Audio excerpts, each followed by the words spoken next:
Yeah, it's just like, I just hate like drive functions. Really? Yeah. Like the drive here in quarter fucking works. Okay. Okay. This is gonna be the time I decide to get some water though, just for fun. Yeah, go for it. 4 minutes. No, you're good.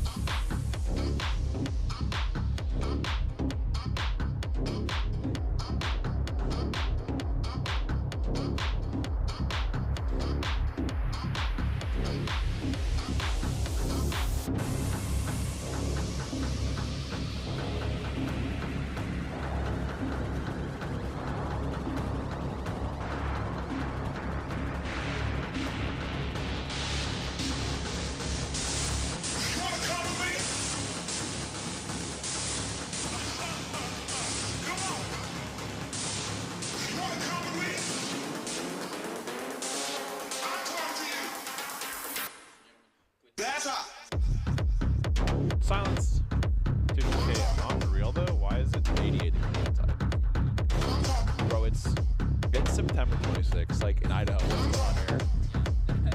Like out of all the years being here, it's way too hot in September.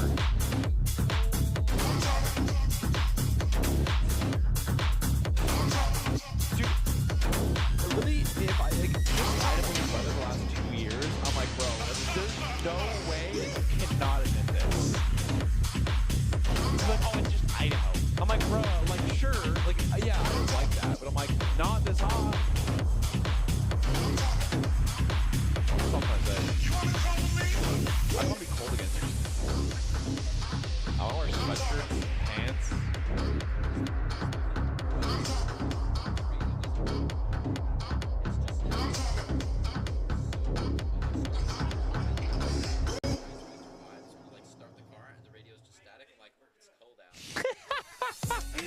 You're like, all right, how cold is it today? And then you're like, and then it goes on, you're like, oh, it's not cold. Okay, not that bad. And then it keeps going, you're like, it's cold today. Yeah. You like look at your phone, you're like, oh, That's the thing too, is like, when it's like in the deep of it, when you have to like scrub like the snow off your car, you might get to your destination before the radioactive burns. It's funny. oh, dude, after that, like, it's so funny because if I remember, we did, like, he's from Vegas, so snow is just like a fourth continent. But like, whenever it's snow in the morning, he's like, joking, like, can you drive? And I'm like, I'd have to classes back to back in Ep.1. And he's like, can we go to class together? Like, can we drive together? And I'm like, yeah, man. And like, it was not that. But like, he's just like, I'm not doing that. Like, there was one time when we were riding on a hill, Yeah. and it was like snowing. And so God got up the hill away from him, and after I turned up, he's like, cool. And he's like, bro, can you drive back? And I was like, yeah, I'm not safe about it, right? Yeah. And like, it actually was kind of bad. Yeah. It was like really like 10 or 11. So it was like no one was on the road, but it was like that fresh snow. Yeah. And like I'd never driven this car, but I was like, you know, thankfully like the snow in me, I was like, the road was way early, and then a couple times like I would brake and like it kind of give feedback, and I'm like, okay. Yeah. And I'm like, I'm glad I drove back here. Yeah. And he's like, okay, no, we're good. Because like after that, I know like I could look at him, he's not an anxious person at all, but I could see it a little bit, and I was like, okay, when he's anxious, I know something's bad. So I was like, okay. Yeah, no. Good that he didn't just like take a native and set the ball. Yeah, no. He was like, I know, guys, I know you're about this. And I'm like, all right. That's good. No, my car deserves another like odometer for the miles I put on it driving sideways. Because I will freak that shit. So I know. My biggest thing is this winter, I might be using a new car now. Yeah. So I'm like, fuck, how's this gonna work? Yeah. Like, I'm like, this is weird. take the e-brake when I. Well, I'm just like, how is it gonna drive? Yeah. Well, you'll have to find out. I mean, they're both all-wheel drives. It's like Right. the same. I will But it's like the never car own is a something lot. other than a Subaru. Yeah, that's Quite most simply. Subarus, yeah. Quite simply.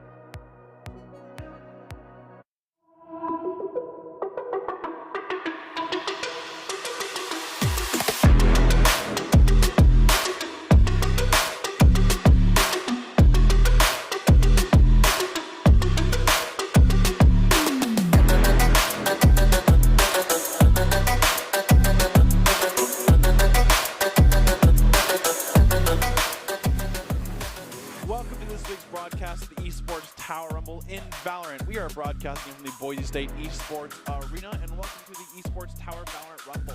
Tonight we kick off with a brand new Rumble, some familiar faces and some fresh ones as well. 4 teams enter, and all looking to claim the title next week. I'm your host, Brandon Redhouse Kozianski, and joining me all the hours today is Greg Smith. And Greg, it's a fresh week, first time we've had it in a very long time here. What are you looking forward to when it's a fresh esports rumble with a lot of new teams or new faces and things like that? Yeah, I want to see cooperation and accommodation. I know that last time we were still working with these tailored teams that all knew each other well. They got to play matches back to back in the same setting in the same day. Now things are kind of shaking up a little bit.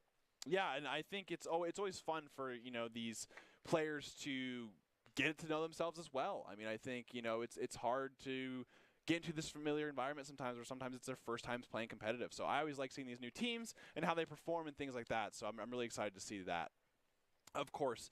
And of course, this is going to be the Summer Invitational, which is, kind of these, it's time, you can see these guys. And here's the bracket here with the Mammoths, the Hammerheads, the Wolves, and Gators. The new graphics we've seen, they're all orange now, so it's all Esports Tower themed. The 4 teams in this Rumble will feature some players that we saw in the Summer Invitational and some new ones as well. And of course, all the series are best of 1 with alternating bans until 1 map is left. The Rumble is actually double elimination, which we'll see this time, which is not what we've seen in the past. So this time we'll see where we'll have the winners finals, and you'll have to do a lower bracket as well. So if a team just has one bad game, they're not completely out here. And of course, this is brought to you by Doc's Keys to the Game. This is presented by Esports Tower. Scroll pro advice at esportstower.com. And in Valorant, you want to flank efficiently, spend and peek wisely, count those cards and abilities, and click those heads. Improve your game sense, improve your team play, improve your performance under pressure. You'll get matched with great players and professional coaches to help you rank up. That is Esports Tower. And of course, the first matchup of the day is the Mammoths versus the Hammerheads on Haven, which is, I know I like this map. I'm pretty sure you're a big fan of this map as well. I love seeing these kind of attack-sided maps go at it with, the team comps. We've seen some crazy ciphers. We've seen some neon breach. The whole thing. I have played against ciphers, and I have seen a lot of ciphers lately on this map. And Haven really is a cipher playground in terms of a meta where cipher's not too predominant. Cypher on this map is literally a mind game central. I don't expect anyone to play it, but if there is a Cypher main, it is hard to play against. And a cipher always adds an element of timing, just getting that extra information. And I know we were talking about this earlier. Timing is a big one for this map. It has such an explosivity to it. There's just a capacity to kind of flow up with all the timing comes together. And people are comfortable on this map, and I say every time, but this is a classic map. It's a good pick. Yeah, it's always just kind of fun to see how people approach it. Sometimes you'll have 3-stack sites. They'll try to play the full retakes on C or A, and instead of just trying to fight for it, all right, just give them full site, we'll retake. And a lot of execution is available here. Yeah, there's so many different options, approaches you have to the map. Speaking of different approaches and options, yeah, we got a Reyna out as well as a KJ. I haven't seen a Phoenix here in a long time too. I've seen Prior play the Phoenix though, comfortable on it, so we should see some pretty good shots there. That Omen is going to be mirrored, and yeah, Omen going to be mirrored. Omen seems to just be the choice always as the controller of this map. He seems so much pressure, and you can always TP everywhere, and as TP get those angles, it's always good to have those as well, because Haven gets up for really long rounds, rotating and things like that, so having that smoke come back online is definitely very important. So interesting there. Obviously you see a lot of Chamber versus the Killjoy, which is interesting. I think Killjoy does really well on this map, but obviously Chamber still does great as well. I'm really excited for the Phoenix. I do love Phoenix just in general. I think he's really good characters in some capacity at this point. And of course, the Vitamin Shop is everything a gamer could need. If you want to scan that QR on the screen, check out the latest products. So QR code that thing, and you can see all the products that they have to offer. So check them out on the Vitamin Shop. The biggest thing is our first match is going to be the Mammoths versus the Hammerheads. So these guys are going at it once again. The Mammoths have been kind of working on some movement and playing in twos to keep clean comms during site retakes. Sometimes it's a little hard. I like that rule of having two in together, because you can get a lot more control and a lot less just kind of picks being happened.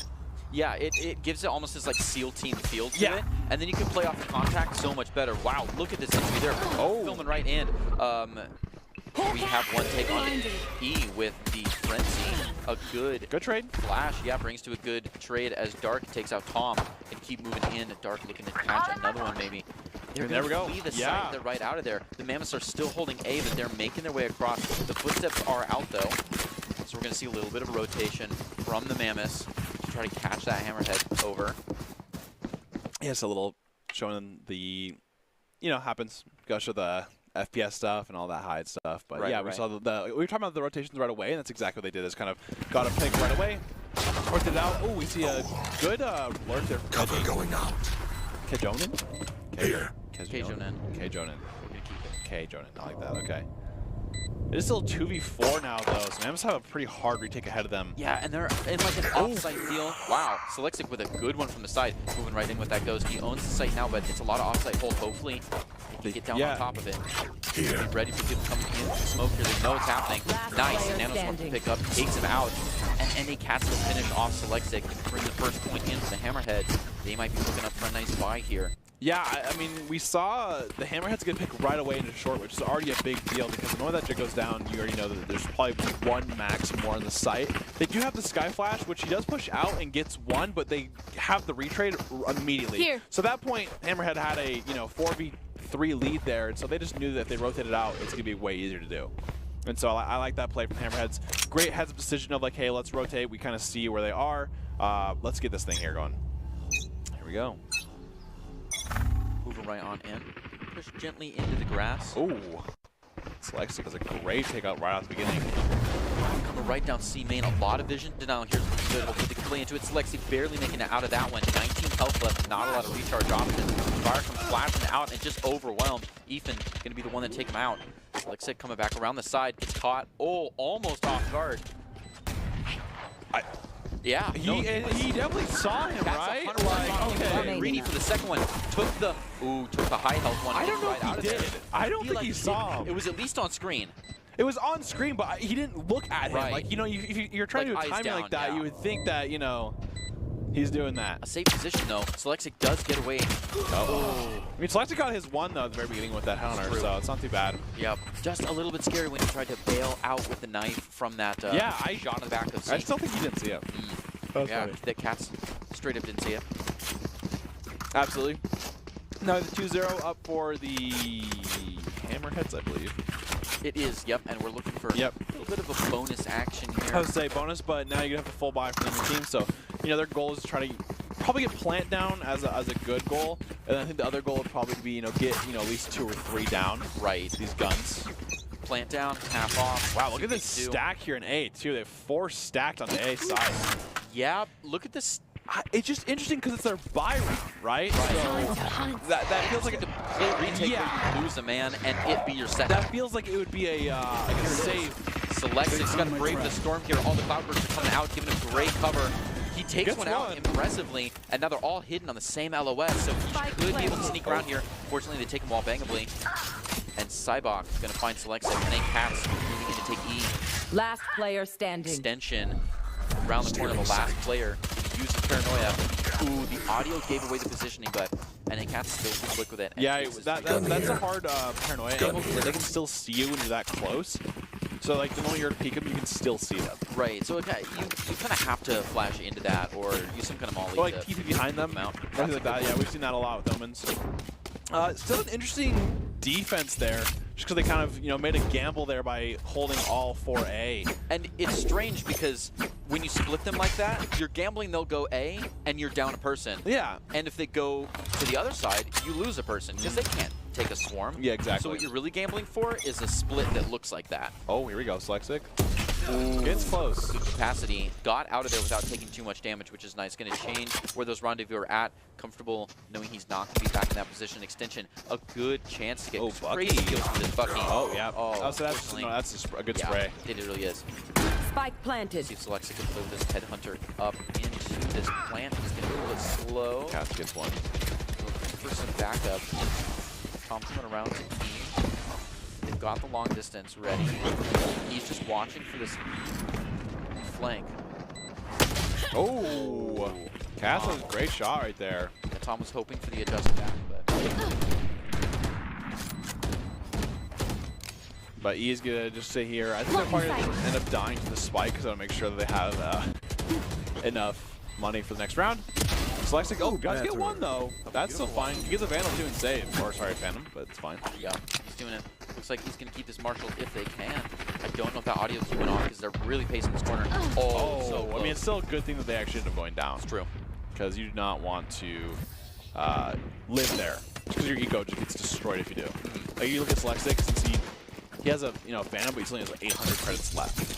So that's why it's like sometimes I always just like wonder if like the like 300 Giga Brain strat of like, okay, it's pissed around or something like that. But like let's let them live on purpose. Right. So then that like There. they are just absolutely have no credits next round. Yeah, I've always just kind of like wondered that of like people like actually going about it. It seems like a lot of people just like, oh, I want the kill, I want the kill. Yeah, yeah, Like yeah, secure it, but I'm like, oh, you But know, like, in theory, get the in game, theory, yeah, huge brain. Yeah. Just like Overwatch when you stagger people by like holding them alive. yeah, exactly, yeah. Yeah. Extension looking to be the first. Okay. Bastion at this. C push going to move in.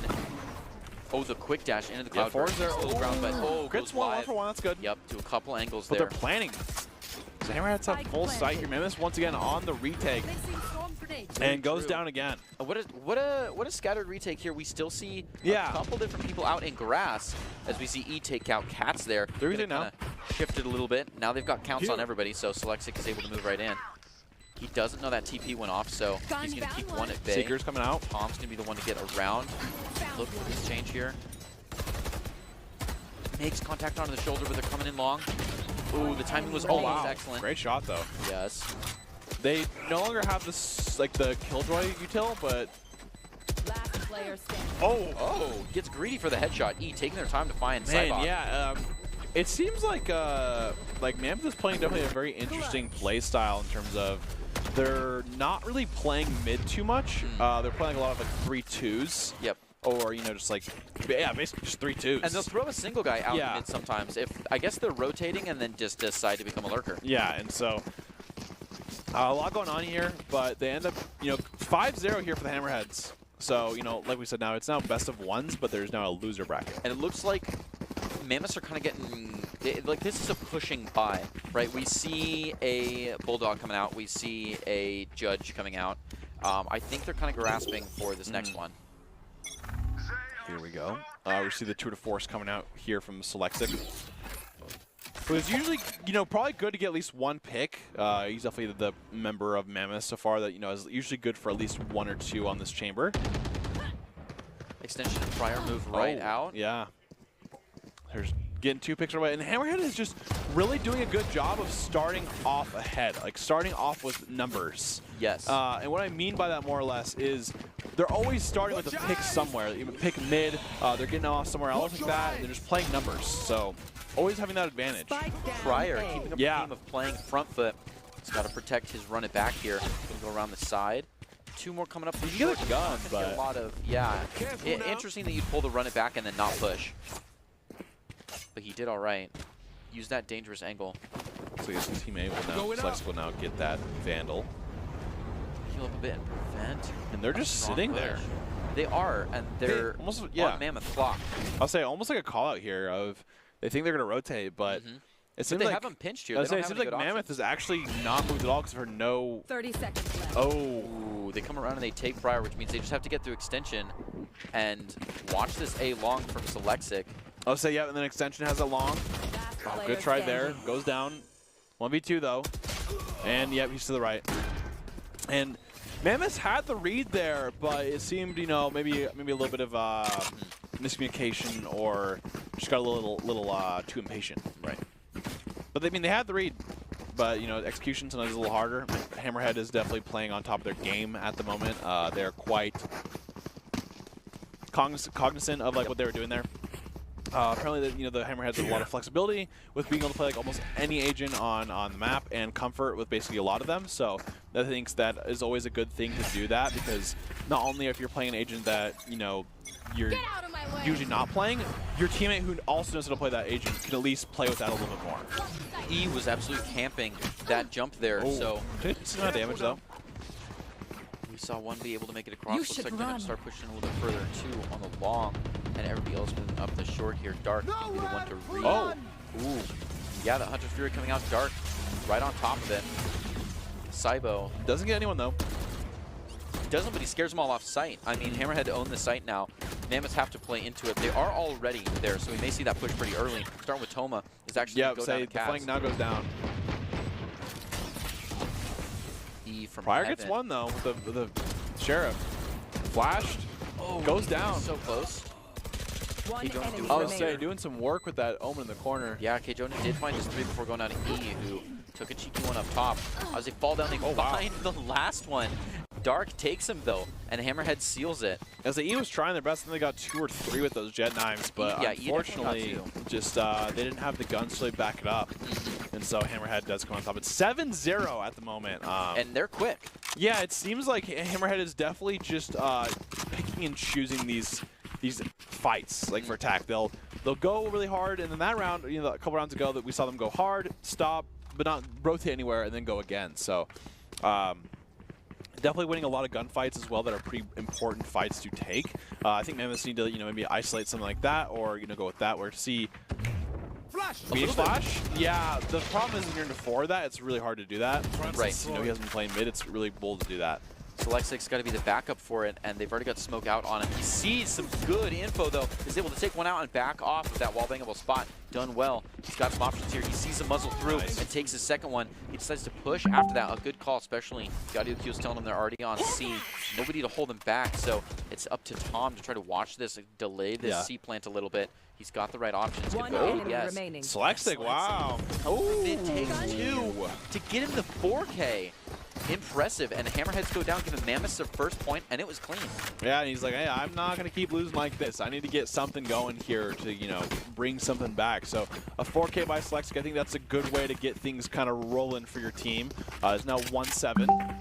And I think the biggest thing is just, you know, working on the rounds that you can win, right? Like in terms of just making it a little closer or a little bit farther odds. NA Cats has been getting a lot of picks mid and on the Mammoth's flanks. Like every time you see them flank, they're losing at least 1 or 2 to Cats. I think that's a big thing that they you know, gotta look out for. Here comes the Omen ult. Yeah, we're gonna see the long drone, maybe just a little crosshair magnet. Sure enough, we're gonna get one to TP away. Pryor back on site though, ready to play into this crowd burst, and it's that cheeky one. Oh, wow. Almost took that one. We get a great angle for that. The shot finally goes down, but he's solo. Good trade. Playing off the combat. Good. And another trade. Yeah, they own the site again. Everybody's down. Selextic. Cats is the last one. He's got a great position here, but man, leveraging that into a win is going to be difficult for him. See him play uphill here. He does have the Empress available. He did see the trip, which was kind of unfortunate because he had a huge flank, but oh, you can see that? Oh, okay. Well, he got the kill though. But he knows Selextic is right there. Yeah. There it is. I guess he didn't know where he was, but kind of good try there. You know, a little lurk action going, but the Mammoths, once again, I think Selextic is definitely putting his mark on this A site, Right. or sorry, C site, and making it so that they not really are getting any opportunities to make that happen. No, he can be a brick wall over there. Yeah. I mean, Selextic has had practice. He's been around, and if he's warmed up, he'll get his shots. Yeah, and the one thing though is a lot of the time he's taking these fights, he actually doesn't have his TP available. No. And so he's just literally doing this off of just raw peaks names, which is, you know, scary because he's already, you know, TPing to the site. But we're going to see a lot of this. Yeah, see, this is the Omen. Let's TP across. We're going to see the fast rotate by Pryor. And the Mammoths are so much more aggressive here. Jet is right behind him and eventually goes down to it. Ethan going to be the one to take him. They own this site now. Toma going to retaliate on that aggressive push before going down to Saibo. Now And we're look just at looking at 3-4, just like that. And Hammerhead's going straight to C, where it's wide open. So Omen's going to rotate back to C. They know something's up here, Right. but they don't. The numbers are so exactly. off. So they're going to have an easy Gets walk one. here. Ooh, okay. Good trade. Yep, and they still have a few trades left. A 2v3 here. A little bit tight. Selexic's got to be careful. Spike planted. They know that spike just went down, though, so he's going to follow in after. Here's that. Oh. Catches him with the back turned. Now he's only got 2 or 3 angles to watch. He's got someone to help him with it, so he's going to play loose here. Try to look into this cubby. They wall it straight off, making a defuse easy option. Selextic gets set up for the long haul here. He's going to brave the paranoia, start moving right in. A quick teleport option so he can really aggress this angle. That's it. Jumps into the fire. Yeah, say, this last kill. Nice. He said, all right, I know it's my teammates, but I don't need it. No, he knows the timer. And that was a great timing there by Selextic, who just peeks that KJ, because then she has no boom, like alarm bot. She has no hive trips. Hive swarm. Ice Swarm? What is it? Swarm Whatever. grenades? Yeah, Yeah. yeah, Swarm Grenades. Swarm Grenades. And so that just makes it so we can't play the post plant too annoyingly with that Sova. So great pick right there. They do have the KJ ult available right now, so they can look for like, you know, a more, I would say, organized attack where they put that down. But it looks like they have to save. So Cats does have a Phantom, so it must have had enough from the previous rounds. Does have Empress, so maybe a little hero play with this Phantom. Yeah, we've been holding Empress for a while though. Yeah. I think of the counting. Found This is one. our 5th ult, maybe 4th ult. No round with it. No, a total. We've seen a knives. We've seen a run it back. Yeah. Ooh. Wow. Great trade though. Extension just trying to get out of there.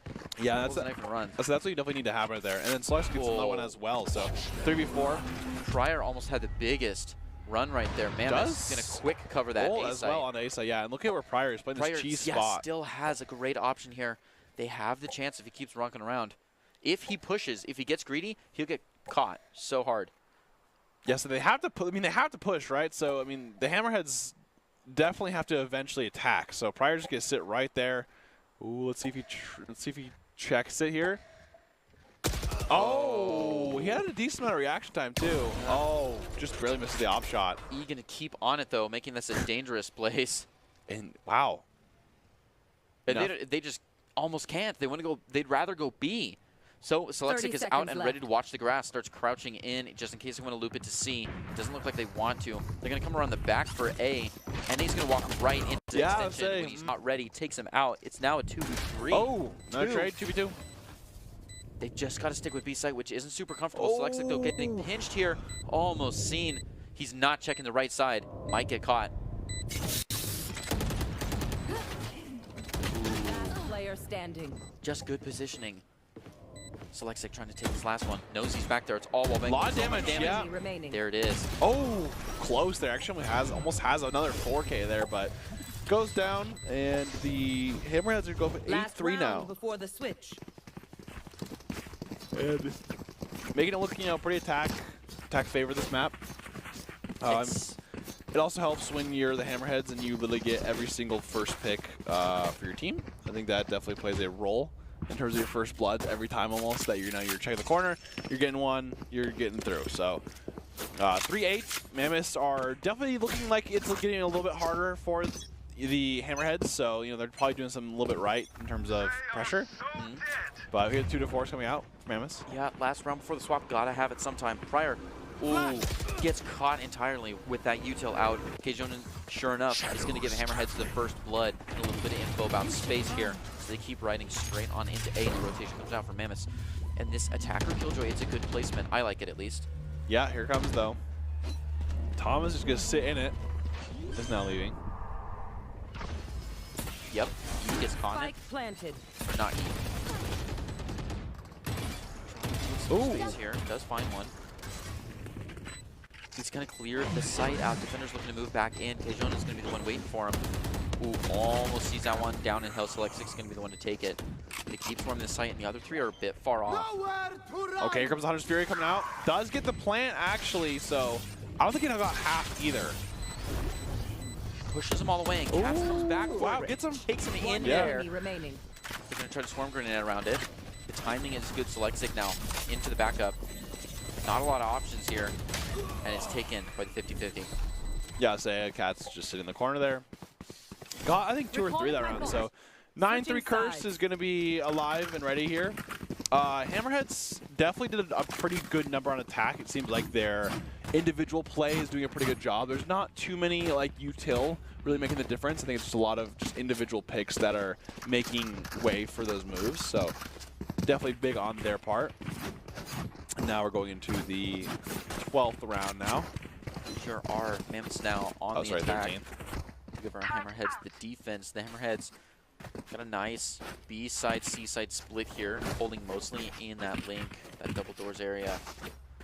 Mammoths ready to go. Just chomping at the bit here. Look at these two Titans as well. Selexic and NA Cats are really battling it up out there. They really are. Selexic has 21 kills. All the ghosts are coming out. They're confident. They're looking for a good first gun round. Speaking of confidence, Mammoth's ready to charge right on into A. NA Cats knows it. Tries to take the first one. Goes down a good little trade there. Kjonen though. Backs it up with 2 kills. Gonna jump back in a little bit safer. Ready to watch this here. Saibo coming up, gonna bait this 50-50. Pretty aggressive. They're not gonna push through it.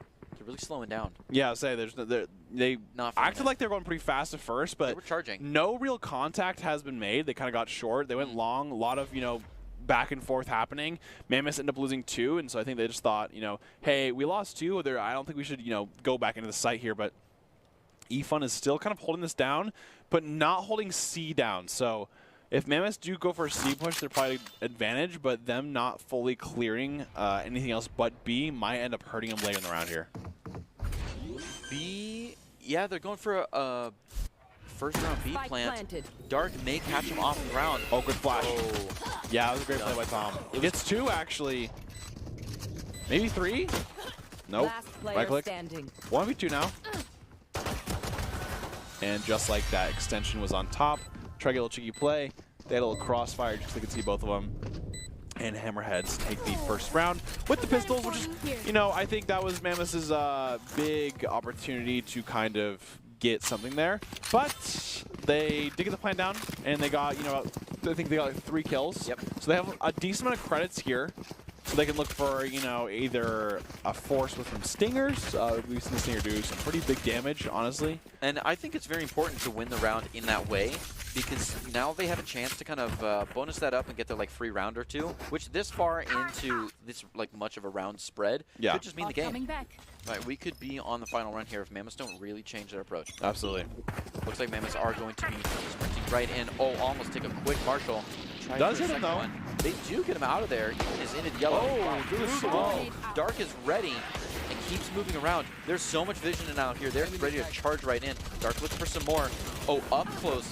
Marshall from Ethan just spraying One into the enemy smoke, remaining. looking for something.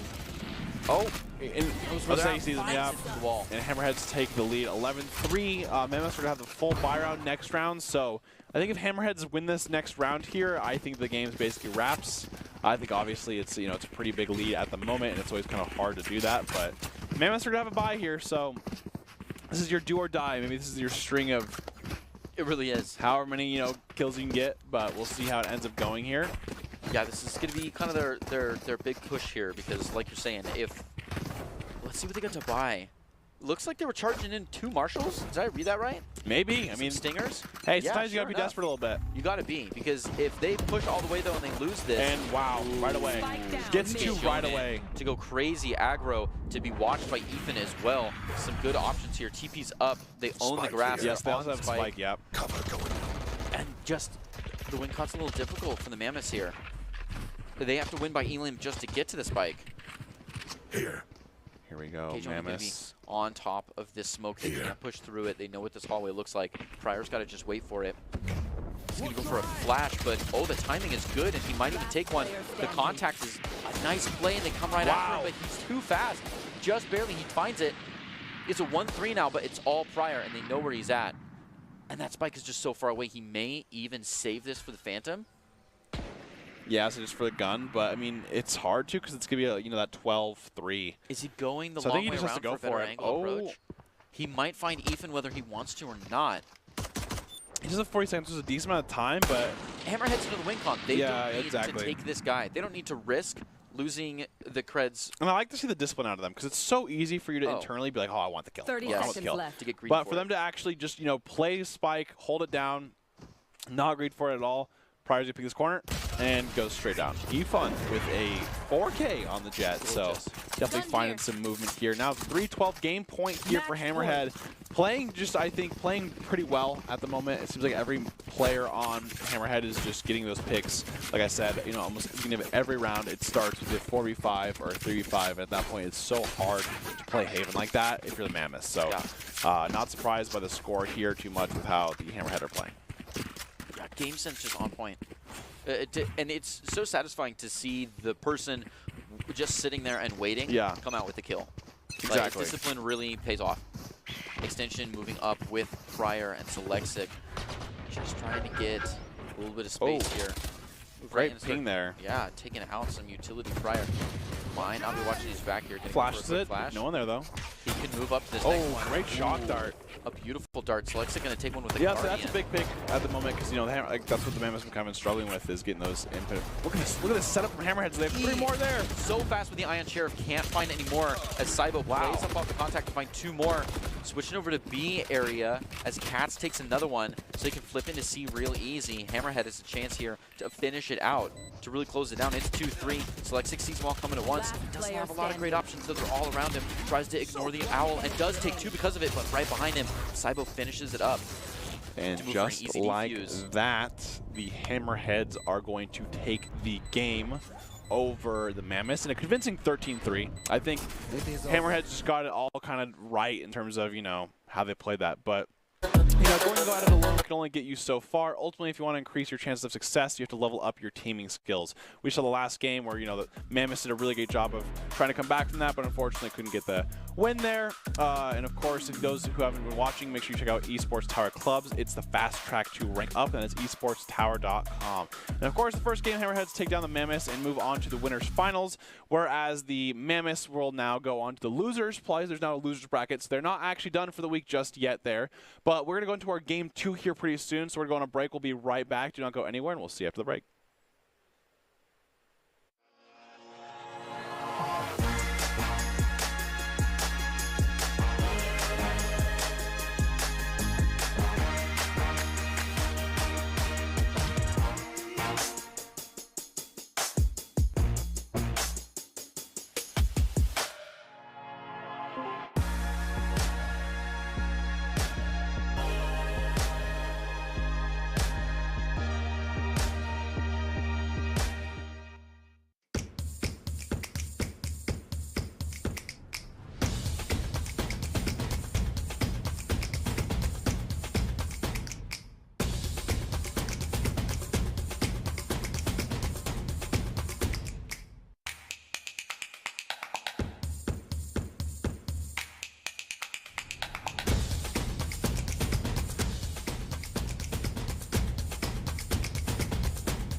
Protecting your customer journey from fraud is critical. According to industry analysts, Count's AI-driven platform is the leading solution. From account login to digital payments, Count is recognized for both its customer impact and technology excellence. Learn more at count.com.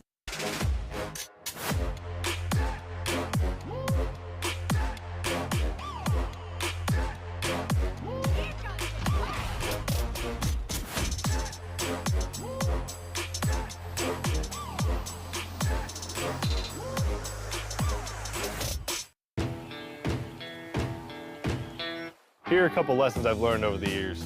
Friendships come in all shapes and sizes. And always buckle up. Seatbelts save lives. That's a rule we can all live by.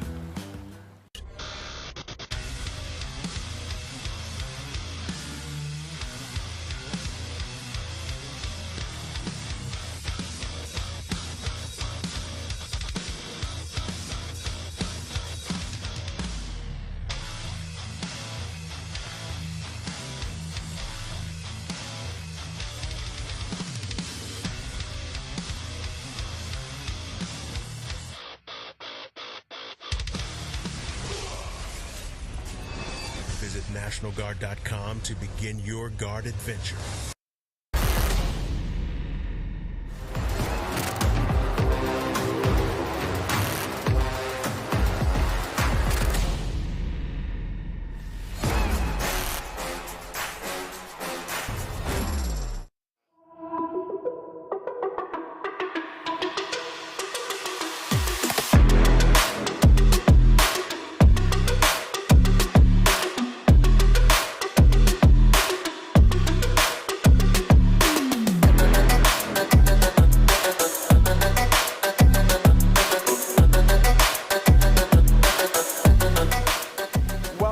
This week's broadcast of the Esports Tower Rumble in Valorant. We are broadcasting from the Boise State Esports Arena, and welcome, of course, to the Summer Rumble. We just saw the Hammerheads take down the Mammoths, who will join them in the winners' finals. The Wolves and the Gators are going to face off in this next match. I'm your host, Brandon Red Hot Kozianczyk, and joining me to call the action, of course, is Greg Old Soul Smith. And we saw quite the game last game. It was pretty one-sided in terms of that 13-3 there.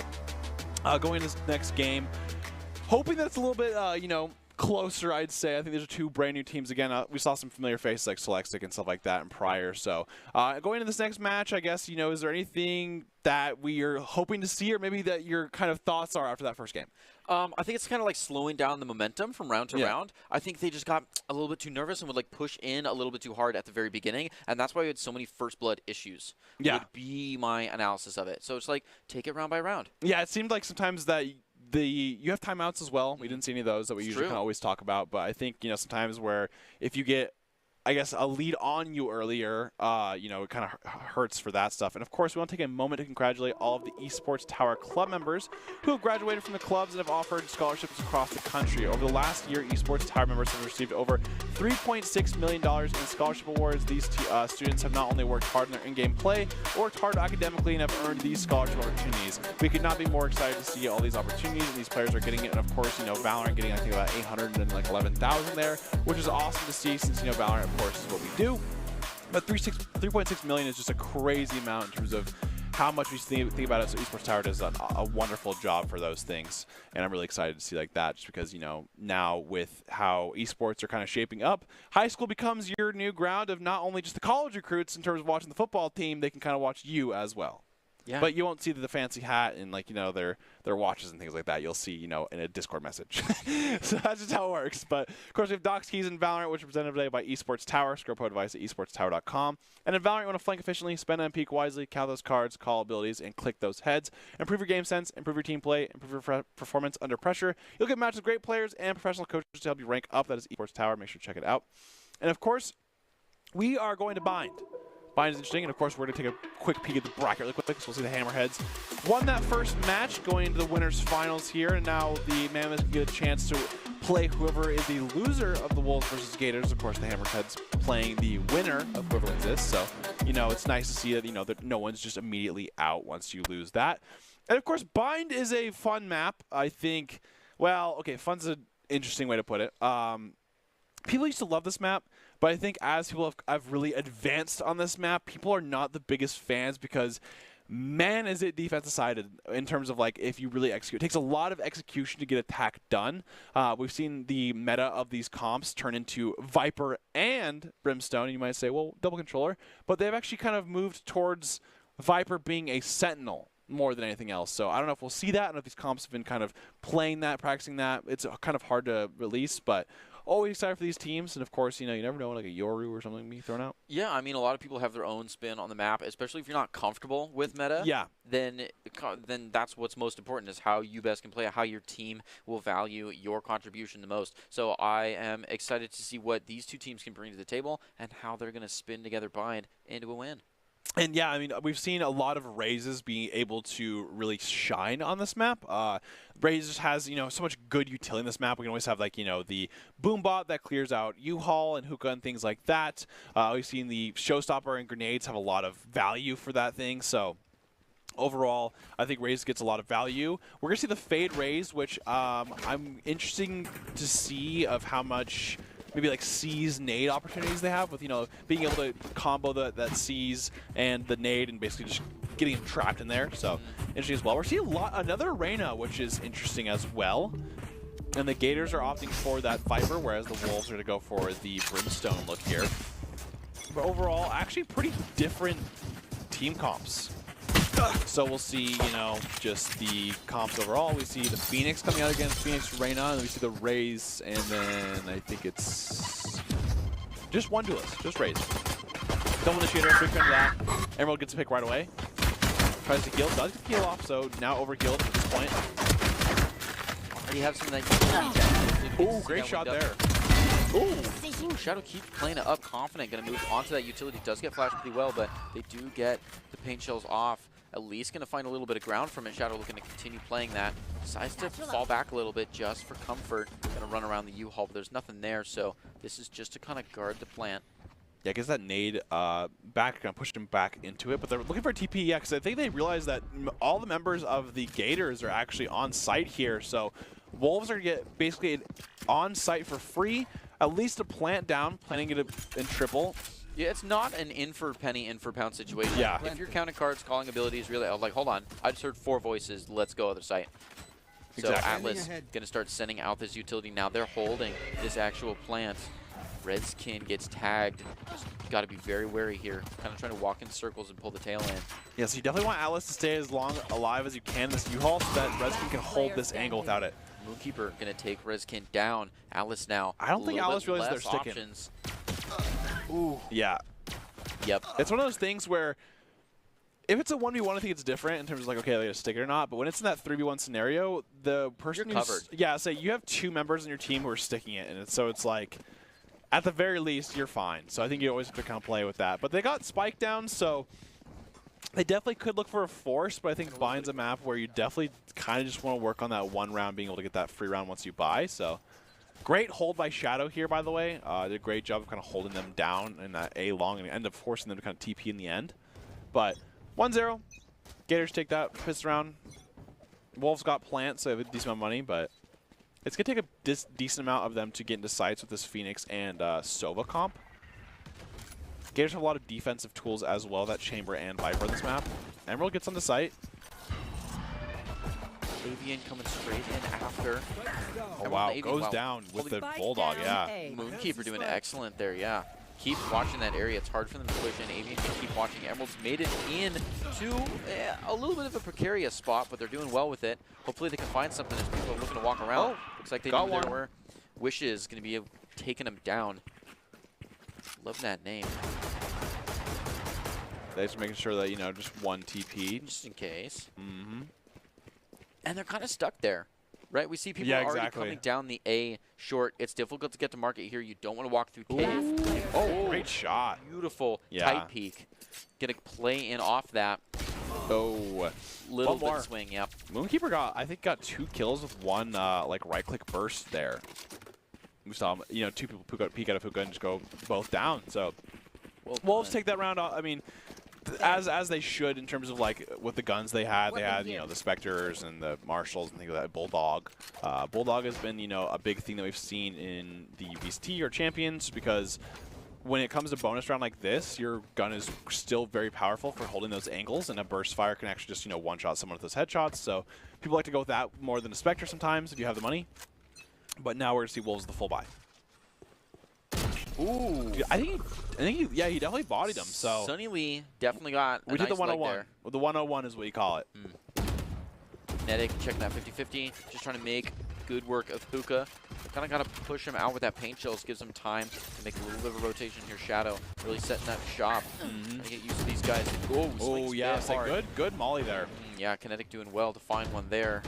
Continue holding that ground with the molly. Sunny Lee, the last kind of hold on this space as the rest of the Gators are looking to rotate over. They're going to move nice and slow in here through market. It's okay if they play a post-plant situation, but that means they lose Sunny Lee and they lose what he was holding, which is an op. So they've got to make sure that they do this right and do this quickly to get in there.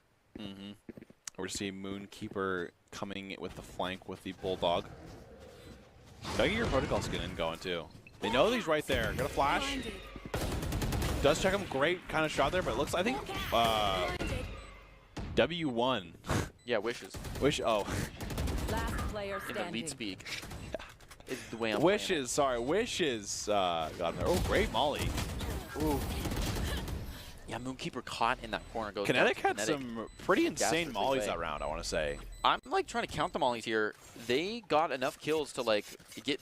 I think they threw 4 that round. Yeah, but and the biggest thing is they double like displaced people. Yep. They threw it into hookah, displaced them, threw it again into hookah. Right. Actually, no, one threw outside of hookah onto site, the other one threw into hookah. And the paint shells does the same thing. Yeah, it does. It's for kind of like milking people out of an area. Using it actually for damage is sometimes it's very viable, but sometimes it's used a little over. Yeah, I mean, it's better to use it for like if you know exactly where they are and if they're stuck. Right. I think it's a different thing to use it to clear angles. Like a lot of times in hookah, you can throw it back sight, and you hold that right side angle so that you know they have to peek through it. So you're still getting a kill with it. It's just not with the active agents.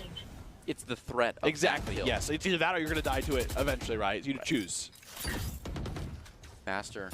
Oh. Here, send him C. That Great guy shock dart out. too with the trade. Oh, one-way wow. setup. Oh, I thought they had a shock dart. I was like, there's no way. That was too distant. I was like, which just gets another one to Avian, which is a 3v2. Now, does have the ultimate. Looking for a retake with the Haunts. He does have 2 Prowlers as well, which is good to take note here. So he has 2 kind of choices to make with where they want to go. Waiting for his teammate to get into position. Here it comes. Tags 2. Gets 1 as well. Can use 1 of the Prowlers. Doesn't tag the other one, at least. They're blind with fear. Very low as well. Bring them down. Oh, there we go. That's fine. Yeah, and now they know at least 1 more is probably offsite. Oh, the timing was so close, and Kinetic takes Oh, yeah. both.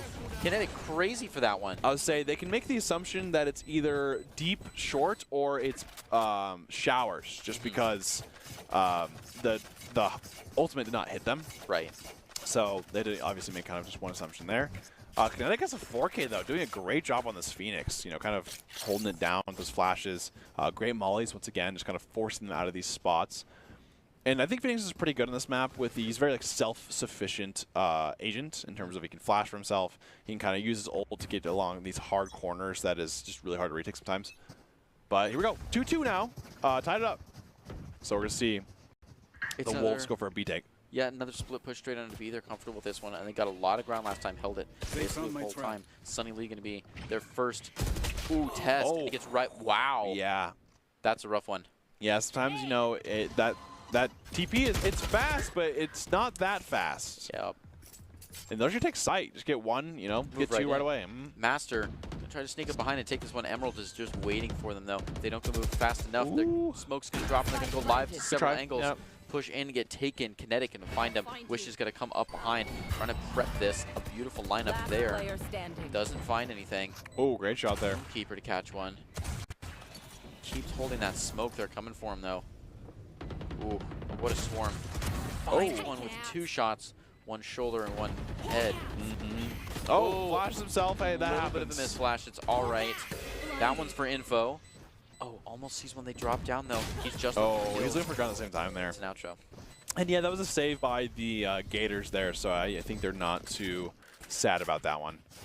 Plenty of creds now. The Wolves had 3 alive, I think, so they got a lot of credits ready to go.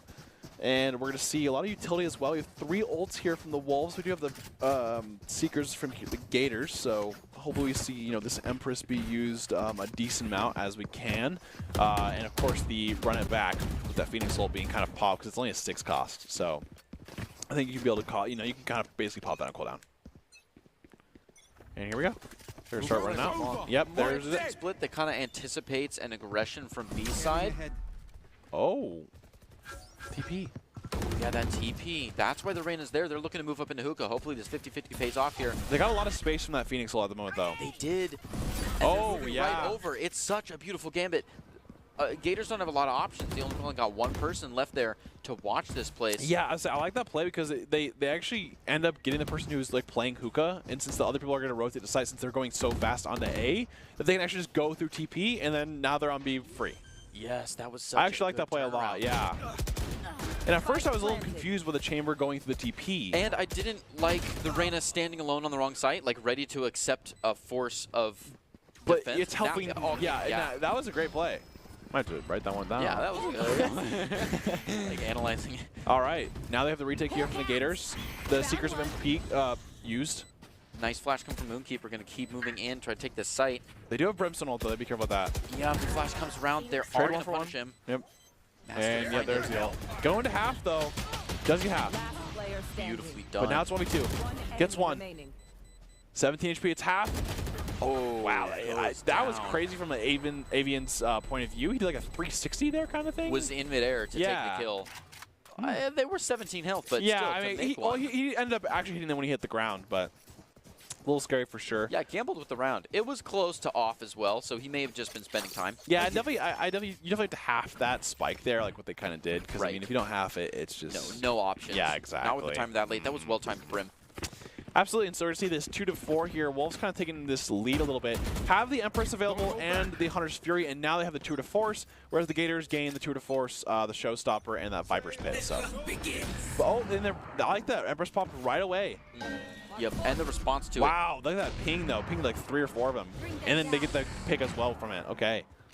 Yeah, Tour de Force out and doing a lot of damage. Shadow Trying to watch Avian coming out of the wall here. Not going to let him get away with another one. Kinetic going to find Moonkeeper, who's doing some damage earlier. Oh, they messed up. They're trying to open the... They're trying to open the door there with that Fade Prowler. But it didn't open it. But they ended up just shooting him through and hitting him in the foot anyways, so that was funny. And now they're going to look for this B take. They have... I mean, they have the numbers. It is a 3v2 for the site here, so... We're going to see how they play it. Are aligning their clocks right here as the smokes are ready to drop. Yeah. Then we should expect a pretty big push through this B short. Shadow is going to be their first contact when that happens. Kinetic starting to move in. It's a good timing, though. It's hard to play into that smoke. It's just such a good defense smoke. And yeah, several angles holding it. Oh. Oh, Shadow having fun with wow. it. What a lineup. I mean, the only problem there is it does like 30 20 seconds damage. left. And only half of those small paint shells fell. Revealing area. But it is a good time waster. Yeah, I'll say, I mean, it was a lineup, I guess, at the end of the day. Here we go. Another corner on the side. Def have the stimmy as well. The smoke's going down. Showstopper misses. They're keeping 13 seconds left, though. Yeah. No, the win con is to waste time, and they're doing well. Masters have got a great angle out of this one. Finds it for the spike and for the win. A 3K Master. Yeah, I'll say once the Gators kind of got that long control and they have the sight, it's so hard to take sight because when you're only pushing through hookah, there's just so many angles that you have to clear through. Garden, long, cubbies, everything. So it's really hard to take that sight there. And they ultimately end up going down. So we're see happening. We see Gators versus the old Wolves here. Gators take that last round, which is a big round for them because it was, obviously you don't get that lead, which was I think they had a 2-round 2-0 streak. And Masters. Master X, my bad. Is going to be using this Viper Spit here. Looking at a wall must be like some sort of where they want it to be. Yeah, very, very tight pop there. Because Viper Spit is definitely a very weird ability sometimes. If you ever use it on like a higher surface, like on Breeze, like those stairs, it will not go lower than that. It will stay on top. And that's why there's a lot of like weird Viper rolls you see sometimes. Oh, great transfer there. Gets two. Yeah, Moonkeeper staying cool. Using the Recon Phantom, which I want to say is definitely top tier. Does have dog and 2 flashes available. Doesn't need either. Sees one and takes it through the wall there on Atlas. A good bird. Yeah, and here comes the dog. Make sure to check it. And he's going to find the brim. Find you. Oh. Ooh. Actually hits the wall with the haunt, which, hey, I have done a lot of the time too. And he has his knife out. You were so close. He got his kill. 4-4 now. Yeah. And it's interesting because if you actually look at the win feed here, yeah, they play this clock all the way out to the end. Yeah. But it's been nearly exclusively Elim wins. Yeah, so yeah, not one really. Actually, now there has been a one-time. The very first one was a defuse. That's it. Oh, yeah, but other than that, it's been all elimination. All Elims. Mm-hmm. So they're playing this clock all the way out, but not because of saves. It's just the pacing of their playstyle. Yeah, I think that one of the things the Gator players have been saying is that they actually play well on Bind because it's a map that they all play together and have experiences on. Because I mean, Bind at this point is a map that it's always been in the rotation, and you get a lot of playtime on it. So I think it's a good idea as with newer players that haven't had much experience together yet, at least playing a map they're all comfortable on. Oh, and gets right in front of him. Doesn't find the second one though. No, and has to move out so they don't get him. Wolves still with 3 up against these 4. Oh, great shot. To find one with the op. Going pretty close. Looking for another one as these smokes come out again, keeping him at bay. It's a little bit scattered. We see one still on A site looking to walk around. A nice pinch on the Atlas here. Running out of options. Decides not to turn his back to the site. And this could be playing for save. I would say Atlas definitely probably going to play for a save. It's a 1v4. It's really hard to do anything in this scenario. Yep. Ooh. Okay. Does clear left. Okay, great shot there. Walks long, I like it. Oh, does see him though. Ooh, playing through the corner here, so tight of angle. He doesn't plan on actually getting decent. That's a lot of damage though from the jiggle. It really is. Now they're coming around. Now they're determined. Shoots the dog as well. Oh, here's behind him and takes it. The timing is off. They can't find him. Atlas could be in for a 3K here. Oh my! Imagine dodging. Oh, yeah, I would say the moment that Moonkeeper hears that reload, he is peeking that 10 times out of 10. Well done. He almost domed Sunny Lee though. I don't know if you saw that, but that was a close headshot. Sunny Lee with the op in the back? Yeah, it was close. Like his crosshair was just a little bit far to like either the left or the right, but it was pretty close. That could have been the That would nastiest have been ace sick. clutch. Yeah. Like a 4K clutch? Yeah, I mean, that's one of those things where like, if you get the kill and then like, you have like 3 bullets left. We're hot. And yeah. then you're just like, but hey, that's a different world that we don't live in. So, Yep. close one there, but Gators 5-4 now. Take the lead, I think, for the first time this game. True. I So think that's it wasn't that much, I think, but yeah, looking at works the out. activity feed, that is true. They had the lead on the first 2, but after we got into like full gun round, it's all been I like this Wolves. smoke. Kinetic is just getting a lot of space by himself. Kinetic really drops the entire utility pack though, so then they have to rely entirely on their guns once they're back there, which Kinetic they have can do. U-Haul. And Kinetic can do that. They do have U-Haul. It's a lot which is- easier to clear A site when you have that U-Haul control because all you have to worry about is that right side and CT. Oh, speaking of CT, people are loaded up back there. Rezkin's going to fall back a little bit, especially Good with that fade. Util coming out. Yeah, the fade has been strong. Oh, and that's rough. The acid drops right as they plant. Oh, got an 8 kill though on Alice. Rezkin And to Hookah. catch that follow. Looking for wishes here. Turns Seeker, away, yep. just wrong time. Moonkeeper to find Kinetic.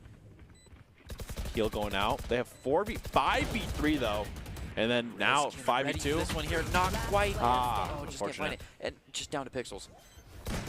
Go! Wow, Sunny gets the op kill on the box, and now they're just give it to whoever they deem who's. Worthy of the next Yeah. goal point.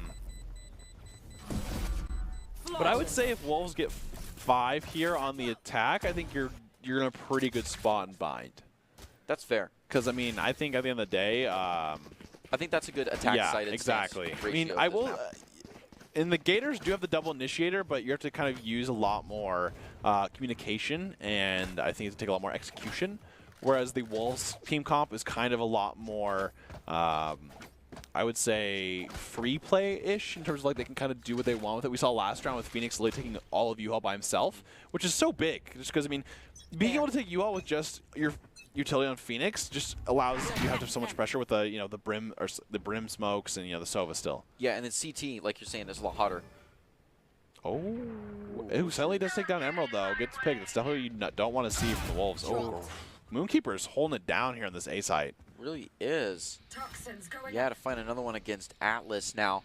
Gators comfortable on both sides here on the straddle. Wolves only 3 left alive. They've still got Spike. They still have options, but they're running out the clock here, just waiting for Time to hunt. a decision to be made. Looks like one's going to push up gently into bath. Moonkeeper tired of waiting see him, yeah. since Here. the Satchel out. Trailblazer back. Shadow. Kicking out, Oh, gets yeah, caught I was on saying. the gun pull. Avian with the short op. Maybe wanted the ult arm?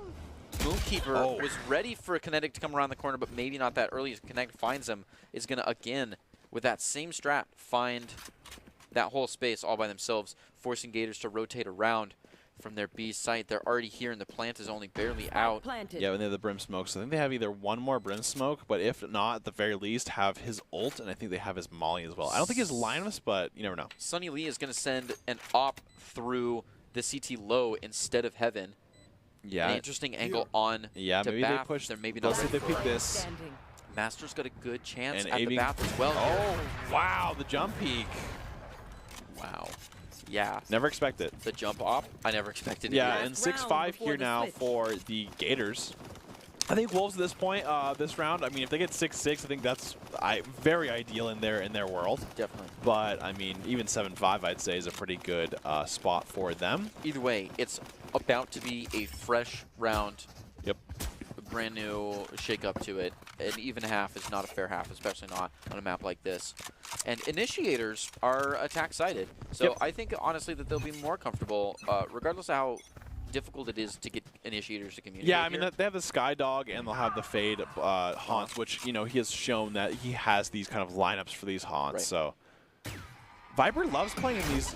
Oh man! If that Ooh, nade right was there. if that nade went into the doorway there, that's a double. That's huge.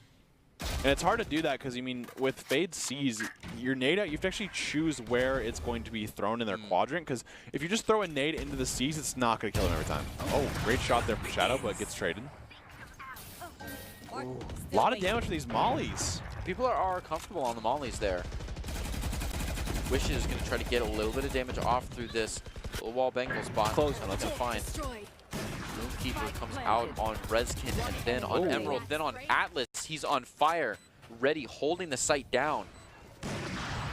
Spike is still out, going in for that defuse first time. Great just orb. Provoking Yep. Avian. And great Telling orb. him, you can't get in here. Beautiful orb, they find him. Last second, their wishes. And look, 2 people already tagged Avian. Switching 7-5, sides.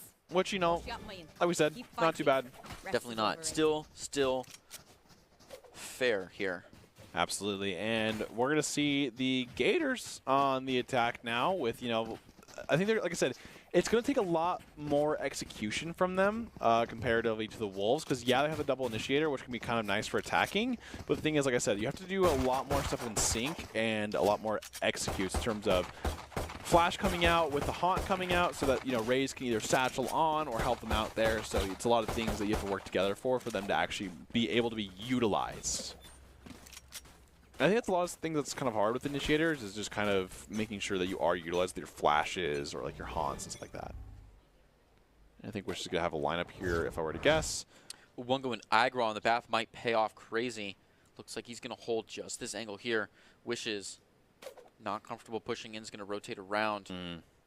Just feeling it out. Looks like they made a call to switch it. Oh, it's such a waiting game here. Still just crossing 100 seconds on the clock here. Moonkeeper moving slowly up with their team. Spike down A. Try to find at least somebody here. I A have proper the spike. initiator moving in. They find Avian. Where are It's open. They can move Bath. Well, that's interesting. I think he was trying to go a little further, but I think he got caught up. Looks like it might be an explosive push here. We see the bird come out. Not going to catch very much. They're ready for a plant. Oh, Reskin does find Shadow. Does The tag. Moonkeeper. no Goes plant down yet Last either. player Emerald standing. Yeah. crazy here. Yeah, the Spike plant is down still A. now in an awkward position. And it's just too good of a flash. Sunny Lee goes down. Defenders are going to find one. It's 7-6. Yeah, that was pretty convincing too. I mean, after all that, still they had the spike in Bath, so it was basically stuck, right? I mean, it couldn't get out of Bathroom, so I think they were kind of struggling in terms of like how do they get a way to get onto site to plant, but unfortunately that could not happen. So Right. One of those situations where you basically have to take an elim win just to get to the spike. yeah, exactly. So that's just a critical kill there from Heaven onto, it wasn't Moonkeeper, whoever had the spike there. Yeah, and we're going to see 7-6 here for the Wolves winning that first one, which is exactly what they kind of want to do in terms of get these rounds back for them. We're going to see the Gators get a big B push here. They got to be really careful because Kinetic has this flash. Pushing into that flash long is definitely very scary. It's one person get a flash, and yep, exactly what I was going to say. They only had one flash though, so Kinetic gets concussed after. They're going to site. They can't play fast enough. He walks into the other smoke. Oh, good right click. Yes, it was. Quite a bit of damage. He's got the fire. Master push right out. Yeah, I would say that was a good push. Only have spike now. And Kinetic, after getting shot in the face, finds a 3K and survives the end of the round. It's flawless from the Wolves, bringing us to a 7-7. This, you're right, the defense side was quickly tilts the scales. Yeah, I mean, I saw what the Gators were trying to do with that like Viper wall. This is where it's kind of hard because the moment that the Wolves get a operator, it's going to be very hard for the Gators to genuinely play against it because they only have that Viper smoke.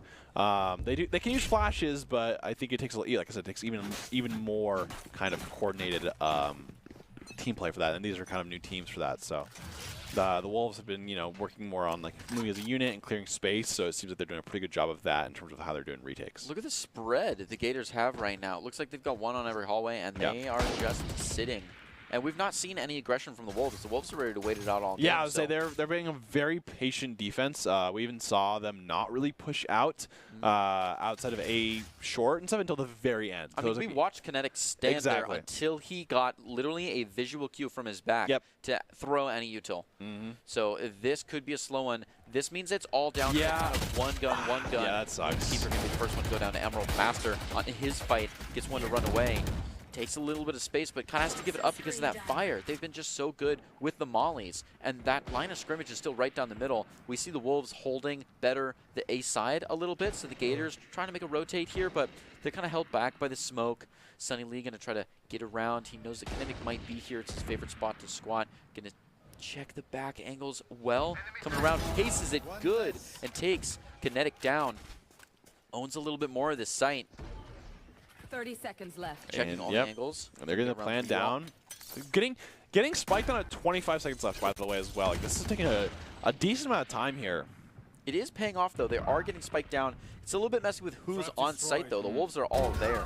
So, see the activity going back and forth. Down to 1v2. One Wolf left alive. I think they might have lineups. It's Emerald coming on site. They may, but oh, they charged right in. Sunny Lee knows they're there. Master looking for some lineups here, going to pace it out. Wait for maybe a tag call. Nope, just go straight for the send in case they go down. Now, the thing is, they threw one, but I think maybe in their head, like, oh, well, they can have another one, but Master does not, so. It's true. And Master kills them anyways. Don't even need it. Yep. Big round by the Gators there. Was that line up the smoke, or did they just throw the smoke after? They threw the smoke was already bite? there. Okay, good. Yeah, the snake bite. Yeah, I mean, I think I think it works the same. Are they the same physics? Okay. I think so. I thought one was a little slower. I think for Viper it works the same. Okay. A lot of the crazy thing is too is with the attack thing during Champions, they had a lineup for Viper on B long that they would throw it on top of the B tube and it would hit underneath it too. Oh. Yeah, it's pretty insane. So maybe some tech after that. But we'll see here. Doing a pretty good job so far. Gators, I think if Gators can get onto site and plant the spike, they have a really good post-plant team. I think the problem is going to be getting into that into that plant spot in the first place. Yeah. I think Moonkeeper had a good try last round, but unfortunately taking showers by yourselves without dogging is just going to be pretty impossible. Oh, here comes up. Almost play off that knee. It's not quite there. Avian has to back up, but he's quick, ready for the next one. Gators, though, they're hurting on this econ. They do not want to play against an op. Yeah. Right? They're looking to play against something that's not anti-eco like that. So they're going to test B a little bit harder here, where Shadow is going to be the one to move in. Ooh, they're paced well with that Owl. That Owl could have been a reason for a peek from the Rays, but it didn't come out. They're going to move around to the other side. Looking at that B long. Kinetic's not there this time. Site's a little bit more open. They don't know that, though. A good check. Can keep moving in. Atlas is their big enemy here. Oh. Alex moves from the bomb. But the thing is, this Shadow didn't really peek it, didn't hold the angle there, so, you know, Alex can just move away. It's true. But he did move all the way, gave him a chance, but they took it anyways. 4v2, and there's the TPs. But look at that. Phoenix is right there waiting. Master holding this just solid. Yeah, I think he knows that he's definitely there. He heard him or something like that. But now they're not getting the plant money, which kind of does suck a good amount. It's a little unfortunate. And Gators. Yeah, 41. Sunny's last one sees a good shoulder. Can't quite play it through the corner. They know where he's at. And that is another round gone down by Timer. One of the few. 8-8 now.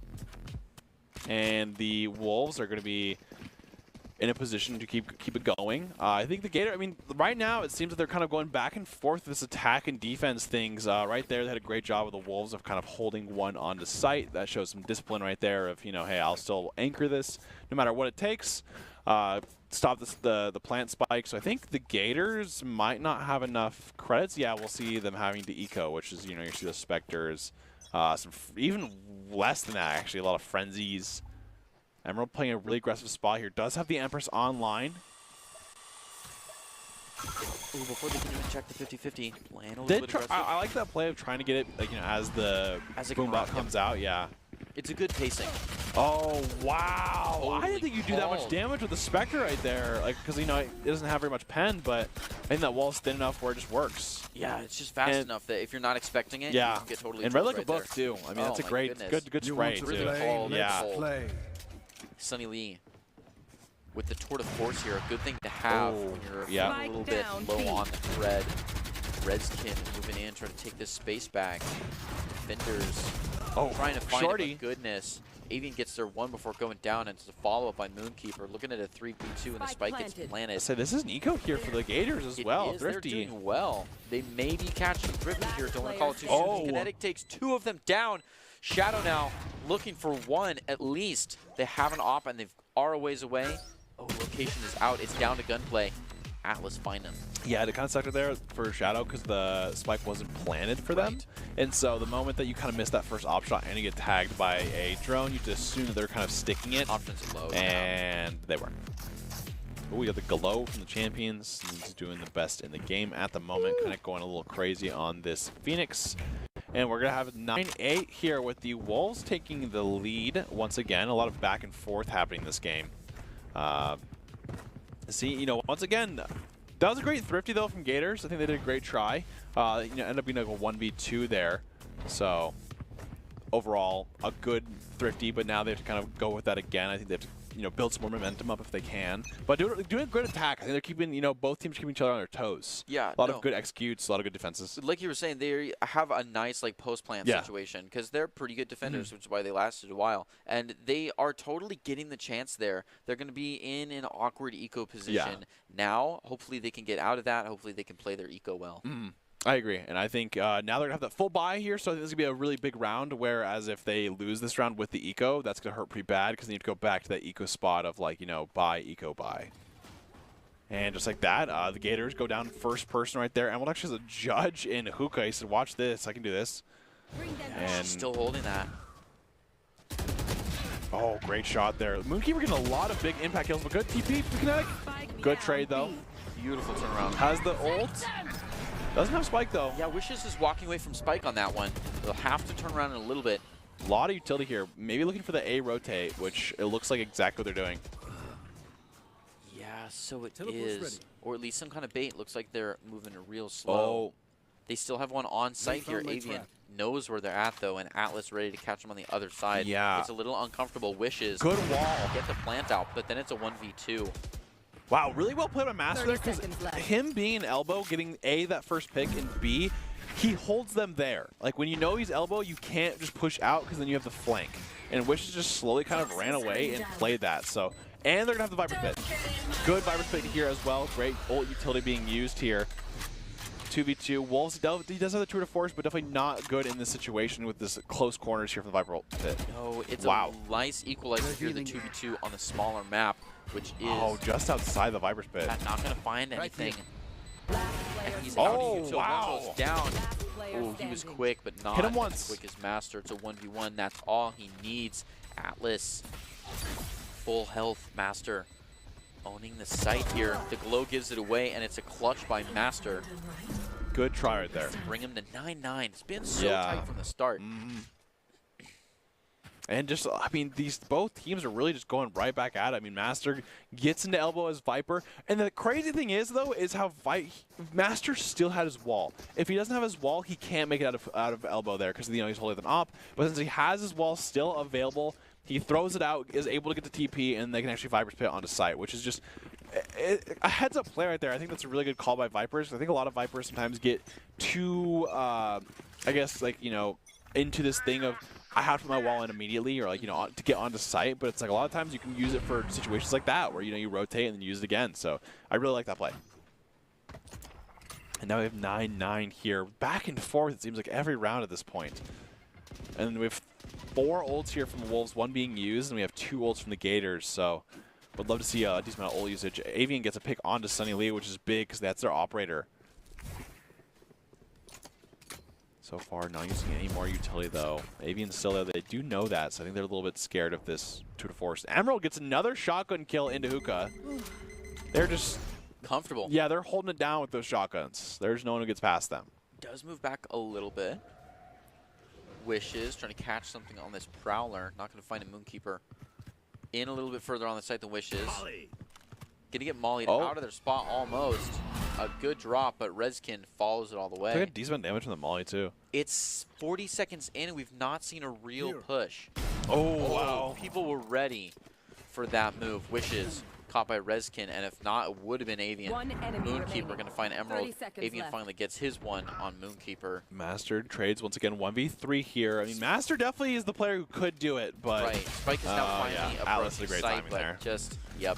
10-9. So Gators now go back. I think they fall back into the save, but they might have enough from, yeah, because they won last round, so they might have enough here. And it looks like they do. So basically a full buy. We saw, you know, one Bulldog, which is, you know, that happens. Wolves now in double digits, threatening a finish here.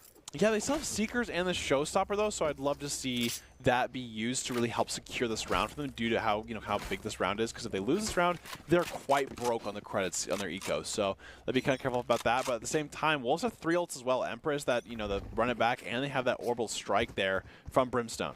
And the orbital strike on the plant can be a real Yeah. devastator if you have enough eyes to know where that plant's at. I also really enjoy I've got the your Brimstone trail. ult to like help them push them out of somewhere. Ooh, yes. Oh, great ult there. Here it comes. Gets tagged. Run it back being used. Actually gets one from it as well. Here comes orbital strike. Does a decent amount of damage too, so that's not too bad a value there. They kind of reset position though. Gators did own Spike the down. front half of A. this site. Last player They're standing. not feeling very comfortable. Moonkeeper, we know they're strong, but are they strong enough? Looking to play Ooh. first to Atlas. They saw it. They know people around the other side, though, a little bit more present. Rezkin, here's the reload. Oh, can't quite yeah, grab it. and Wolves, that's 11 a to big round for them to win because this next round here, Gators eco is definitely in shambles. They do not have much eco at all. It took a lot of them to force last round here, as we can see. So True. we have like Masters who can buy the one Phantom, but everyone, you see literally Shorty, Sheriff. Classic. Yeah, classic. Maybe a Ghost it was. I mean, it'll be Final Headhunter spot because it's, you know, it's Chamber. So Right. they'll probably have full Headhunter just because they do the eco. But I think the big thing here is Shadow's gonna have to make a big showstopper play here. I think you have to make something happen with either 1 to 2 kills on this to really force something to happen. Let's see if they can get it. Gators moving up now with that raise front of the pack. Look at how far Avian is up here though too. Master might have a good timing. Ooh. Yeah, just like that. And that's an operator too. Right. That's a big bonus. Yeah, and pings it. you just took someone pretty far off the map. Gonna throw a little bit of spray there. Not comfortable walking across. That's right. Play safe. Wow, Emerald They're gets fine. 2. That's a big 2 kills there. Because if they can't get long, it's going to be really hard to attack B-side here. No, a good Emperor's pop for sure. Really evening the board here. Looking at a 3-4. Wolves feeling comfortable at the site A and deep in B. Gonna send one through Hookah at Shadow with the Shorty. It's comfortable right up until this point right here. Oh, Literally, he was almost Goomba stomping him right there. He just didn't realize he was there. beautiful potential for that angle, but the smoke was just awkward. Yeah, like right around the edge of it. Now all that space is up to Wolves. You just have an Empress on fire here, almost gonna get checked by Sunny Great Lee. shot there. So good. Master looking for another one. Did see him, but the problem here now is time. They have 30 seconds 30 left. They have seconds to left. still take site, hold site, and plant. They only have to take sight from one person though, and there is 2 of them. You know, so they're gonna have a big push Look here. at Molly. They understand It stops him. exactly what's going on. Yeah, he's got to force through on Good time. jump. A nice jump, clears it entirely, But now they've waited. They have 12 seconds left now. and still a man on Player site. It gets down. 10 seconds Atlas. left. He can't TP because if he TPs, he just loses it. Yeah, Atlas gonna be the one to. Yeah, really he's gonna save bring the it op, I think. full- Oh, he saves on it though, considering the walk. Yep, has to walk after that. Finds Oh. one just for free. Oh, they keep he chasing. went for the gun. They're hungry. He went for the Vandal and just ended up going down. Yep. But now 12-9 here. Did fall in after. Okay, the one thing I don't understand though Wolves. is if Sunny Lee's buying an op this round, why Right. would you go to pick up the op? Or the Vandal? Just like trying to hold it maybe from Sunny someone? Lee was chasing for the Vandal. Yes, they dropped the Vandal for it. I thought Phoenix chased the Vandal. Nope. I mean, okay, Kinetic went through first, yes, but I'm saying we saw Sunny Lee drop his Vandal, his operator for the Vandal. Gotcha. After he got Right. Kinetic. So that was pretty interesting. Yeah, it was But a weird buy circle. Here we go. 9-12 now. Showstopper's still available. I really want to see this be used here or utilized in part of their attack to really get some space. Oh, Master caught. Awkward right there. Wolves. Oh, there it is. See what they can catch. Gets stuck. Doesn't No. get it, but gets Hookah. That's the big thing. Yeah, Hookah is important and keep playing in after it. Gonna try to take a little bit of space. Doesn't quite check that very well. 2 people. Oh. A beautiful flash saves his life and gives him another kill. Shadow with that 2. Backed by Sunny Lee gives him great position. He's gonna keep playing into heaven there. Kinetic. Oh, a killer. Whoa, that spray transfer was heavenly and takes Very 2 winnable. for free. Very winnable. Down to 2-2. Edge of the seat here, 9-12. Plant is out. Kinetic. Oh, solo though. Down just barely to Gets reach him. his emerald. Melee with it. Knows what his last one is. Maybe he doesn't. Running out of time. Options are low. Has to at least get the half here. Wishes. Yeah, I'll Corner say, takes him. wow, that was so close too, because Wishes got to like such low HP on that trade. What a crazy round from both teams there. Yeah, two kills. Yeah, back to back there. and the discipline there from Kinetic was insane. Definitely. And not only the discipline, but the adaptation he made. As soon as he killed the guy on not looking at him, the transfer was crazy. Like that was automatic. Yeah. That's something when you're in the zone there, and Kinetic is definitely in a zone right Nose now. to the crosshair. I mean, if you see his kills, he has like 20 something, so I think he's definitely in a zone. Right. Once again, a default here by Gators has the utility, but Chamber is getting so aggressive. Oh, my masters! Right there. Yeah, I would say Avian is definitely just getting. He wants to win this game a little too bad, it seems like at this point. Definitely need to play a little bit back there because they don't have anyone to smoke him off in terms of like that angle on top. If he plays on top of that car, who's gonna hit him? You know. Ult's gotta go. We're so close to the end of this round here. I'm ready to see one. Yeah, we saw the pretty shortly. showstopper. They just got all 3 of these this round. Yes. So we do see, you know, the overtake. If they get on site, they have the Viper's Pit for the next hold. Yeah, and Gators are going to try to play along this line here. They're going to send a Hawk back to CT. There is one holding Heaven here. Oh. That's a good one. Oh, he Hunter's tags gonna come him. out preventatively, finds one. Oh, he almost gets second he and gets third. Shadow instead. Bye, boys. Oh, Go on. Master goes down though. That was their Viper's Pit. I mean, that was a big part of their post plan here. That was most of the theory. So they're not feeling super comfortable. They do have Spike in U-Haul, and it's mostly open. They just got to clear that bath out, but they're ready for an approach that's not going to be there. Yeah, I think they're maybe 30 trying seconds to left. bait things out with the rotate here. Gotcha. Once again, 25 seconds left. They have Dog and Flash here, but once again, they still have to take sight. Yeah, they can't bait by waiting. It's the Wolves' clock. Oh, yeah, Redskin is on a spot, too. 15 seconds at this point. No. They have to go somewhere. Oh, he's going to fake it. Beautiful. But yes, no Is one's that gonna moving. move? Yeah, Spike down now. exactly. Spike WinCon down changes. A. They've got to take this. He does get aggro. Oh, yeah. One that he takes Reskin. A Defenders beautiful win. collateral. And of course, if you want to be seen by expert recruiters, talk directly to esports industry insiders like pro athletes, team general managers, game producers, then join the club. Esports Tower players get insider access to industry insights, and with our featured rumbles, recruiters are taking notice too. It's a great way to score exposure if you're looking to start your path to pro or land a collegiate scholarship. And of course, just a great game overall. We saw them take the game. Wolves take on the Wolves will now take on the Hammerheads after winning that one, and the Mammoths versus the Gators will play in the lower bracket there. And that was a great match. And we saw a lot of back and forth with 2 very different comps too. Like it wasn't even just 2 similar comps; it was very different comps overall, and just it was a pretty good match. Yeah, we definitely saw some solid matchups there, and some people really go head-to-head on quite a few angles. I really like that one. That was satisfying to watch. I was gonna say it was a great match there, and of course we have another break, so we're actually going to go to a break after this. We'll see Game 3 after this.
Visit NationalGuard.com to begin your guard adventure.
Esports Tower Rumble in Valorant. We are broadcasting from the Boise State Boise State Esports Arena. And welcome back to the Esports Tower Rumble. It is time for our winners finals. So we'll see who fights together to see who to fight the lower bracket winner. I'm your host, Brandon Hutzkozy-Yancik, and joining me call the action today is Greg Old Soul Smith. And Greg, we just saw a great game last game, so I'm pretty excited to see this winner finals. We see, the first team won pretty heavily. It was 13-3, and the next one was a pretty close game here. So definitely looking forward to this new game between these two players, or these two teams. Yeah, so am I. I mean, we saw totally different approaches to the style of the game. Yeah. The first one was just so fast, and they were first bloods all the time. Whereas this other one, we saw them waiting even when it was the other team's clock. They wanted to feel everything out. So I'm really excited to see this clash. And I think that's just the nature kind of bind as well. And so we'll see the Hammerheads versus the Wolves, which is, we just saw the Wolves game versus the Gators. Definitely excited to see both these teams play because we saw the Hammerheads be really aggressive. Like you said, we saw the Wolves kind of play a lot more slower game. And of course, we're going to get ready for the game going up here. I'm really excited to see it. I think the map is Ascent, which is, kind of one of our go-tos. Ascent, it really is. And we were talking about this behind the scenes a little bit. It really just talking a machine approach to the game is a nice display of what Valorant can be. Exactly. It has everything that you need, and I've said it before, it's got a nice mid, which is high risk, high reward, but it's not entirely necessary. You can play without it. Has a very nice B that showcases everything. It's got a beautiful heaven. Everything's set up. I'll say there's a lot of different things we've seen as winning formulas in this map. Yes. We've seen, the rushes, we've seen the slow play, we've seen the rotates, and of course, want to make sure you check out that QR code, which is Vitamin Shop, has everything a gamer could need. Scan the QR code now to check out their latest products, so make sure to tell you out when you get the chance here. And, like we're saying, back to Ascent, a lot of different ways you can play this map. We've seen a lot of splits in terms of A split, B split with that mid being used, the cat being used, full-on rushes as well. I think comps make a big difference in this map. We've seen a lot of interesting stage picks to have a different off angle for that B main. You can wall yourself up there, play a different off angle, things of that sort. So very excited to see what these kind of people go with. We've seen KJs in the past really hold it down. I'm a big fan of actually double sentinel on this map with Chamber, just because Chamber has such a good time. Just on this map as general, he has a good TP spot. So when you have that, KJ and Chamber defense, it makes it quite hard for teams to either flank you or kind of get advantage of you. Yeah, and that being able to quick move from spot to spot is nice when mid is so important. Yeah. You have a nice, fallback, they took blank, or, we can boost up for this. So, I feel like you really have a couple ways you can approach this depending on what you've got. KO, we haven't seen in a minute. Atlas, gonna queue that one. Looks like the rest of these, no. Let's see, the Duelist being a Reyna is typical. The Duelist being a Jet is believable, typical. The Cypher, there's the only mirror here is Omen. This is going to be an interesting one.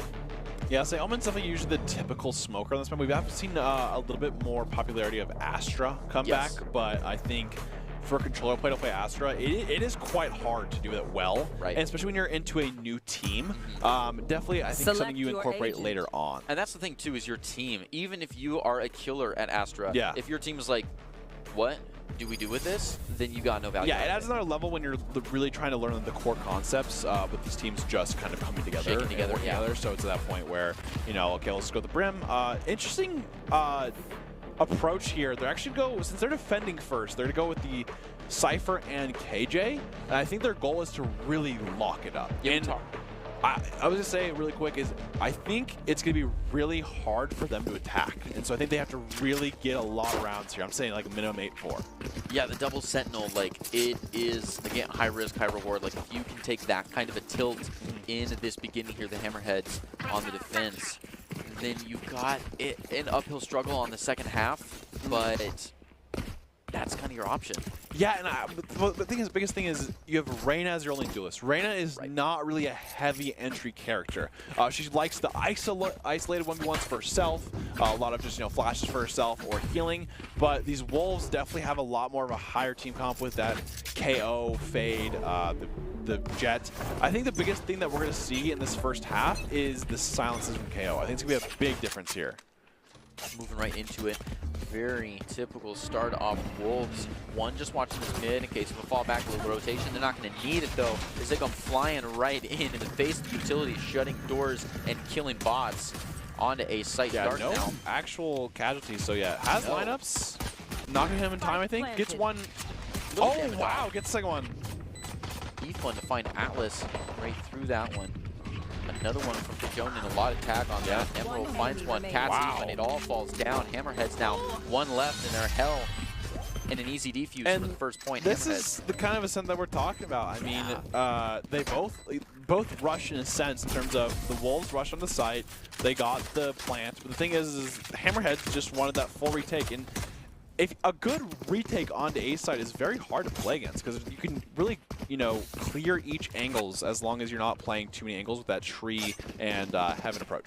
Yeah. And that's a good first round. And we're going to see the Wolves just kind of go with a save, I believe. They did get the plant down, which is still pretty good, but that's just going to be for more eco for next round. Yeah, it looks like they're considering a rinse and repeat approach here. They've already got their Sentinel ready to square off against Cats. Yep. It's going to be looking like. Sure enough, Cats makes the jump across. The Wolves now actually approaching mid here. So, oh, the catwalk's getting hot. Cats got to scoot back a little bit. Looks like they're going to spoon it right down mid here. It's a dangerous place to peek sometimes. Yeah, a couple 50-50s to approach. He's going to try to cloud burst in. Yeah. Good try. Yep. Sometimes they miss every bullet in the smoke, supposed to hit everything. Spike down mid. Saibo now feeling it. Decides to push up just a tiny bit. They try to rotate back around to Catwalk. Cats is ready for him. He's going to take this Headhunter on. Yeah, nothing really yet. Dark gets one. Oh, Avian gets one as well. Down with 3-2, but they're still haven't really touched site ground. It's a little back and forth on where they want to go. Rezkin caught in the middle with Avian. I was say Rezkin got hit from like 3 different angles there, so that was a little hard. That's Hammerhead round 2. No plant. No, there was a plant first round, sorry. Yeah, there was a plant first round. But I mean, the Wolves couldn't really get anything done. It's kind of hard with what they were doing there. But now they're at the full buy, so Hammerhead's looking for this good bonus. I think bonus, Hammerhead's lost 1, so they can work with that definitely. Dark setting up, yeah. Camp. He's got to have it. Interesting setup from like right there. In terms of, you know, maybe they're going to go the other side with the jet dash and things like that. But hey, they at the end of the day, this is where they're setting up, and they're like, yes, of course. Shock dart's about gonna go shock dart right away. That's pretty interesting from E-Funk because he has lineups too. That got him a kill. So it's true. Yeah, has lineups, and you're not exactly sure if they're pushing or not. Doesn't look like they're going to go right in, which is a good call. Now Wolves can move if they need to. They sure are going to think about it, sending Fade in right along past that B wall. They've got a lot of action happening mid, though. Saibo almost eats a bullet. Interesting bounce. Smalley. Yeah, he said, don't touch me. I'm getting my space. Yeah, back up. And now they get the space back, though. Cats now could. Traded 1 for 1, not bad. Considering they don't have guns, right? So. Getting ready for a big push here. Didn't flash. Gets out of there. Now has to play back. Gonna help Atlas find another one through the wall. They're looking for it. Little Goldilocks action finally finds it. 3v1 now. Arsova, who's been planted in the same spot the whole time, leaves the door open and is just gonna try to catch him from the side here. Yeah. But no actual push in here yet. No, and why would you? The other side's free. It does have a lot of lingering utility, but we're not worried. They get in a nice plant, and now left. It's Sova's game. Ethan has to be the one to walk in. And they're ready for him. First look. Ooh, does check. Yeah. It's good. Can keep walking. Looks like they broke that glass for him. Here we go. Around. Does get silenced now. Yeah, presence detected. They know he's on board. They're going to watch the closer angles. Look how far away Rezkin is. Oh, yeah. He's literally just deep tree. Ooh, oh, good try. But yeah, Ziknek has the flank, so. Yeah, he did pre-fire as he checked hell, and I think that gave it away, so that's why you got the peek from Mitch, from the that choke point right up front. But overall, not bad. I mean, they got 2. Here's a little reminder of earlier's game, the Hammerheads. That's right. You know what you're up against. The Wolves now got a point up against the Hammerhead. Yep, and the thing is, they do have Cypher ult, but the thing about Cypher ult is it needs, you know, this thing called a condition. And a lot of the time, Cypher ult does not meet that condition. Because we all know Cypher players just wait. Yep. In a good way. If they come to them, maybe. It can happen. That ult needs to get reworked. So I'm with you guys. Yeah, we agree. We know how it is. All right, Kinetic is going to be working up. Getting a lot of picks with these plays, so doing a pretty good job. Walking up. Yeah, they own this loose mid, but to get back there, Gonna market feel. Start pushing in. Oh, One person Avian. plays Nice alone counter. and finds one. Kinetic ready to try to play back off. That might tip the hat just a little bit. Kjonin still the only kill hold here. They decide to really dive all in, which means we've got one person pushing up the catwalk on the defense. It's going to be Dark. They find a point and just walk right away. Kinetic now, attention split. It's harder to push now when you have that pressure. They try to get around the wall, but pushing up into Market is just a little bit more awkward. He's got to keep watching his back. Yeah, exactly. That so Dark just played a mind game on him and just froze their progress. They're all around him now. doesn't get tagged, but Spike Kjonin down mid. gets, or Kjonin 30 pick on seconds him. left. Once again, taking a long time on these routes. We have 30 seconds left. Not too much happening. Does get a Vandal. Still have to go and plant the spike. They be careful about flank. They be careful about behind them at this point. The spawn. So great haunt. Then they have 13 seconds to go on the site. Ignore And against KJ as well, right? So Last player standing. just got Spike good down trade. A. Doesn't have enough time. You know, gonna look for at least maybe an outro or two. Finds one. Exciting. Gonna try to get the 300 creds out of the plant anyways. Yeah, goes but down doesn't is get it. Dark and flying in. It's a 3-1 now. Hammerheads are feeling pretty solid here. That was a timer out though. Yeah, I was gonna say, I mean, they waited a long time, but I mean, it's so hard to attack against a KJ when you have 6 seconds left, or you know, going to a site where KJ set up. Placing swarm grenade. And of course, very Alarm bot out. particular about their setups. They are. Throw that away. It Turret goes here. out. Exactly. And I like this. I actually really enjoy this this Hammerhead play, Get where out of they're my actually way. sending a lot more B this time. The Wolves play? Yeah, the Hammerheads play.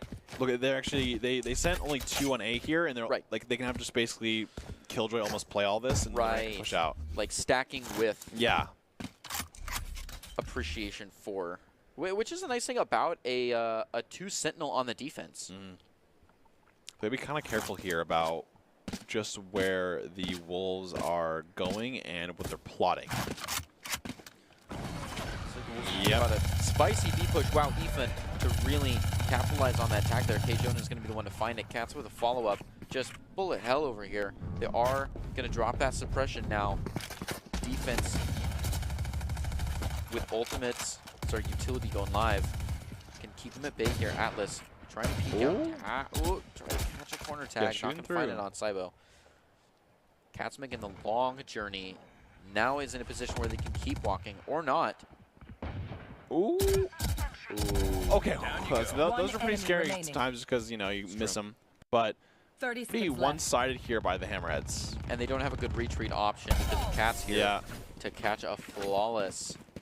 I like that round there, though, because we saw Cats like slowly push out of A main, make the wraparound to spawn, gets going because, you know, the KJ can just basically hold onto A site solo with how they played it. She put her turret facing towards tree, and so that she could basically just solo play that, which is pretty cool way to like, set up. I like that. But now gonna set up, of course, for the A push just in Placing case. But they're gonna do sentry. something similar, you know. They're gonna keep having that, I guess, you know, more so one-sided for this. So here we go. Cats gets into one. There's gonna be one there, maybe playing for the ult orb. But a lot of kind of this 3-stack B, which is a lot of what the Wolves do. They don't really fully commit to sight sometimes. We'll see them Recalling kind my of bot. defaulted away, one mid, one, you know, other main. And look, at they're all running off A site here.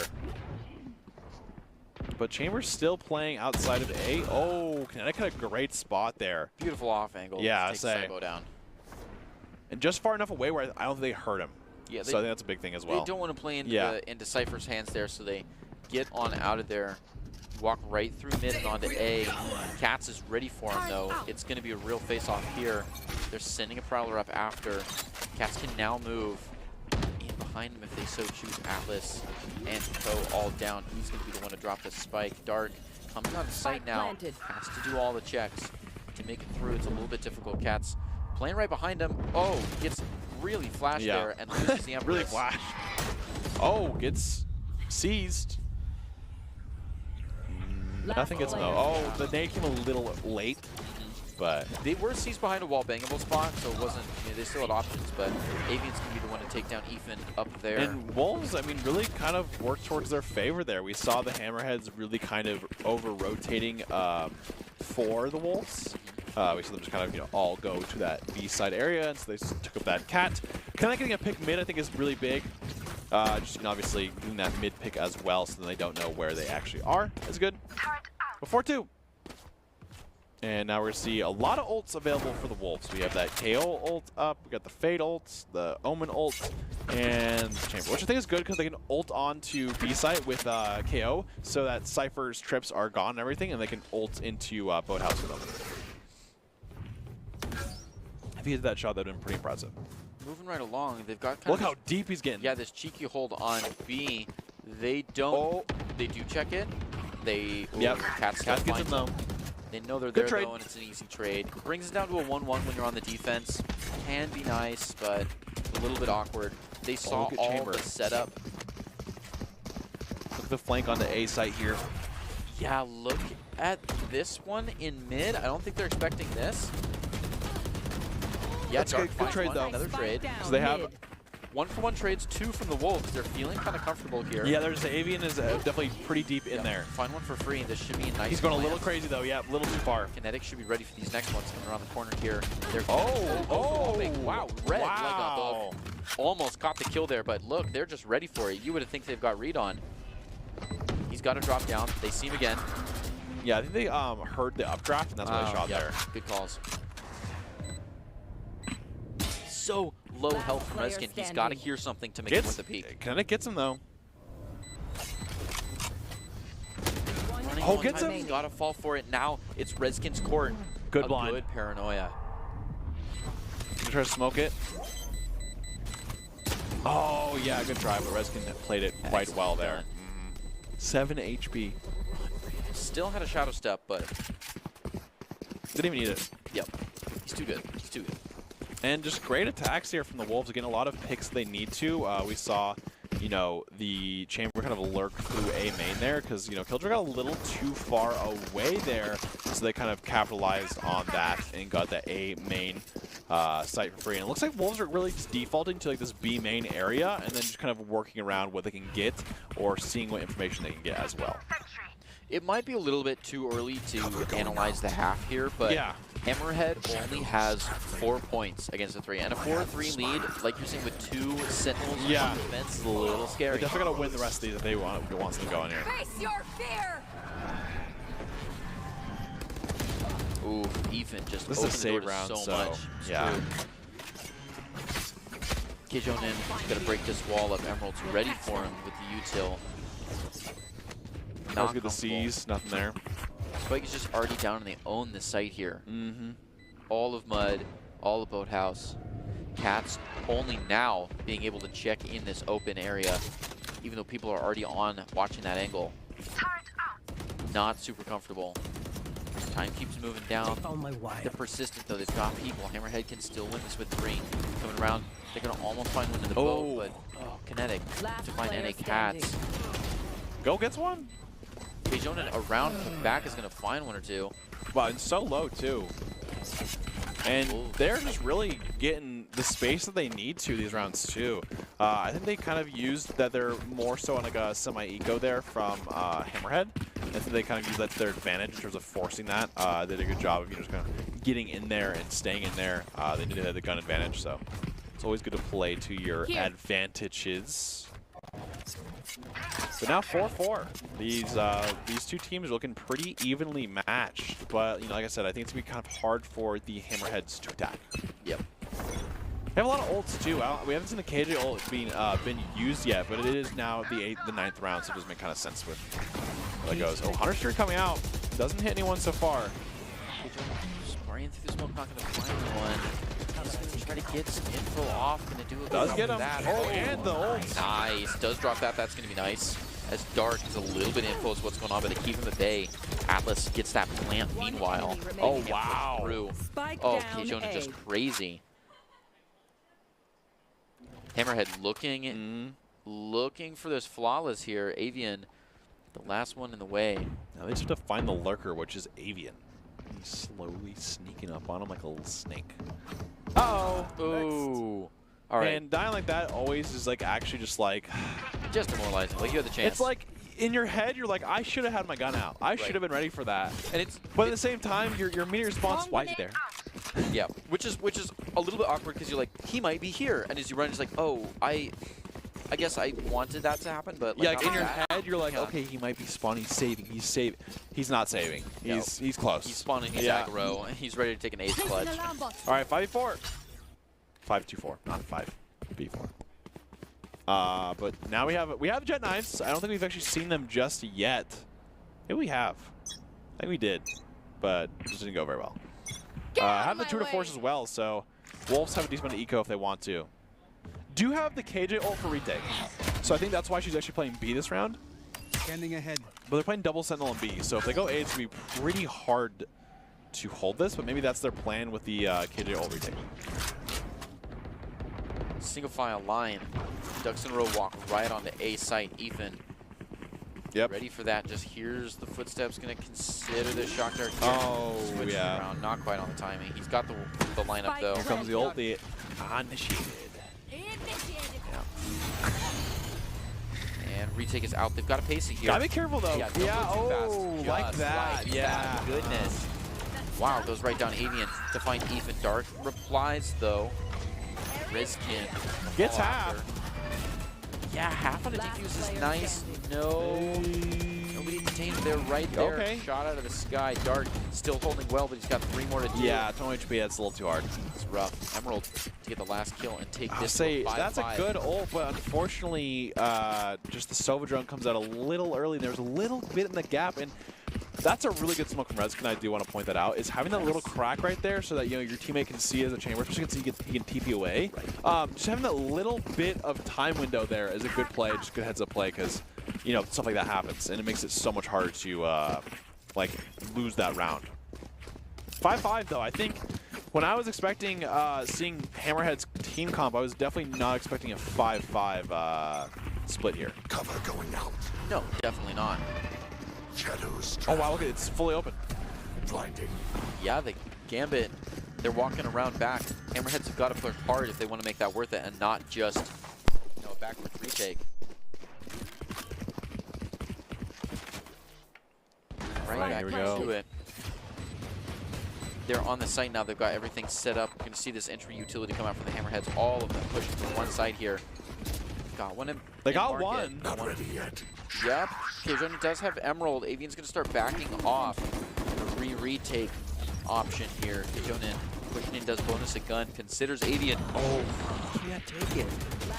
Oh wow, I mean, Hammerheads, yeah, go down. I mean, that was a good try for their eco, because I mean, they just had all classics and sheriffs with like the full retake, but Wolves take them down now 6-5, so at the very minimum 6-6. Is this the first time the Wolves have taken advantage? Like have been in the lead? I don't think so. I think it was like a 4-3 back to 4-4, things like that. But I think this one's a big one though, being that 6-5. And if they win this one especially. Yeah, it is. I mean, Wolves have a guaranteed clean half. There's no longer threat of 7-5. Yeah, exactly. Which is at least a little bit of a push. I mean, I think I think if you, in terms of like comms and stuff for your Wolves, you're like, yo, this is more than fine. Yes. Their team comp is definitely very, very defensive sided. So. Do you have the Tour de Force? I don't know if you actually popped it more than once. There's the ult, like that. They found my wire. Oh, a good yeah, flash say there. good spray. Oh, great ult too. Good use of it. Oh, didn't quite respond to that one. Down I don't think to it goes a off. 3v2. Oh, it did go off. It It did, went off. yep. Okay. Dark now knows these last to wine. You want to play? Let's Is he gonna play. find it 2v2. though? Last one here. Avian is flanking in no man's land. Look at both But Katz all is these ready players. for it. Oh, yeah, I'll say Off Katz is guard. also lurking. Just sent backwards. Avian. Okay, Avian's done this play like 3 times now, so I think they're gonna be a little ready for it. They might be. I see him running backwards though. Cybo. Does the Tour de Force though? Cybo's in his setup. He does have the speed is right there. Has TP? Just ran out of it though. I think it's worth for him to actually just make noise TPing, because they have a pretty good idea that he is close. Right. Yeah, he has to like check hell. Oh. 30 seconds left. Interesting. Yeah, so you don't need to shoot that. There. Yeah. That's all right. That's all right. We're gonna see here. Avian is so scared of his flank. He is. He doesn't know that both of them are there. He's only watching right side. Yeah, but the like, thing, a jump from wine could kill him. exactly. As I said, the thing is, he's checking all these angles, which he should, but at this point, he's running out of time. But no time to plant. Oh, they're 10 here. seconds left. Oh my! Okay, I was gonna say, I was like, he peeks that. Whoa! Yeah, peeking that was really aggressive. I mean, he must have realized that they weren't flanked and thought they may have been on the same side. Yeah, maybe. Yeah, maybe he just like thought he could get one and then just get some time with it. But 6-6, I think it's gonna make it not unwinnable for Hammerhead, but it's gonna make it a lot harder for Hammerhead. I think the biggest thing that the Hammerhead does have going for them though is their post plant. I think if they get onto site, it is going to be really hard to retake. They have the Cypher trips, they have the KJ mollies, they have the KJ trip, I mean, they have the KJ turret, so they got a lot going for them here. The only problem is they have no flashes besides like Reyna flashes, which is like a half flash, I guess is a good way to call it. And then they have Sova. Yeah. And so has some good tools, but like I said, it's going to take a lot more gunplay. Right. Especially considering that you have all that like Sentinel style defense utility to take care of poke plant, but you've got to have the time to get in there and actually place it. Exactly. Oh, wow. Emerald going to be first down, really opening that site. All the Hammerheads coming in, take the 50-50, Okay. no problem. Jonin go crazy. Unless Cypher just becomes initiator. Yeah, Cypher just is the duelist. I totally read this wrong. The 6-6 suddenly makes sense. It's a tight match now. I do that every time, Avian. Don't worry. You hit that wall like three times, 4 times. Okay, this one. Hit it again. This one. Okay, this one. And then you just give up. It's like, all right, I give up. Shadows traveling. Smokes hell, which is interesting, just because I feel like main is gonna be a little scary here. Moving in. Yeah, just look at this utility. He's just ready for him. Avian feeling a lot better now. Takes Ooh. 2. Looking for this third. Sees the gun. Switches and goes ult. He only hit one. He only hit one bullet out of that right click too. That's pretty unfortunate. But that was like we kind of said. I mean, if Hammerheads get onto site, it's gonna be really hard for them to lose the post plant. And I think right there, when they can just take it that fast, makes it quite hard. But that's definitely what Hammerhead need to, because they need like a momentum here for this half. They need to really get into a groove of attacking that's just working. And I like how they're just running back a main. That's the one thing I guess that also it's taken into consideration though for Wolves is their defense. It's good, but it's not. They have Chamber, right? And Chamber is kind of playing this mid area, so it's not fully locked down like that KJ and Cypher did. Oh, and it goes down right away. Oh, really low? Oh, yeah. That's Pushing out of that smoke slow with the gun out. It's a rough one. Cats now watching Atlas here, but they've already got a lot of utility up. Oh, suddenly attention directed to hell. Atlas now gets a chance to peek out, but he's caught. Ethan and Cybo going to be the ones to find it. Oh, so low health. That bot just did so much damage to him, so Dark just had to sneeze on it. Hammerhead now 4 alive. Take this one to an 8-6. And it's going to be kind of a big difference here in terms of this next round. It could also just be the standard where Wolves kind of win the Vandal Phantom like buy round, but if the Hammerheads win this next round, it's going to be a big swing just because of the no, saves. Oh, timeout. Huh? Oh, I guess they actually just shows like it shows like a fresh. It shows timeout how much timer it is. That's the the timeout manual timeout. That's not. I don't think that's that. I think it's like a DC or an AFK timeout, not a technical timeout. Ooh, a tech. That's what it's pause, called. Not a tech pause. Wait, no, it's not. It's not called a tech pause. Technical and tactical. Tactical pause. There Yes, you go. Attack pause. I don't know. I was like technical, tactic. Right. So they're in there discussing. They're figuring it out. Well, I mean, the thing is it's working pretty well so far. I mean, we see the KJ and I mean, when Cypher walks in and gets 2, I think it's pretty interesting, and I mean that's just some way to take a side, I guess. Yeah. Sometimes there's these one-off we forget that all of these guys are good. Yeah, I mean, like I said, sometimes on paper it's like, oh, well, they can attack, but sometimes you just use your guns. I mean, we've seen it so much in the past, and Yeah, it's not chess. even at the even at the highest level, this happens too. Sometimes your gun's hot, and that's all you need.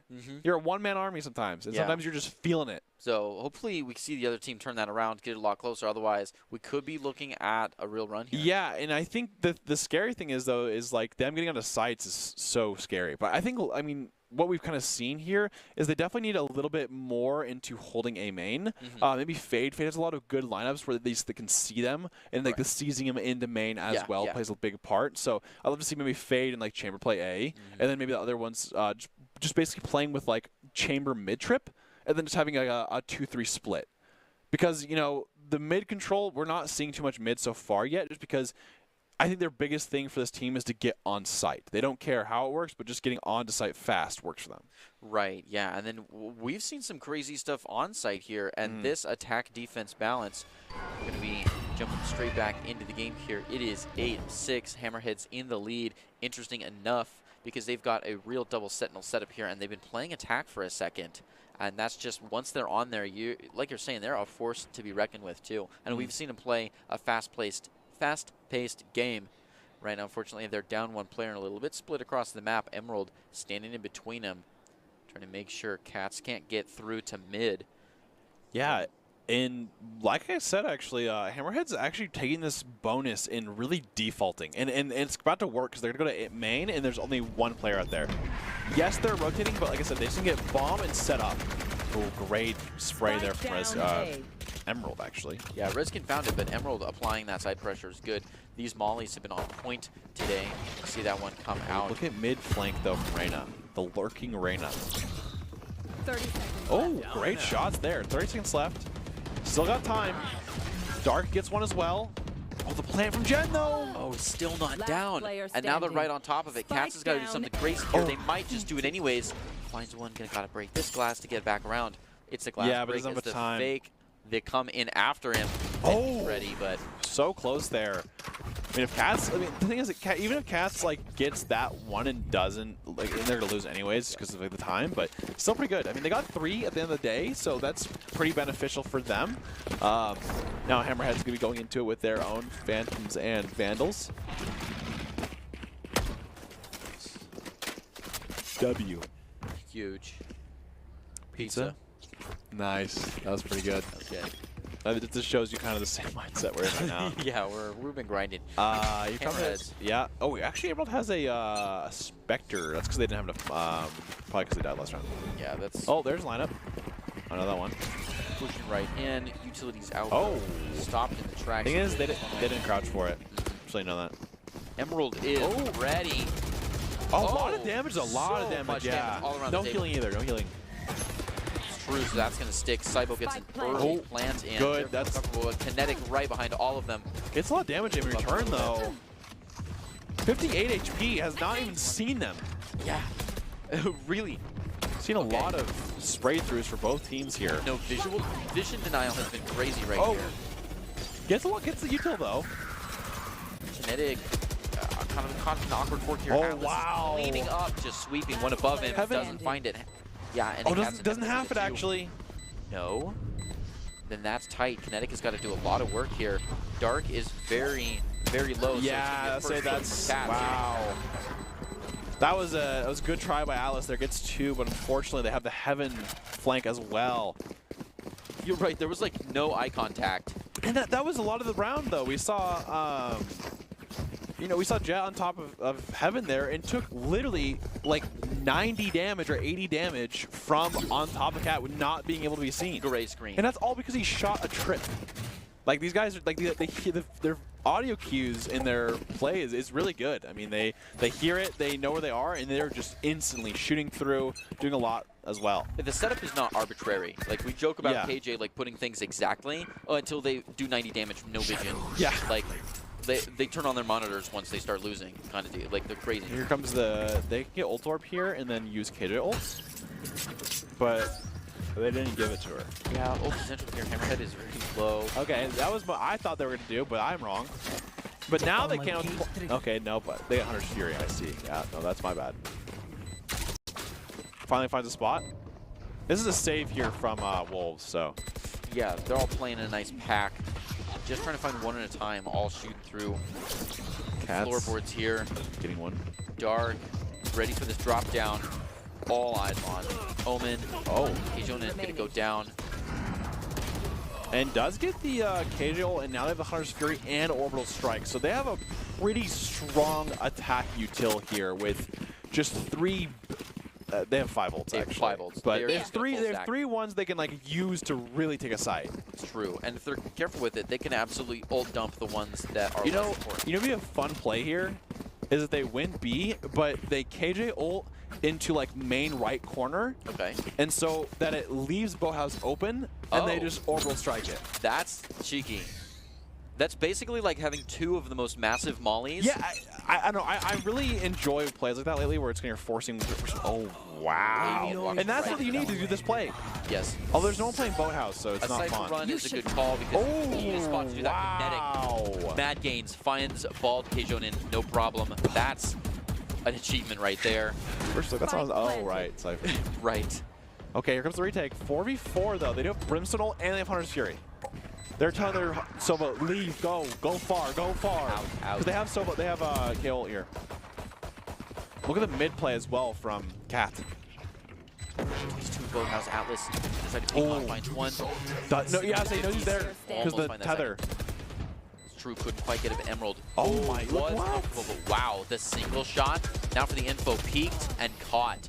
They Hammerhead. Someone check their PCs. That was They are shooting a lot through these walls. Like They I are mean, killing and it. and that just shows, like, you know, sometimes when you're just shooting normal spots, that's Yes. just how it goes. No, they know exactly what 2 meters looks like. Their free fire onto the skull is crazy. I like that. 11-7. I think the Wolves have to now. Yeah, they do another save round here. So if Hammerheads win this, is now the game point.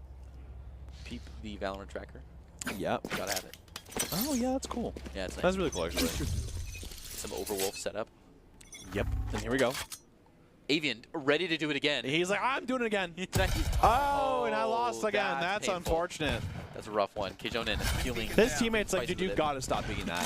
Please. But then it's like it's like a dude, it's save round, and you're like, okay. But then it's like you still did it last round. It's alright. It's alright. Gotta take the risk sometimes. You gotta take the risk sometimes. Yeah, Hammerheads though, 3 ults on the table, ready for a beautiful post-plant scenario with that. Sova has got him just chilling in the I back think here. they really want to save these for next round if they can, though, because they know it's a save. But look at that Sova. He is ready. Oh, I know. I'm not saying they're not going to use it, but I think that's what they want to. I think Right. they want to really save it for that next round, so they can secure that round. Look, Ideally. he's There's just in his almost no iPad. He's watching, you know, Baby Shark or something, man. He's ready. Yeah, He's like, you guys just call me. Cocomelon is You guys going. call me, and I'll call the strike for him. He's got the nuclear codes ready. Last player Kinetic standing. wants these 2. He's attention split. They're playing with him. He's just watching the iPad. It doesn't matter. And then Sova is just checking out his bow. He's like, man, this is kind of cool. Sova backed up Match further. point. he still thinks that KO has ult. he's like, guys, I gotta play far. Okay, here comes the tack pause. I'm gonna be honest here, in the nicest way possible. Little late. But hey, it's still Take called it. Hey, It's a sometimes you forget free- you have it. Sometimes you forget you have it. Right. Like, Like, genuinely, like if- that's not even a flame. That is not a flame. Sometimes it's like, oh, we have attack Right, pause. well, there's no like UI for it. It's not like That's true. you've charged your timeout. So like if you're really in the heat of the game, it's hard to remember, hey, not only should we slow down our momentum, Yeah. but let's like stop it. Let's like take a break here and not let this overtime pressure be on top Yeah, of us. I mean, this time you gotta definitely be like, okay, well, they have Hunter's Fury, they have Orbital Strike, right. they have like KJ set up, they got Cypher set up, so we gotta like really play this round well. And I think they'd get picks though first. Like if you kill the Sova, I think that's big. They gotta find the Brimstone as well. I think a flank is gonna be a really like big person for them to deal with, like sitting that flank. Because we've seen Reyna from Cats literally flank every single round. I mean, this guy. Their entry's a Cypher. They don't have like Reyna's not the duelist this game. No, not it's keep down. Cypher. Like you got to go hunter down. Yeah, I mean, The flank gets even more important when you got people in the pocket like that. Yeah. With people that are just making a sandwich in the room this over 1v2 here. This is scary. kinetic charges. Oh that they my know how gosh, important that's that was. such big kill too. Because I mean, now it's just you're down one. Down one on defense on this kind of like split field map. Yeah, so now and Kinetics Hammerhead- are top frag too. If they can take Avian with this Avian said not a third time. I don't lose 3 times in a row. Tired of it. I do not lose 3 times in a row. Is ready on the backup. Does give away his pause, but although he didn't peek this time, so that's I think there's a common denominator he's there. figured it out. Yeah, He's ironed it out. he got an op. Got an op, which Omen is TP, which I mean, this actually gives them a lot of information because they know that they're not in spawn at least. that's true. And now he can sweep up from spawn and get a good pinch, which he What we were almost talking about. might time here. Nope, Smoke's gonna come out slow. He doesn't know that they're gone mid. Oh, they're about to go fishing on Atlas. Oh yeah, Atlas is gonna have to hold a couple angles here. All right, that's info. A Good good pop flash. flash. Doesn't find it. You would counter though. That's a Too beautiful much knife. utility. Oh, they Yeah, come yeah, right out yeah. from Ethan to find We've him. all been in that spot where it's like I gotta flash, 30 seconds nade, left. silence. And you're like, oh. Spike Now planted. sight is wide open. They got to push in after. They do find Dark Emerald coming up behind. Good space. Wow, this is. They should get an easy half They here. didn't even ult there. Oh my! Whoa! They used both at the same time. And they're not. And they weren't even tapped. They weren't tapped. didn't even go to half. Wait, okay, they actually win this now. There was a tap earlier. Emerald did tap and walk past it. Maybe they weren't playing off that. Emerald crazy, bringing it up to 3K, looking for this fourth one, just hungry for it. Doesn't. Oh. Okay. They got him that wow. one. Okay, I'm. Hammerhead. I think there was a miscommunication there. Yeah, that was because that could have been huge. Yeah, because I mean, once you wait for orbital strike to go down, then you can Sova ult to stop. You just play games. They hit both at the same time. And here's the problem with that too is that they can't protect each other. Because you can True, go yeah. and like Reyna hunt the at ult least player, was, yeah. and that's all right. Yeah, but Little okay, awkward. maybe the timeout made them think about it too much. That could be. Maybe they talked about it a little too much, Yeah. and then they're like, oh, Got the call out overload, lingo. overload. Just try to put too much pressure on like a good shit all now. Wolves though still have a lot. Yeah. It's a journey to make it, but it is a little bit evening of the playing field with that one. Good marks on Wolves for responding correctly to a strange setup to be Yeah, sure. they do have KJ ult, which is good. Just barely missed that toss. Yeah. Doesn't quite have the information now that they were hoping to have because she could have tagged everybody right there. So now they're looking to peek out here. It was a good Omen call to smoke that afterwards so they can't all press in after. Avian watching well from the side. Prowler misses as well. This is a good KJ. Avian just kind of braves it. Oh, no. The Avian. timing was almost perfect. Oh, Avian. Emerald to find one onto Ethan, though. It's not totally unfair. They're going to move in on this side. Prowler. Yep, Kinetic responding. Oh, Cats once again with the flank for the 20th time. Yeah, followed by Darks to get. Okay, got him though. quite a 1v2, bit there. 1v2, very winnable. Rizkin looking for anything here. Caught on the 50, and there it is. Attackers Hammerhead. win. And they take it. A 1-0 series. I mean, honestly, back and forth, and the Hammerhead actually had a really good attack plan. So I think they kind of had that actually solid kind of idea where they'll play, slow enough, play post plant, and then have Reyna Cats just kind of lurk the entire time. Want to be seen by expert college recruiters, talk directly to direct esports industry insiders like pro athletes, team general managers, or game producers. Then join the club. Esports Tower players get insider access to industry insights, and with our featured rumbles, recruiters are taking notice too. It's a great way to score exposure if you're looking to start your path to pro or land a collegiate scholarship. And of course, after all those games, like what do you got to say? I guess to kind of end it out. Yeah, if we're talking about top 5 plays, those two kills that were on top of each other, that was good. Were absolutely wild. We definitely saw some real fluster moments, some real drop the ball kind of situations, which were fun to see. Overall, a lot of fantastic 4Ks games. today actually. A lot of 4Ks. It's like 4, 5 4Ks. Some people were hungry. Yeah. And of course, the Hammerheads advance to the grand finals. Who will join them? Remember, the Rumble is a double elimination, so all 4 teams are still alive with a chance of a title. Make sure to join us next week to see the thrilling conclusion of our Summer Rumble next Monday at 6 p.m. EST. And of course, we'll close out with the top 5 presented by the Idaho Army National Guard, who invites you to take your impressive critical thinking skills into real time. With more than 10 jobs offering a 20K bonus and your degree of choice paid for, the Idaho Army National Guard is the best team out there. Thank you so much for watching, and have a great night.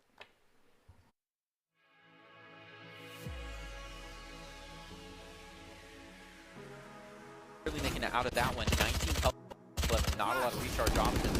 Fire comes flashing out and just overwhelmed. Ethan going to be the one to take him out.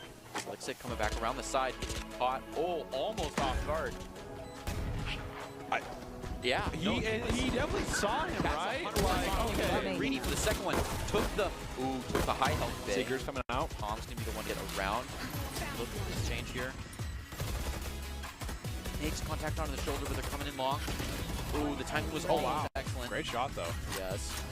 They no longer have this like the killjoy util, but Gets greedy for the headshot. go with that. We're see. Speed flash? Yeah, the problem is when you're into 4 of that, it's really hard to do that. Right. You know he hasn't been playing mid, it's really cool to do that. So Lexic's got to be the backup for it, and they've already got smoke out on it. He sees some good info, though. He's able to take one out and back off of that wall-bangable spot. Done well. He's got some options here. He sees some muzzle through. Nice. And take good care of that. Emerald gets picked right away. Tries to gill, doesn't heal off, so now over gilled at this point. And you have some of that utility damage. Ooh, great shot there. Ooh, Shadow keeps playing it up confident. Going to move onto that utility. Does get flashed pretty well, but they do get the paint shells off. At least going to find a little bit of ground from it. Shadow Lower than that. It will stay on top. That's why there's a lot of like weird vibe rolls sometimes. Oh, great transfer there. Gets 2.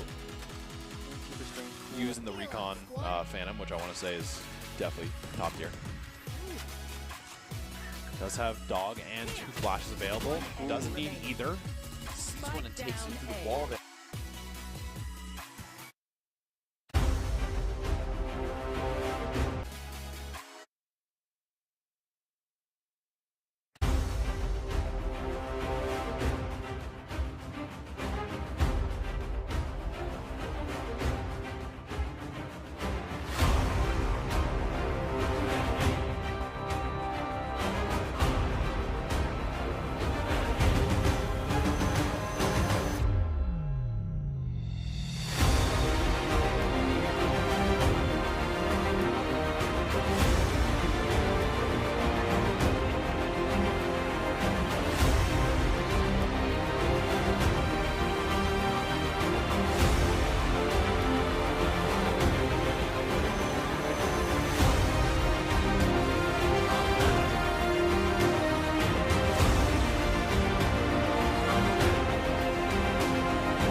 players, we have coaches, we also have parents here in the arena, and if you were trying to introduce the game of Rocket League to them, how would you describe it? Well, the very short is that it's soccer with cars, which already makes it much more palatable to Americans. But we have 3v3 that are going to be driving around the arena trying to pass it to each other. Each round is 5 minutes, and just like in a traditional sport, the one that has the higher score wins. In fact, we're going to be doing best of fives in this tournament, and really it is so incredible to see not only just the range of players, but where they are from. We have players not only America, but players from Europe, across countries, international players that are joining us. It is so great to have a live event like this. And you who have competed in collegiate esports, you can testify to kind of the energy boost it gives you when you have people cheering you on. Yeah, it's a little bit of a double-edged sword, because being at a LAN event can be a little, I guess, anxiety-inducing for some players, especially the noise that they're not used to having. Having an audience cheer you on can be fantastic, but if the audience isn't rooting for you and they're rooting for the other people on the field,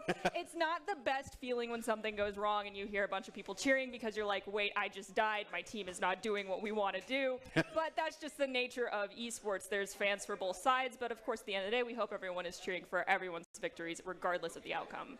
Well, we sort of teased it at the beginning, but here are the official rules that we have. Like I said, it's 3v3 standard. standard soccer mode, best of 5 with round robin, semifinals, and then finals are going to be taking place, and golden goal sudden death. That means if it's tied at the end of the 5 minutes, then we go to overtime, and first one to score wins. So pretty standard. The great thing about Rocket League, it's universal, the meta almost never changing, but you always see new talent. Yes, and one thing that I am very grateful for is that the meta does not shift, but, you know, at the end of the day, we still want to focus on good, clean Rocket League here. I want to see great midfield control, lack of double commits. Now that I actually can hear some of the comms here today, I might be judging whether or not I am hearing people actually calming for Rocket League.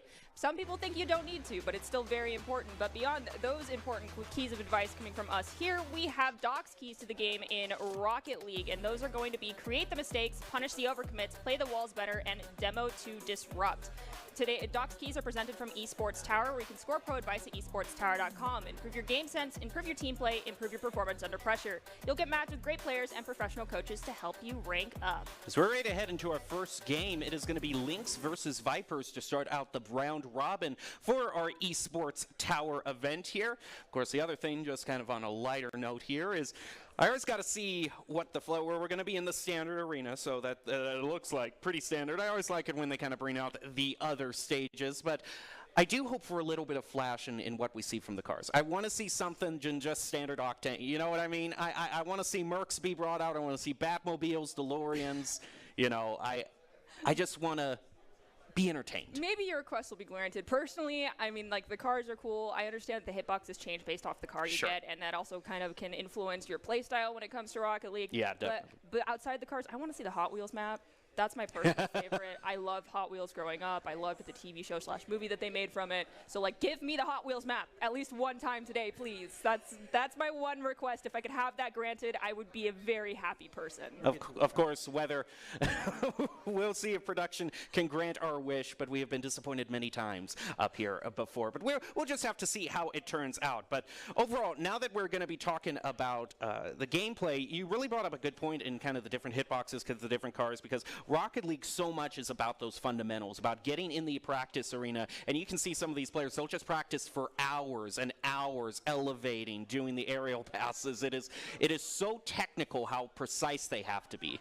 Yes, I jokingly say here on desk you have to be planning to major in geometry, physics, or astrophysics if you want to be a, like, supersonic legend in Rocket League, because some of the stuff that you can pull off in this game takes so much technicality and understanding of how the game's physics engine works that it is genuinely ridiculous, and to be, you know, knocking on a dead meme, big brain. All right, as we're ready to head into our first match here, Viper versus Lynx immediately, almost something being scored there. King Michael makes the first move onto Z Hydra. Regularly seen here at Esports, he's going to save it, get a little bit more side control going for the Vipers, and overall good for these two teams to get a little bit of breathing room after that kickoff. Not too much, though, for the Vipers as Lynx scores first. That was a fantastic pass here. Oh, so King Michael is actually Thrift. I did get to finally say hello to Thrift here when I first came into the arena. Finally able to put names to faces, and so many of you have not sent us your selfies.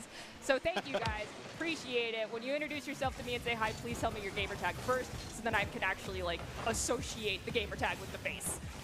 Adrift now trying to center it up to teammates, going to be disrupted by Enzio. Wild stops at midfield, leaving it for King Michael, elevates up just off the backboard. Adrift trying to get it, but he tries just a bit too fast. He's going to be credited with a bicycle kick, but no goal so far. Another thing you're going to want to keep an eye on are all those bright spots around the... Well, okay, you know what? Wilds isn't even going to let me make my point.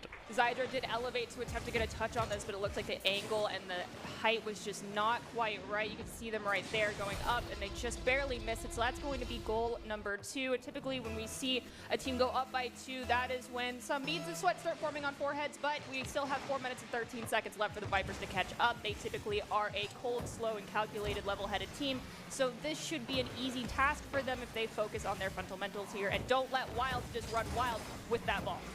The other thing I wanted to bring up for those of you who just might be introduced to Rocket League, all those bright spots you see on the field, the orbs, the lights, those are boosts that you can grab. Boost not only allows you to go faster, but allows you to make those crazy aerial plays, so watch those bars on either side of the screen. That shows how much each member of each team has. It's one of the most important utilities you can have in the game. We have the ball get volleyed over to the Viper side of the field. Tokei's going to get a touch on it, immediately disrupted by one of the Lynx players. Zydra goes for the challenge against Thrift. Unfortunately, though, Adrift Lemming still has possession. King goes in to try and get a touch. They will not grab it. Wild to the midfield, redirects to the mid. We have Enzo get in that passing lane, but ends up tossing it towards the net with no follow-up from their teammates. A double commit on defense from the Lynx pays off. But we have Tokei then resetting it, trying to give it to Enzo. Enzo goes for the shot, but it's a little too slow, allowing Thrift to easily get in there and block that. Yeah, Enzo already being the key playmaker for the Vipers, credited with 3 shots on goal so far. Right now they're trying to get their side control back with a pass over to Ezzy Hydra, but it's not quite aimed correctly, so it's going to go off to the side, give the Lynx a chance to clear. Now they go around the end. They're able to steal the boost away from the Vipers. Can they center it up? Not if Enzo has anything to say about it. A very crucial demolition is going to give the Vipers possibly enough time to clear here, although Wilds is going to make it difficult for them, and a crucial save by Tokei. Yeah, it's sent to Zydra, who just barely touches it back to Tokei, who's going to pop it up. It's going to ricochet off that ceiling. Adrift tries to get a touch on it to redirect. Instead, Wild to go for the challenge. Ball is on the side, still here on the Lynx side of the field.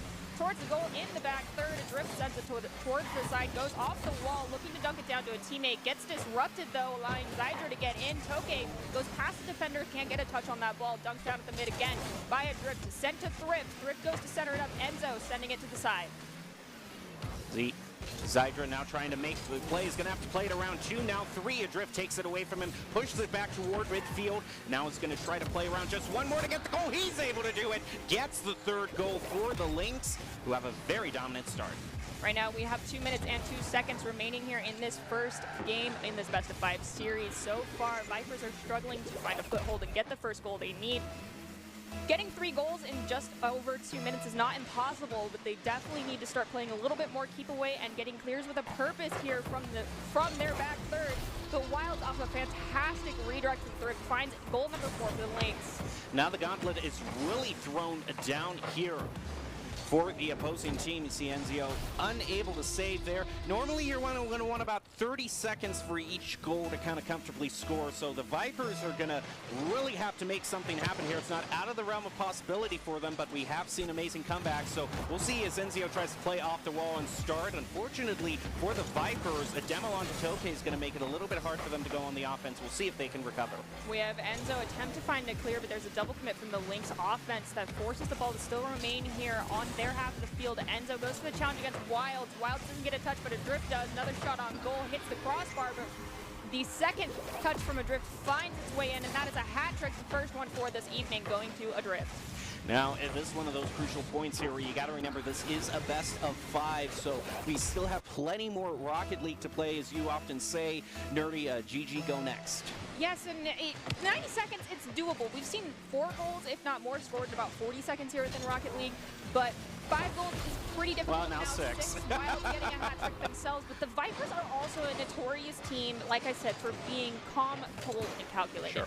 First game, especially traditionally here for Esports Tower, regardless of the event that we are doing, does not always tell the story that's written for the remainder of the evening, and this could just be them trying to analyze what's happening and figure out in the minute that we're going to have between these games what they need to do to go on the counterattack against the Lynx. Still plenty of time to make adjustments. Right now, Thrift, shown as King Michael, is going to pass it over, and look at that beautiful passing between all 3 to get the goal.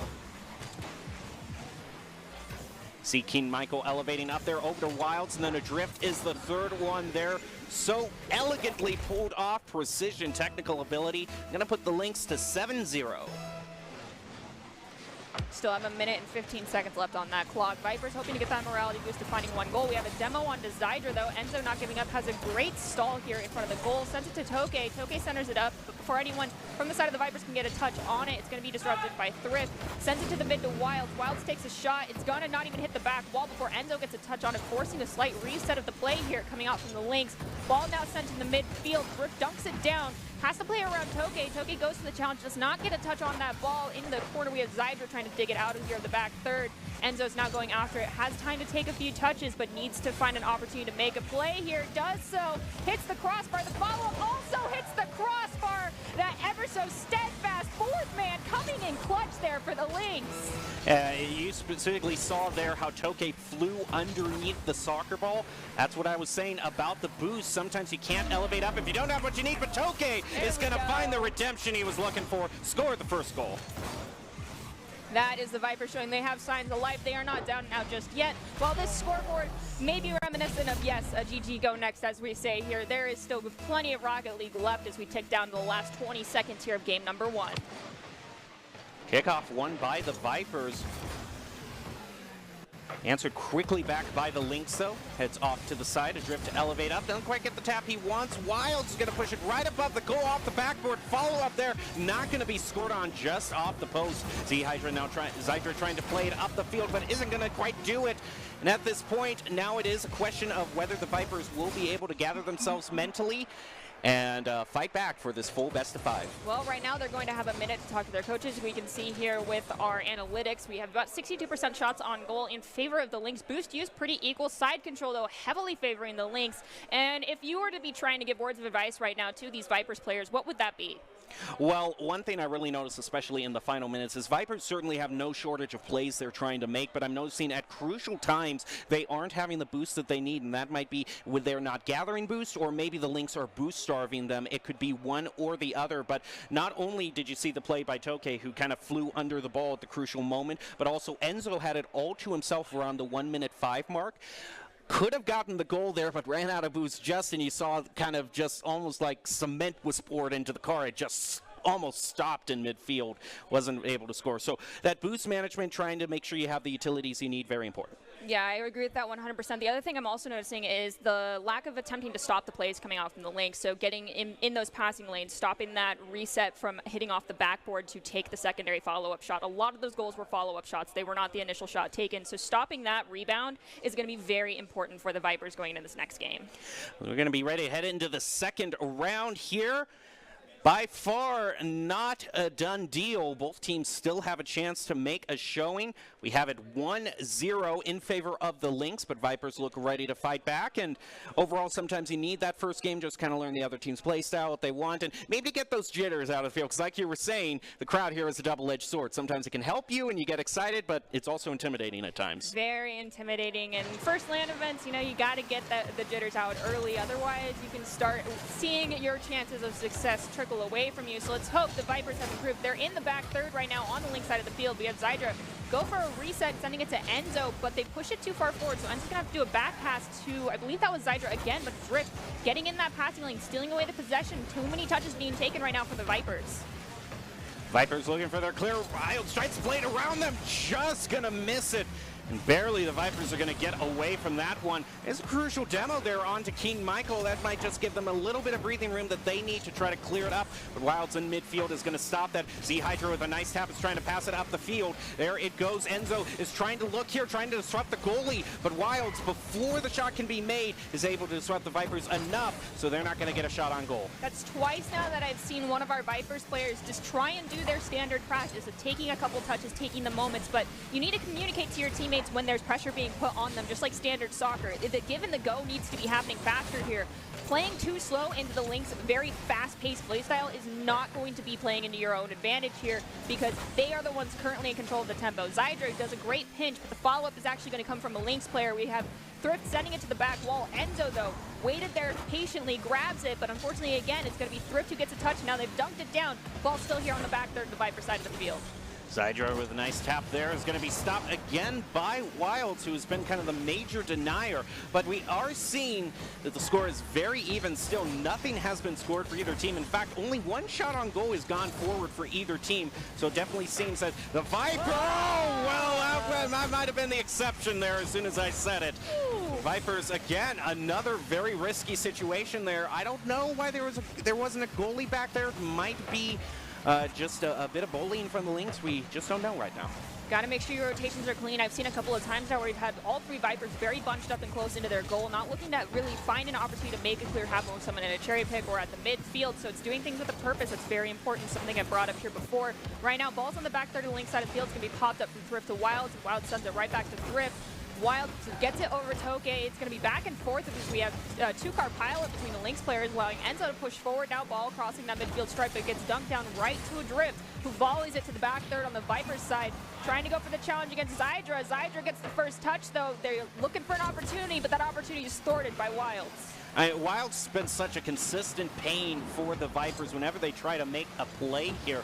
Seen a lot of demos be brought out, but he might be a prime target. We'll just have to see how it works out. Still tied as we're down to the 2-minute mark. Zydra, though, is going to be the one on the receiving end of an elimination, setting it up for a drift here. Ball is slow, though, giving plenty of time for a save from the Vipers. Now Enzo trying to make the play. Wilds is the only one defending right now. Can they make it? They fly over him. It's going to be set up right in front of the goal. Elevate up, a double commit for the Lynx. Right now they're going to get away with it, though, as they manage to clear past the midfield mark. Wild sends it to the side where Tokyo was waiting, leaves it for Enzo. Enzo takes a shot. It's going to be saved by a drift. The follow-up from Enzo, unfortunately, wasn't in time. They still maintain possession. Goes for a slight reset pass to Tokyo. Off the back wall now. We have an opportunity for Enzo to take the shot. They do, but yet again, a little bit too wide. Double commit from the defense allows Tokyo to get another touch on it, but we've got 3 members bunched up, not ready for the breakaway play that's about to happen. They do beat Wilds back to the goal, saving at the last second as Zydra. Drift goes for the follow-up. Enzo will elevate and send that one to the side. Now the question is, who moves up the field? Both Enzo and Tokyo are a bit boost-starved right now. Zydra only having 31. So right now, it's questionable whether the Vipers can make their play after getting some fresh boosts, though. Enzo moves up the field. Wilds puts it over to the corner here, and it's going to be a clear for the Lynx. Back over toward the Vipers. Goal and a drift. 4 minutes into it, scoring the first. Right when that goal was about or before this goal was scored, right here when I saw a drift get possession playing it off that wall, I saw all 3 members of our Viper squad here on the back third of the Lynx side of the field, overcommitting on a goal, making sure you're not operating in triangles and quadrants. Being linear like that makes stopping goal-scoring opportunities and breakaway plays like that very, very difficult. As we tick down here now into the last 50 seconds of game number 2, Lynx only have 1 goal, so buzzer beater is still possible, but as I do that, I get the first caster curse officially. And I technically had it before you, so I'll take that mantle away from you. You don't have to endure the shame. I appreciate it, but right now, Lynx are up by 2. It's doable. You can get 2 goals in 53 seconds, but that relies on heavy, clean Rocket League. As we go into this kickoff, Enzo wins heavily, but there's a double commit from the Lynx, allowing a slight touch. Enzo, though, still maintaining possession, gets it over a drift, tries to send it to Toke, but we also have Thrift getting in there and disrupting that play. Shot on goal, ricochets awkwardly between the crossbar and Wilds, and it's going to be saved and sent to the mid. Now 30 seconds of that last minute has been burned off. If the Vipers need to score a goal, it is now. We see Thrift in the middle of the field. The Hydra with a long bomb shot over. It is in front of the goal, but it's at an awkward angle. It's going to go waterfall in front. There goes the pass from Toke, just off to the left, though. They needed the goal right then and there. They might still have time to try to get it, but with only 15 seconds left, it looks like the Vipers might have to go to a game 3. Right there, that was a fantastic clear, but done. The purpose was not communicated by the team. So many of the Vipers were still over on their own back third, while the Lynx had already pushed forward into the defensive positioning. Ball is right on the back third of the Viper side of the field, hits the ground. Game number 2 goes in favor of the Lynx. There is still plenty of Rocket League left to go just yet. It is best of 5. Lynx are at match point, but reverse sweeps, not uncommon in the world of Rocket not unheard. League or Esports Tower. You see show shots on goal there. It's a bit misleading, though, because for basically more than first half of the game, there were hardly any shots on goal. So the stat is kind of skewed there. Both these teams, it seems their defense have really stepped up in the second game here. For sure. I can't argue with you on that one. I mean, gosh, what was it, like the 1:05 mark, or was it? Yeah, it was 4 minutes until the goal was scored, the first goal by the Lynx. Yeah, so that definitely shows that the Vipers were doing something a bit different, but it seems as though, once again, the Achilles heel being the doing something with a purpose. When they had that great clear that almost turned into a goal, there was just not follow-up happening. Either the communication was not there, or the intent behind making that clear was not either communicated, or no one intended on that clear actually being successful. And that's what the, you need to be doing this and communicating to your teammates, I'm looking for a clear, or someone needs to be at the midfield and ready for that clear. You don't need 3 people being in the defensive position all in one line, because then the field control is just all in favor of the other team. And I think you also saw the Lynx can be so explosive on the counter attacks. You need to be able to rotate back quick enough or just not overcommit. You need to have that one person hanging about a midfield who can rotate to back post really quickly.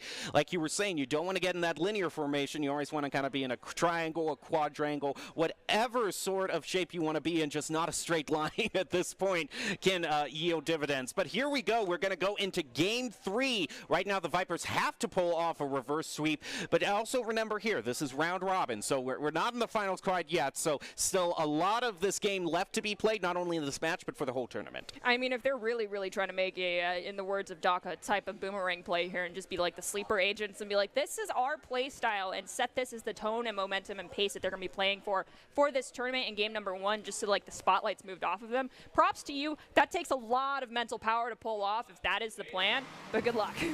All right, Vipers v Lynx, third game. Vipers have to get something here to be able to start a reverse sweep, but don't want to get too far ahead here for these players. They just want to keep their blinders on, focus on the game in front of you before counting everything you have to do next. Adrift currently on the back third. The Viper side of the field, we have a demo onto Zydra from Thrift. It's going to make things a little bit difficult here on the defense for the Vipers. They're maintaining themselves, though. Thrift looking to send this ball into the into a centering opportunity. It's going to be stolen away by Enzo at the midfield, immediately volleyed right back by Drift. And then Zydra sends it back again. Challenge results in no one getting clean possession. Enzo, though, trying to capitalize on it, immediately stolen away by Adrift, who's going to go to the midfield and take a shot on goal. And there goes Toke rotating back and is able to save, and just gives the Vipers another opportunity here. Wild's going to try to clear. Toke is unable to deny it, but Zydra sure is. Pushes it in front, trying to play around them, but not quite going to be able to get the goal there. But you see two Lynx kind of bunched up toward each other. Now they're going to try to play off each other, and Toke again. That's the last-minute rotation, saving the Vipers. Ball is at the mid. Wild gets possession after going airborne with it. Enzo stops that shot on goal here on the side, still in the back there. The Vipers side of the field. We have great clear gets sent to Enzo. Enzo's shot on goal does get saved. Ball is still on the Lynx, back there to the field. Zydra's going to elevate. Drift is going to go for the challenge, dunk it down, crossing midfield stripe. Enzo goes for the return volley. Drift goes for the challenge, sending it right back towards the midfield. Toke and Enzo, great pass between the two of them. Allows Zydra to elevate, tries to dunk it down, just barely a touch there, enough from one of the Lynx players to send it right back towards the midfield as the Drift goes on an attack opportunity. He's going to have to rotate back, though, as they do lose possession.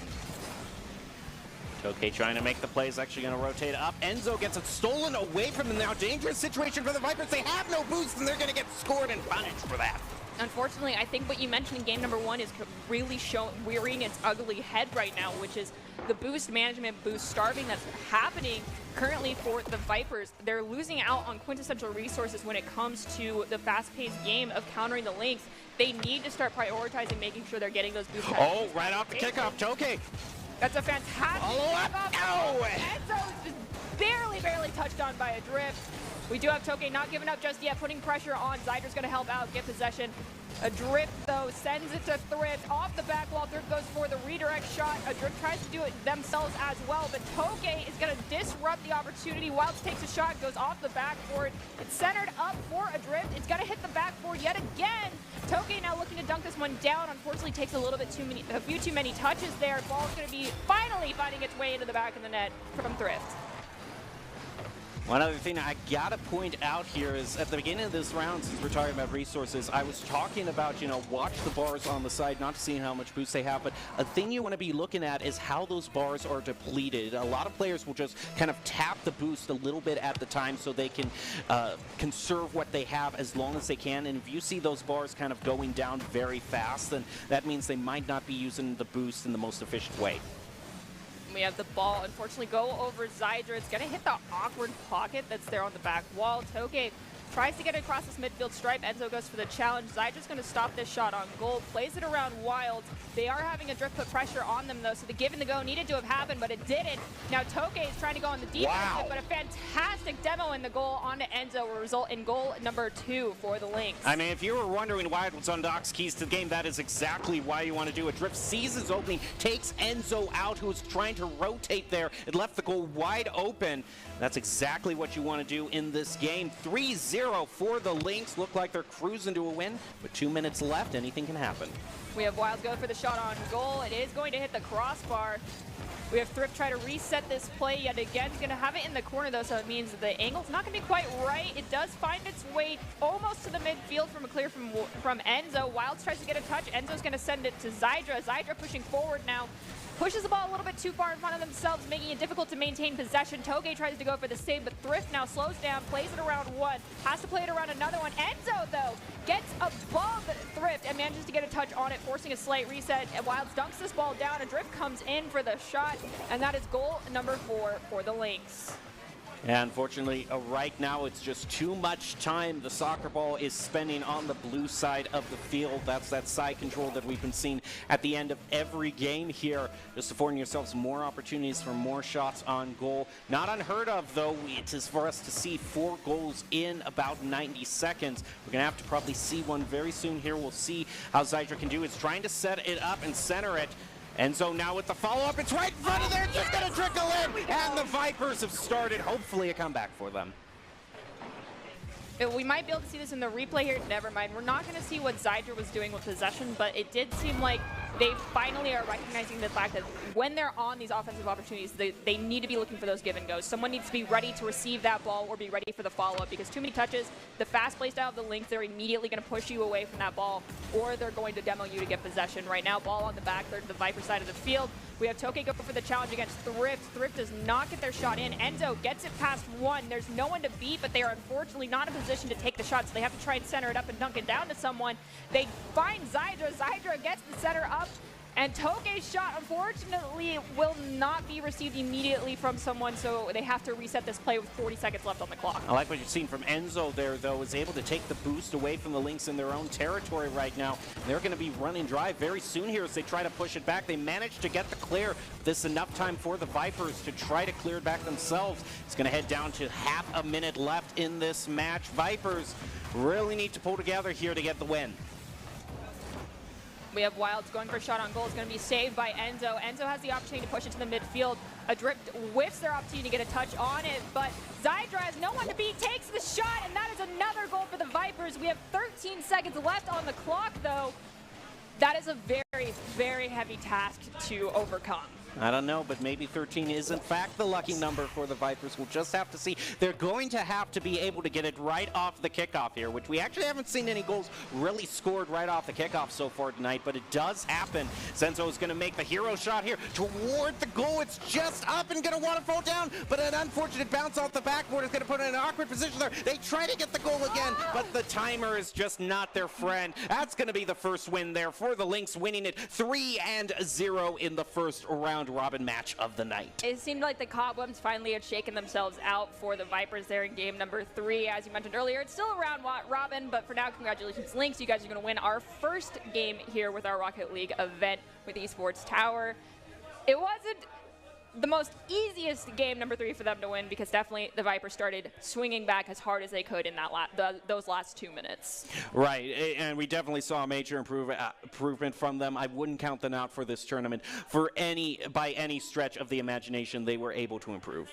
And honestly, Jem, you can see that going out alone can get you so far. I mean, being a ball hog in Rocket League is never something you want to ever experience. And ultimately, if you want to increase your chances of success, you have to level up your teaming skills. We definitely saw that coming out from Thrift and Wilds, 2 players that we have time and time again seen being a dynamic duo. And Adrift has worked in very well with their play style, and they've been improving ever since the first day we saw them here at the Esports Tower Rumble. Esports Tower really takes the time to create teams of well-matched teammates, and I'd like to give a shout out to Coach Jake. And if you're watching and haven't checked out the Esports Tower clubs, you definitely should. It's the fast track to help you rank up. Yeah, he might actually be here tonight to actually hear your call out to him. It's not remote shout out anymore. Jake?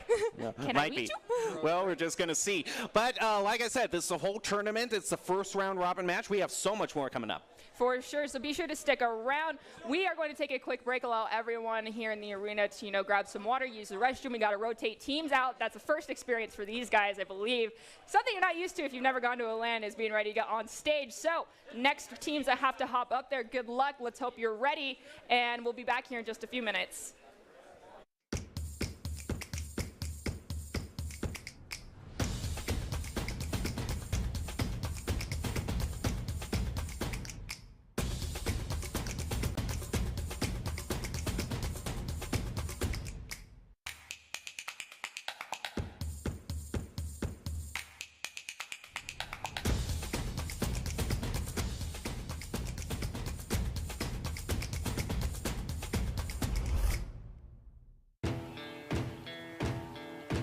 Growing up in Idaho, we have certain rules we live by.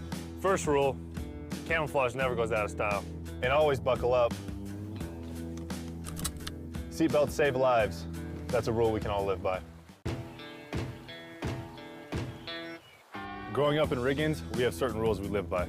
Look both ways before crossing the street. Fishing stories get better the more you tell them. Small town life makes your life anything but small. Never work alone when you go hunting. And always buckle up. Seatbelts save lives. That's a rule we can all live by.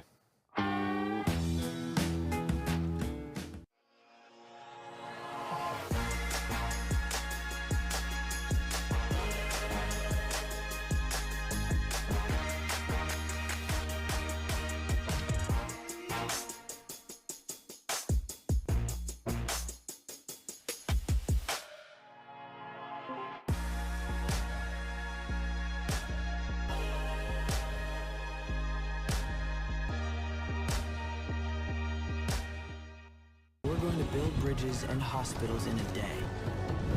We're going to save families from disaster and feed those left in the cold. We invite you to join us. The next greatest generation is now.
Broadcast the Esports Tower Rumble in Rocket League. We're broadcasting it from the Boise State Game Pants Esports Arena, and tonight is a very special Esports Tower event as we have the players here in person for the first time. I'm still your host, Artie Nerdy Bird Rain, and joining me on desk is Jacob Jem Palmer.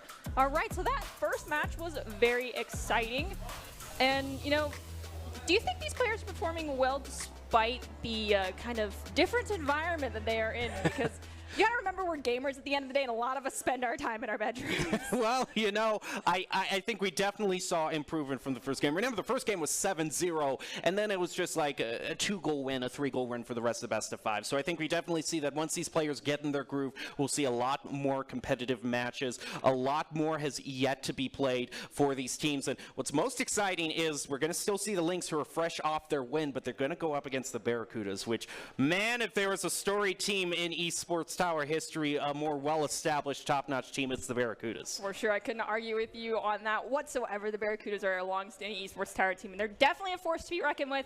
But all of these players, regardless of the outcome of today's event, we want to give you a quick congratulations about all the effort that you've been putting in, not just here within Esports Tower and your favorite hobby of playing video games, but in your academics as well. Congratulations to each and every one of the Esports Tower members who have graduated and have been offered scholarships across the country. In the last 3 months, the Esports Tower Club members who have received over $1.6 million in scholarship awards. These students have not only worked hard on their in-game play, but have worked hard academically and have earned these scholarship opportunities. The players that receive these scholarships are talented, hardworking, and driven, and we could not be more excited and proud to see all the opportunities that these players are getting. You know, we have so many parents here. I think this is the moment where it really hits hard. Is like 1.6 million? Yeah. For video games? That's a lot of money. Yeah, full scholarship.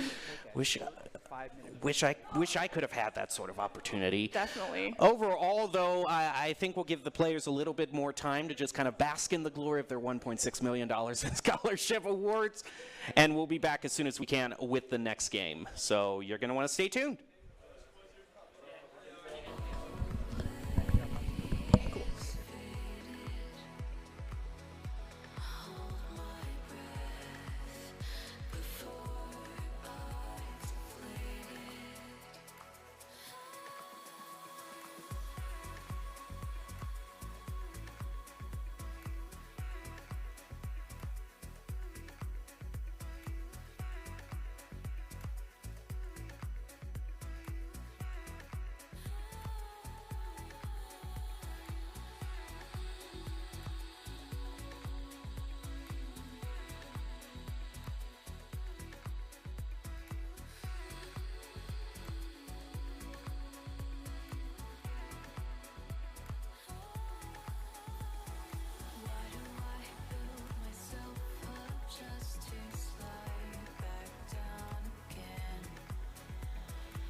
won't you come over? Dying to know where you came from. We're breaking open. Feel like our future's just begun. And all I know is that we lost time. If we stay right here, we could free ourselves inside. We'll stay awake forever. We'll hide away when no one knows. Let's run away together. Just lead me into your world. We'll stay awake forever. We'll hide away when no one knows. Let's run away together on our own. Just lead me into your world.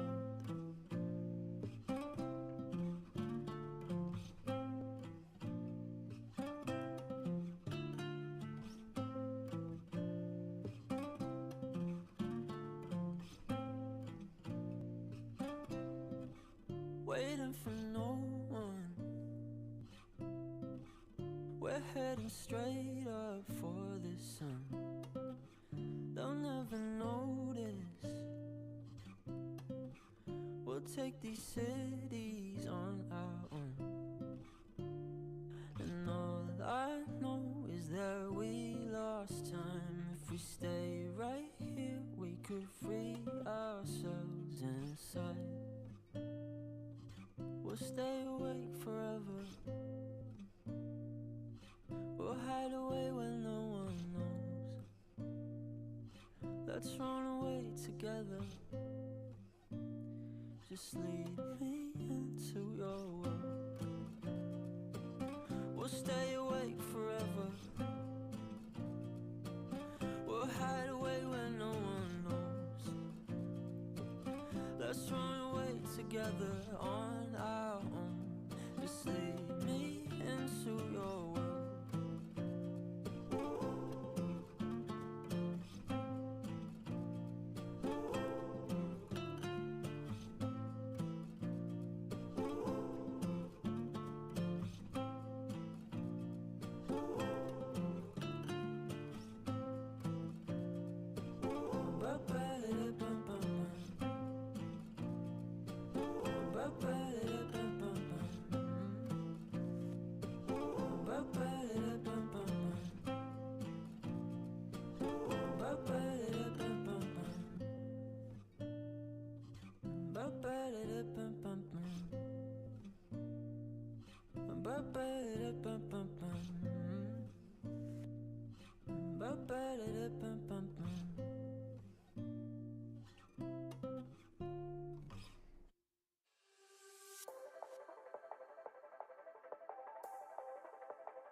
broadcast the Esports Tower Rumble in Rocket League. We're broadcasting it from the Boise State Game Pants Esports Arena. Tonight, this is a very special Esports Tower event as we have the players here live in person for our first opportunity to get to meet them. I'm still your host, Artie Nerdy Bird Rain, and joining me to call all the action on desk is Jacob Gem Palmer.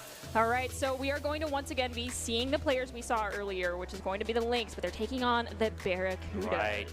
Yep, very well-known names in the Esports Tower sphere. Have been around since practically the beginning, kind of one of the veteran teams, if you will. So it's going to be very interesting to see how the team that just freshly came off the win goes up against some of the best players in the league. Yeah, and one of the things that you got to keep in mind is like the exhaustion that you tend to feel, because being in person also tends to be a little bit more mentally and physically taxing on players, and you're not in one spot. You don't get to just stay at your desk, get up, go to the bathroom, go to your kitchen, grab some water. You have to rotate computers from a warm-up to being on stage to getting off stage and coming back. So that can be very overall different and just exhausting. So let's see if that impacts the play of the Lynx at all. But if you were to give any advice to the Barracudas who are going up against the Lynx, what would you be telling them?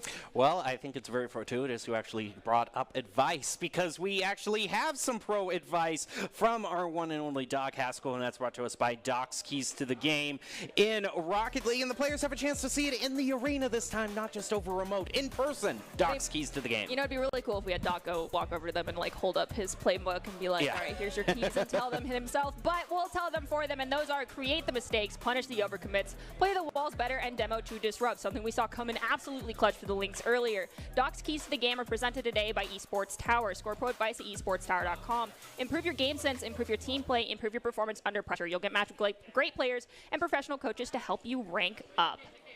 Alrighty, Lynx and Barracudas, just like the last match, it is going to be a best of 5 in the round robin thus far. The players are just logging in. We'll see how they do. I saw that. Yeah, they can no longer get away with any shenanigans. No, they they are under the all-seeing eye of all the cameras around here.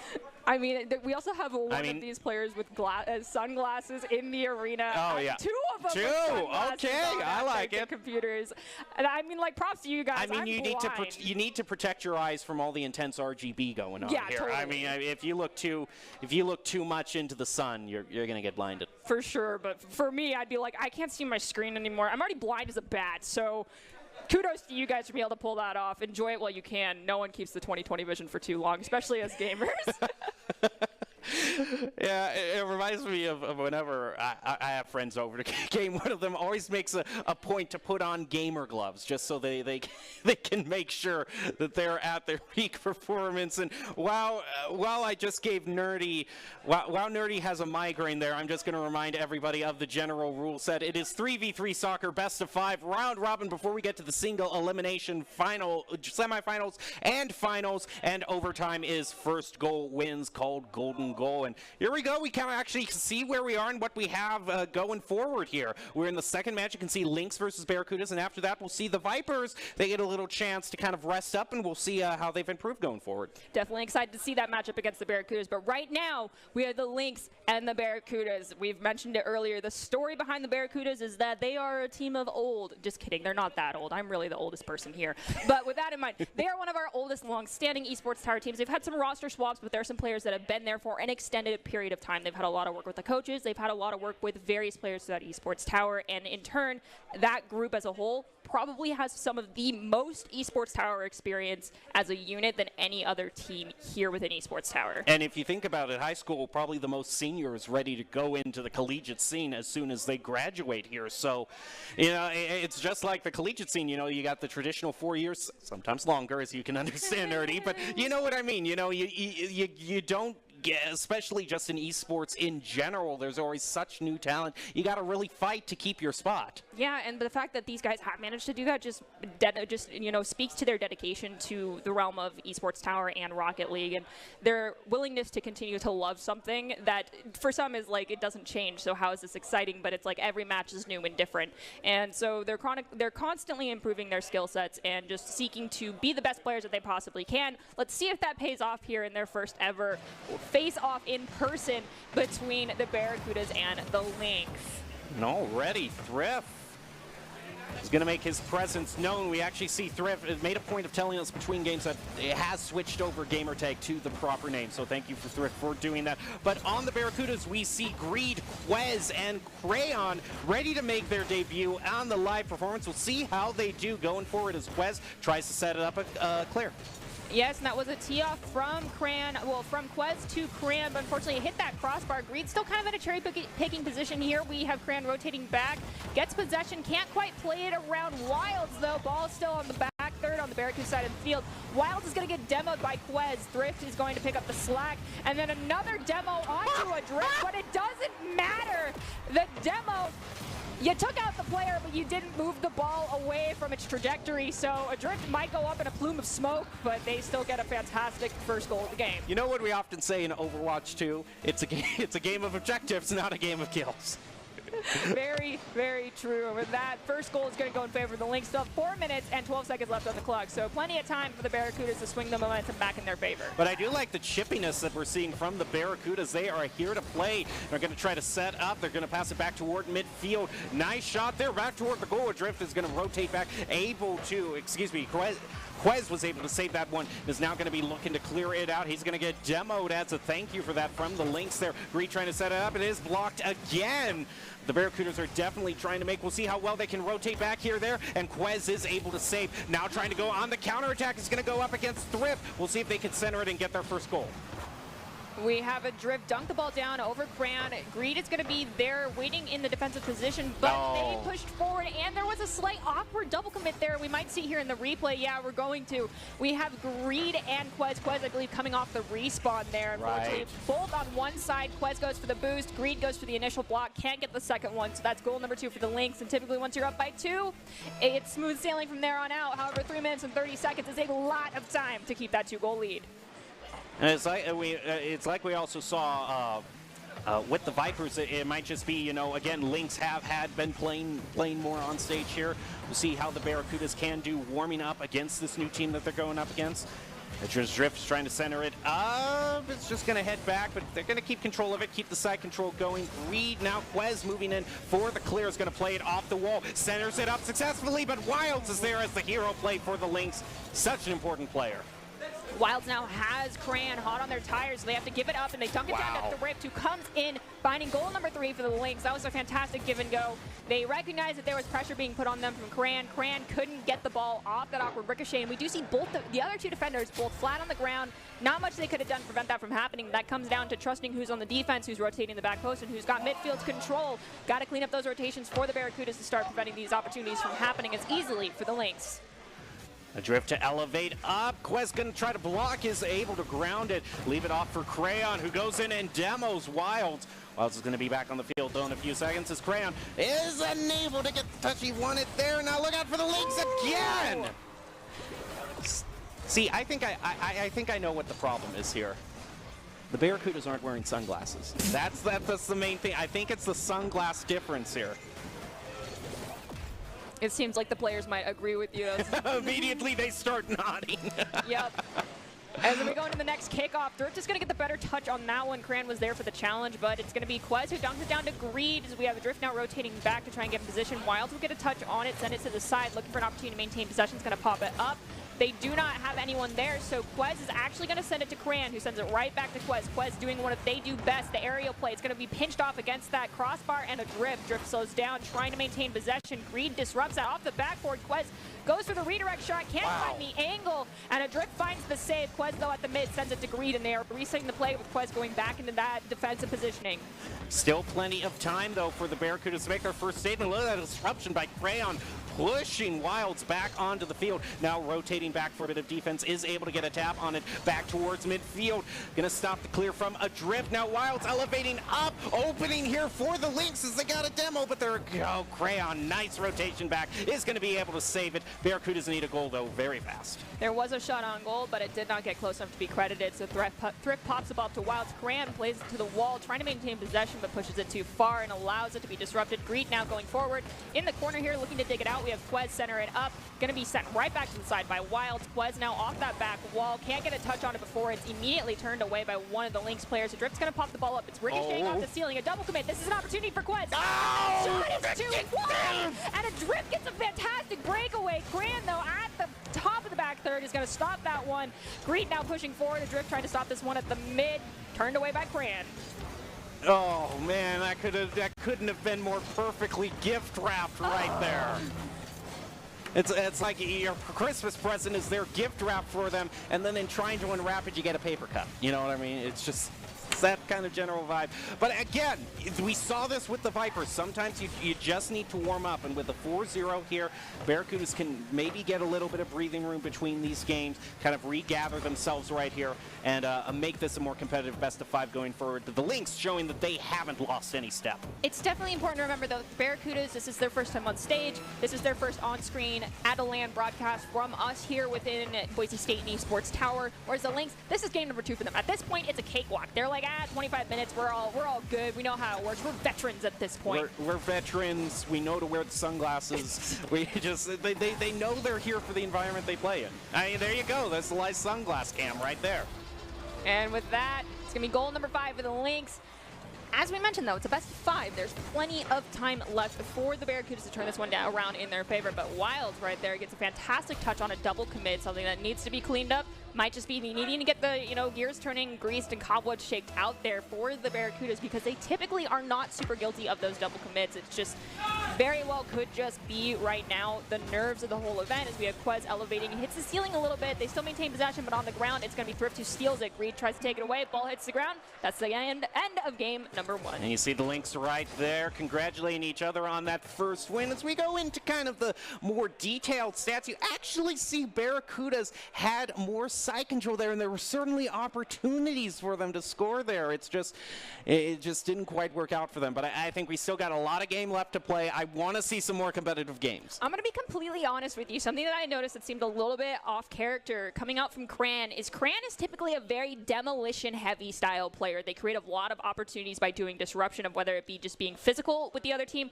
or creating a lot of opening the space by demoing someone with ball possession, allowing their other teammates to come forward and take it from there. I did not see a lot of demos coming out from Cran, which is a little bit different. Perhaps the demos are being allayed by the Lynx, or Cran is just trying to be a little bit more patient and not be the demolition derby champion that we've seen before in the past. But I feel like if that starts happening, like the Lynx starts spending a lot of time on that respawn screen, things are going to get a little bit difficult for them. But I think it's also kind of deflating, because we saw the double elimination at the start there, but when you have a team as accurate as the Lynx going through there, that they can just bomb it from midfield. There you go. Yeah, they realize how cool they look with the reflection in the sunglasses. They got the vibe going there. I'm getting major Top Gun vibes right now. I don't know how to feel about that one, guys. I don't know. Maybe they realize how well it's doing at the box For office. real. So, like, we're emulating everything. The look, the performance, the Very victory. true. But I want to see the Barracuda. I know the Barracudas are super talented. You do not want to count them out for a minute.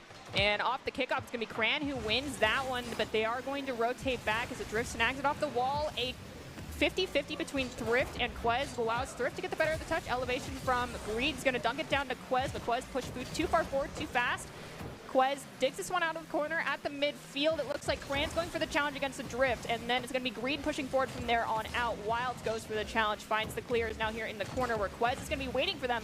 So Drift comes in and they do some cheeky give and go, but it's going to be shut down by Greed, making a great save as Quez tries to push forward there, disrupted by Thrift.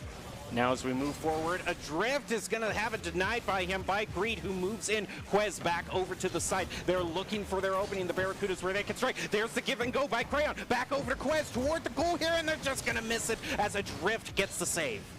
A Drift now has an awkward double commit from the Barracudas, but also a teammate at the same time. So 4 players piling up on that ball. Does find its way into the corner. Now trying to corral this one out is going to be Wilds, but Greed's going to get the touch on it, center it up.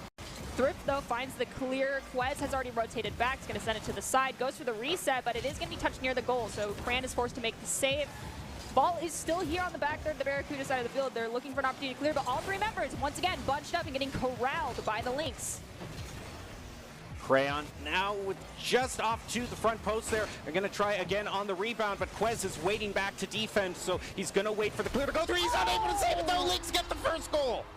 Dang, that one was just kind of unlucky. I mean, Quez did elevate, but they just didn't It wasn't quite high enough, and it just goes sailing past their tires. I think they did get a slight touch on it. We're not going to count it as an own goal. That's a situation of if you were there or weren't there, it was going to go in. With that, Lynx find goal number 1, but there's still 3 minutes and 30 seconds left in this game number 2. Okay, Crayon trying to set it up, gets it past Wilds, now Adrift. There goes Greed with the shot on goal, and he ties it up. We've got a game here, tied up 1-1. And as I like to call it, it's complicated 0-0. So now it's anybody's game for sure. Both teams looking for 1 goal to put them in the lead, and then an extra security goal, so there is no buzzer beater opportunity to send us into overtime. And some rally cheering from the fans as well. Sure to put a spring in the Barracuda step as they move forward here. Wilds gets a little bit better off of that kickoff and is going to move in now. Thrift trying to keep the play going. Crayon elevate up. It's going to be stopped toward midfield. Flies over Wilds, though, and that allows the Barracudas to rotate up the field. They're not going to be able to stop the clear from Thrift, though, as Quez pushes it off to the side, trying to get the Barracudas just a little bit more breathing room. Quez gets the clear, but had a lot of pressure being put on them from the Lynx, so they aren't able to follow up on that clear. Greed tries to go in for the challenge, but whiffs it onto Thrift. Thrift doing some fantastic aerial play, dunks the ball down, but dunks it right to Quez, who gets a great clear to the midfield. Quez off their own dunk down, finds an opportunity to center up to Greed. Greed, though, whiffs the second follow-up shot. Ran trying to set the play up again. He's going to play it off the back wall. Dunk down. Oh, you're going to see this unfortunate circumstance in the replay. This happens to everybody. It does. You can't let it get to you. This is the simple geometry of the game is not that simple, okay? Yeah, sometimes it can just work against you, but it's better to try to make the play than not make the play at all. Exactly, and now Barracuda's up by 1. Not sitting comfortably, though. As I said, they're looking for a security goal. Lynx looking for 1 to tie it up for themselves, as we have what I believe was a 4, if not 5-car pile up there at the mid, resulting in the Barracudas pushing forward. Great clear from Adrift off of a save now at the mid. It's going to be Greed and Adrift who challenge for that ball. No one gets the better of the touch. Ball touched near the goal, though. Saved by Quez from Adrift's shot. Oh, sorry, midfield, whiff there by Wilds, leaves it open to Thrift there, or maybe he meant for Thrift to take it all this time. Oh! I'm going to say it was part of the strategy all along. That is what we consider just calculated. Even if it's not, you just say calculated. There you go. They're going to tie it up. It is back to 2-2 for this match. And I don't know if you saw, but there was a Barracuda right there, and it's kind of just a repeat of what had occurred. Like we said, it happens all the time. It's karma. Yeah, I will call it karma. For a minute, I didn't know if you were stuttering or actually making a statement there. That was beautiful. Thank you. Now we've got the ball here in the corner on the Lynx side of the field. It does look like we've got Crayon pushing Thrift away. Like I said, they tend to get very physical, especially as we hit the back half of one of these rounds. All 3 members of the Lynx pretty stacked up on top of each other, trying to push forward. We have Greed pop the ball up, play it over 1. Can't get it past Wilds, though. Their aerial play, definitely something they're very comfortable with. They send it to Adrift. Drift centers it up. Wilds takes the touch right into the goal off the handoff from Adrift, and that is going to put them in the lead by 1, but definitely not sitting comfortably. They need that 2-goal lead to ensure the victory. You know, I see what they're doing here. I see. You also see Rexy from the Jurassic Park franchise making it. They're referencing Top Gun and Jurassic Park. They're going for the blockbuster. They're going for the blockbuster strategy here, referencing all the successful movies right now. See right there, though, live shot of the Barracudas, who has something to celebrate about. They're going to get back tied 3-3. Absolutely fabulous. I mean, it's still... It's anybody's game almost regardless of the scoreboard, but at this point, tied 3-3 is signs of good Rocket League being played. Both teams are very equally matched in skill. It comes down to, at this point, I say this with a lot of esports, it's a game of mistakes. Who can capitalize on the ones that are being made the fastest? But Quez, that wasn't a mistake at all coming from anybody. That was just some good, clean Rocket League play. Pinch off here from the wall, dragging it down, getting the secondary to follow it up and send it in, and you even had a teammate just in case it did get redirected. And that is going to put the Barracudas in the lead by 1. There's still plenty of time to make a play, though. Greed is going to push it off. Get the little bit. Look at that. The Barracudas are just, it is a feeding frenzy right now. My body is chrome and my blood is gasoline. Quez! Get the hat trick. That is goal number 5 for the Barracudas. Oh my goodness, what has happened with the Barracudas? Someone is alive at the moment. I mean, I said the Cram's typically the physical one, but there was back-to-back demos there. That was a little dirty, but I understand that works into the play. Oh, but a trip! Oh, I thought we were going first kickoff goal of the game. Gets dunked down though, almost squeaking in. That counts! And Wilds with the follow-up, and that's Wilds' hat trick as well. We are within one goal of tying things up here between the Lynx and the Barracudas. It's doable. We just saw 3 back-to-back goals very quickly. It is from these insane players. right now how this match is turning out. The question is what happens on this kickoff. Quez is able to outplay them and get the better of that, but look at Thrift making the play here. Rebound, it's going to be met in mid-air by Crayon and be grounded. Lynx still have to tie this up 5-5. Barracuda's going to try to get an insurance goal, but Wild saves it. Here in the corner, we have Thrift dunk it down, sending it to Adrift. Adrift pops it up for Thrift. Thrift goes for the backboard, center up for an opportunity for a teammate, but Greed gets in the way. Wilds sends it right back across that midfield stripe. It does look like we're going to have Quez be the one to volley it to the back third. Oh. Shot on goal, hits the crossbar. Unfortunate angle to be sent there, but bending it like Beckham is very difficult when you're driving a car. Thrift now on the back third, looking for an opportunity to find the equalizer or to have a teammate follow it up. That might be it, but instead it's going to be saved by Quez. And this is the one opportunity, do or die for the Lynx right now. 10 seconds left, but they have side control. Can they do it? Can they drive this to overtime? They're trying to set it up. Waterfall it down, and it doesn't work out, but what a great effort there by the Lynx. Now, the game still goes as long as that ball is in the air, but it hits the ground, and Barracudas are going to get their first win. So we're at least going to be going to a game 4 here. And we can see here that shots on goal boost you. Side control almost perfectly split 50-50 down the board here. Just demonstrating how equally matched these teams are. When we were heading into that no time left on the clock moment and I saw the ball get popped up again, I'll be honest, my heart stopped a little bit because when you are in the lead by 1 goal, you are kind of, you know, granting an opportunity to send it into overtime, and that could be your very own team's undoing, not something you want to have happen. So I'm always like, you don't need the extra goal. You're already in the lead. Just ground the stinking ball and move on, please. I understand wanting to be flashy, make it look cool, but please, just for my own sanity, don't. Well, yeah, if anything, it gave the Lynx, you know, that one more opportunity to try to tie it up, you know, so you want to end it. Exactly, but now we're in a best-of-3 game, basically. Yep, we basically are. We're basically resetting, going back to best-of-3. And so it's anybody's game. We have yet to have an overtime. I was really hoping I know, we haven't, but yeah, that's...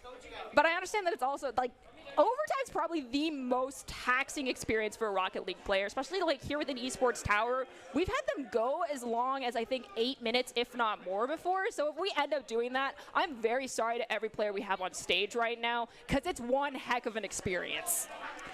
And I also noticed one thing about the experience of these players is they get to hear, if they miss or flub a shot, they get to hear the screams of agony from up here on the desk, which isn't going to make them feel any better about the situation, I can guarantee you that.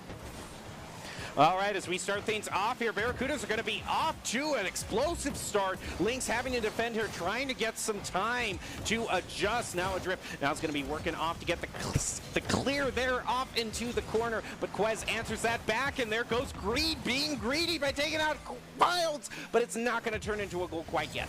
We have Quez looking to center it up again. They do, but not off the backboard. It's on the ground, which is an easy opportunity to stop. Greed finds the chink in the armor, in the words of one of our other casters, Tacky, and finds goal number 1 for the Barracudas. Precision shot from midfield, from way downtown, as they would say. Now here we go. Barracuda's now in the lead here. Situation, the Lynx not finding themselves on the back foot too often, so we'll see how they do right now. Thrift in mid-flight will have their ball possession stolen away because one of the players from the Barracudas did disrupt that. Greed tries to send this ball to the mid, stopped by Wilds. Quez pushing forward in mid-air, is going to dunk the ball down, but it ends up with Thrift, and they intended to push it past them, so we have Greed elevate, send it off the back wall. It is going to be brought down by one of the Lynx members, though, so Quez is rotating back. We have Adrift go for the shot, centers it, actually ends up centering it to Thrift, saved by Quez. Opportunity to center it back up. Cran pushes it to the side, but in front of their own goal. Never mind, we are on the Lynx side of the field, so not as risky as I thought. Though ball already cleared. Thrift with possession in the corner here, looking to center it up to Wilds. Might be stopped by Quez, though. Now looking to set it up. Both of them are going to be in midair, but it might trickle into the goal there. Almost scored again on the Barracudas. The Lynx are trying to look out for it. They have the open goal. Oh my goodness, they missed it. That explosion obscured the shot at the worst moment. Ball off that shot will hit the crossbar from Wild. Thrift tries to be the ball. Cran gets possession, looking to bring it into the midfield. It's going to send the ball down into the corner. They have Greed there to follow it up. Greed manages to get it past one. It's going to be popped up over another by Cran. Thrift, though, with the tertiary touch from the Lynx, gets the save. Wild's putting pressure on Quez right now. Ball hits the ceiling. Quez can't get a touch, so it's Greed is going to push forward. Greed whiffs it too, but Cran is going to be finally the one able to get the touch, dragging it down here into the corner. Look at, and they get scored on. All of a sudden, the sunglasses aren't for show, but rather to hide the shame they're in right now. That was savage. You know what? I can praise them, and I can roast them at the same time. You know, it's Fair equal enough. opportunity between both teams here.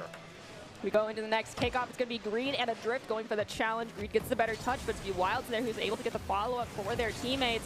Quez finds the clear to the midfield. A Drift is going to be in front of them, though, so automatically sent right back to the Barracudas. Volleyed immediately by a Barracudas player. Quez goes for the challenge in the air. Thrift manages to redirect. Greed gets the center opportunity for Cran, but Cran can get a touch on it. Now they're rotating back onto their own side. Barracudas now in defensive positioning as the Lynx have an opportunity. Wilds is going to center it up. Double commit there from the Barracudas. Goal scoring opportunity from a Drift. Hits the crossbar. Unfortunately, it's nobody's friend any day. Drift with the follow-up will find goal number 1 for the Lynx, and we are within a 1-goal game once again. And we might be seeing overtime for the first time here. We're just going to have to see if the Lynx can still rally. It's a blessing and a curse. I mean, overtime's great, but it does tax our voices. So just know that if we want to see it, we are also hurting ourselves in the process, not just you guys. We all suffer together. Which, after I roasted them, might be something they want to do. Yeah, that's just, you know, it's a bit of payback. Now Greed gets an opportunity to push forward. Thrift stops it, pops it up to Wilds on the wall. Wilds goes for the backboard pass to center it up, but Quez slows it down. Thrift, though, dunks it down, and weird ricochet as Greed takes out a Drift. Greed now pushing forward, stolen away by a Drift. So off the respawn, a Drift immediately back in the play and looking for vengeance. Quez and Cran double commit on that ball to push it forward, but now here on the Lynx side of the field, Cran's going to center it up. The follow-up from Quez goes too far to one side, and they have to reset the play again. Wilds to elevate up. It's going to leave it for a Drift. Continue the clear. Thrift hanging back in the wings right now to maybe follow up on this one. Oh, for opportunity, and they're not going to quite make it, but they still have a minute and a half left to tie this up. This is turning into a real excited one as the Thrift finds it. Awkward, like 4-car commit here in the corner, and then the Drift is just like, I got no pressure. Gets the ball in easy. So now it's basically 0-0 in anyone's game as we have about 90 seconds left on this clock. It's anybody's game at this point. Both teams still looking for 2 goals to make sure that they are in a comfortable position for the remainder of this game number 3. But finding those goals is going to be difficult because this is a very low-scoring game in comparison to the last. As Wild takes a shot, it's going to be turned away by Greed. Demo onto Greed, opening it up for a Drift, but Quez with the clear is going to buy some time for the Barracudas. They're in fact going to go on the counterattack here against Wild. Opening it up with the shot from Greed. It's going to find it and gets the goal. That is going to put the Barracudas up by 1. They need another goal to ensure we do not see overtime because we definitely know the Lynx are capable of scoring multiple goals in a short period of time. It is not something that they find challenging under the pressure here being at this LAN event thus far. So can the Barracudas find another goal for themselves? They've got 1 minute and 4 seconds to find out. Bless the Lynx might be able to tie this one up because 1 goal, 1 minute, plenty of time. Yeah, plenty of time. It is still anyone's game. Greed is going to try to make an insurance goal happen with the pass over to Crayon in the corner. Drift is going to play it off the wall, moving up the field. A Drift trying to knock the defender out of the way, but now Greed is going to buy some time for the Barracudas. If they rotate up too far, they are going to be able to recover just for now, and now we have 1/2 of a minute left. Quez's shot is going to hit that crossbar. Greed dunks it down over 2. Has to beat Wilds out, though. Ball still here on the back third. We see Thrift take out Greed to make this defense a little bit easier for a couple of seconds here for the Lynx. Ball at the mid. A Drift. It looks like they're going for a slight back pass to Wilds, who is just a little bit behind them, but it does not work out. So Greed now pushing the ball to the side. Ball here on the Lynx half of the field. Not something that they want to be dealing with as this clock ticks down to the last 5 seconds. Cran's going to pop it up past Thrift. 3 seconds left on the clock. Ball hits the ground, and that is it. And it will. With that, Barracudas are going to walk away with the Game 3 victory. Wow, look at that. That is insane. Talk about look at that. Barracudas didn't have as many shots on goal, but they actually pulled it out. This comes back to like that high school science class, you know, the accuracy versus precision. Sure, sure. I mean, if you're hitting the same spot over and over again and that spot happens to be the top corner on the crossbar, well, that's not really what you're looking for. So take as many shots as you want in that one spot. It's probably not going to work out. So if you take less shots, but you're still managing to get the ball in at a better rate than the other team, odds are you're sitting pretty good.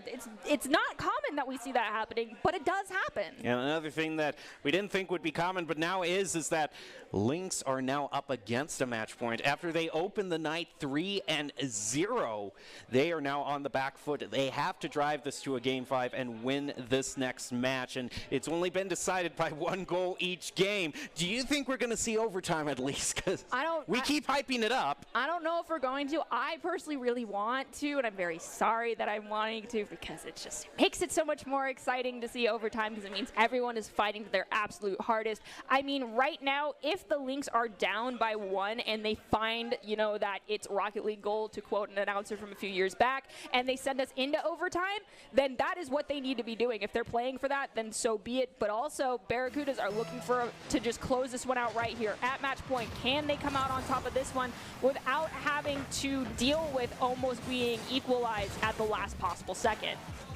See if the Lynx can bring it together right now. They're trying to set up for the shot on goal. Saved by Thrift at the last moment. Keeps it 0-0. Greed here in the corner pops the ball up. It's going to be sent to the side by a Drift, but Quez is going to be the one to receive it. Wild rotating back. Thrift is there as well. Wild looking for an opportunity. They can't quite get this one out of the corner just yet. They play it flat across their own goal. A risky play to make, but a Drift and Thrift both find demolitions. The respawns have happened, but the resources will dwindle for a little bit for those Barracudas players. Cran off the respawn, pushes the ball across that midfield stripe. It's going to be challenged by a Drift, but Greed sends it right back over. Gonna try to find the clear here. Crayon now moving, is gonna leave it for Thrift, and now Wild peels off to the side. Try to find a clear. Now it's gonna pass it back over to Thrift in midfield. It's lined up perfectly, but Quest finds the save. Follow up by Wilds just in front of the goal. And despite all that trying, not gonna be found for the Lynx. Wild looks for an opportunity to get a touch, can't find it. It does look like a Drift though, did send it to the side. They're going to elevate and not get an opportunity to get a touch on that ball. Cran tries to as well, does not either. They do finally get a touch, tries to send it to Greed, but Greed drove over that ball just a little bit too far. Ball still here on the back third of Barracuda's half of the field. Greed now pushing forward, has to play it around 1. The pressure is starting to mount on them. They get it off that back wall, and they're forced to give up possession. Crayon just a slight tap on it.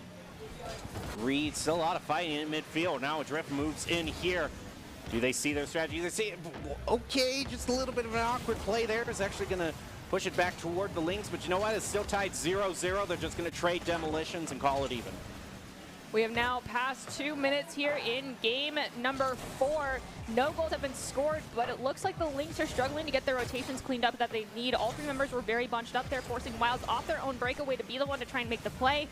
Thrift off the shot is going to manage to grab it as Drift is going to take out Quez. Thrift pushing forward, has Greed go for the challenge. Cran's going to pick up the pieces from there, playing it off the wall from one of the Lynx players. They managed to get it cleared for a few moments, but off of the shot on goal, Quez can't find the clear.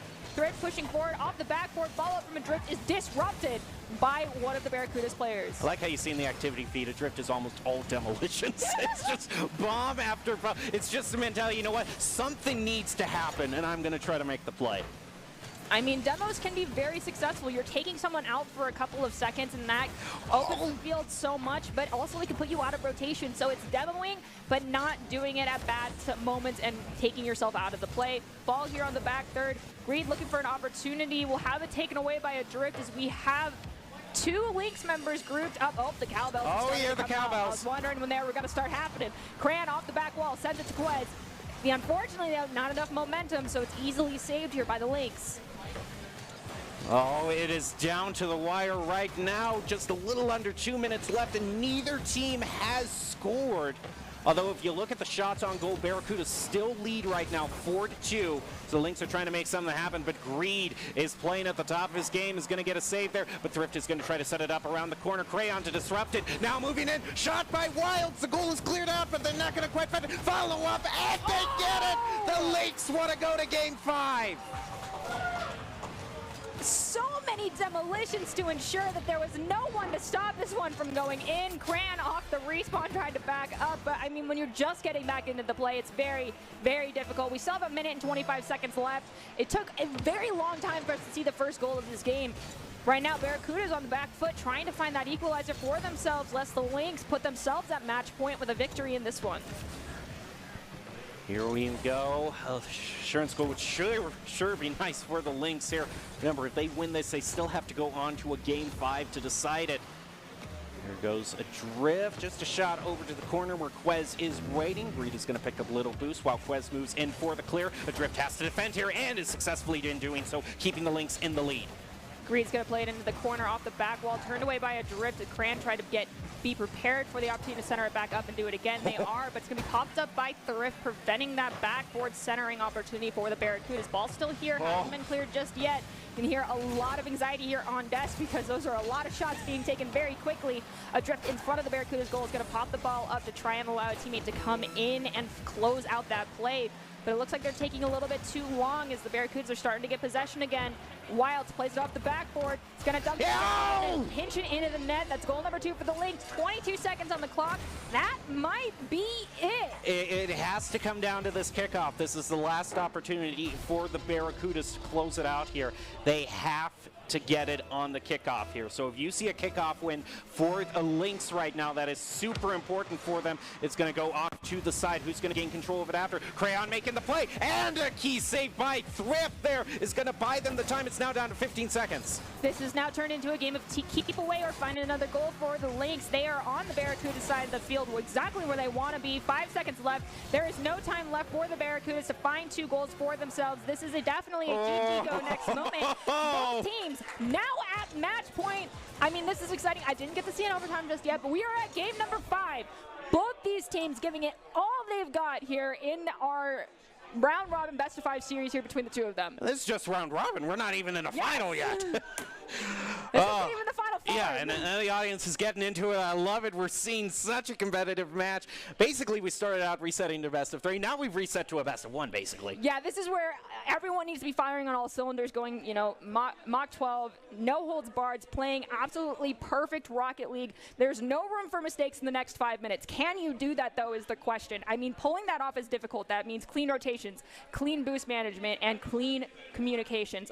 There hasn't been a lot of double commits, but we've seen them. And then the last thing I'm going to say, word of advice for everyone up there on this stage, start looking for the demos, communicating to your teammates if you think they're going to go up and smoke, and try and help them out so they can allay that demo. It's an old Doc's keys to the game, but my goodness, that double demo in the goal to find that first one for the Lynx really set the tempo for that last couple of seconds there.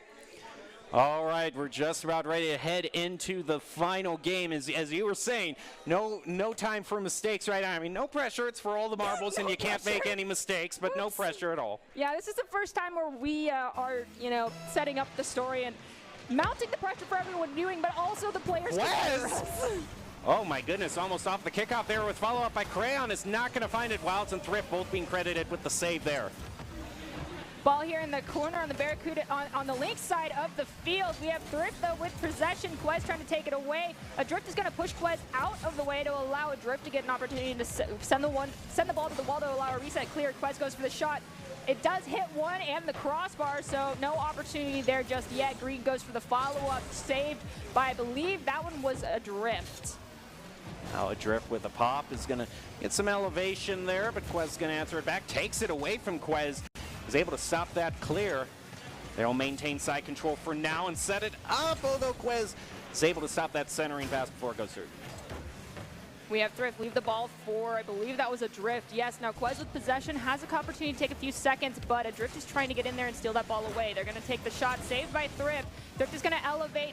Greed goes for the challenge. It does force a give and go, allowing Quez to redirect the ball. Greed now looking for an opportunity to center it off that back wall. Adrift, though, dunks it down to disrupt that play, so Quez can't get in time to be the one to get the shot off the rebound. Greed is now rotating back to get in back across the field there. And it's going to turn into a clear, so it is working out for them, but they've spent a lot of boosts to get there.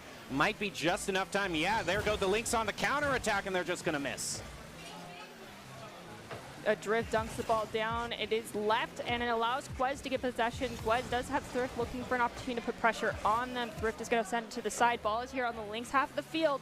It's in the air. Quez goes for the 50-50 challenge, gets a slight touch. Thrift gets the save, though. Adrift is going to rotate and be prepared for the rebound, and the save from Green. Oh, the defender's taken out of position. There's no one there, and that is a fantastic play coming out from the Lynx. As the power of the sunglasses come through for the Lynx at their most valuable time yet. And the matching roses. And the matching roses, too. So, see, it's all about the cosmetics, the aesthetic.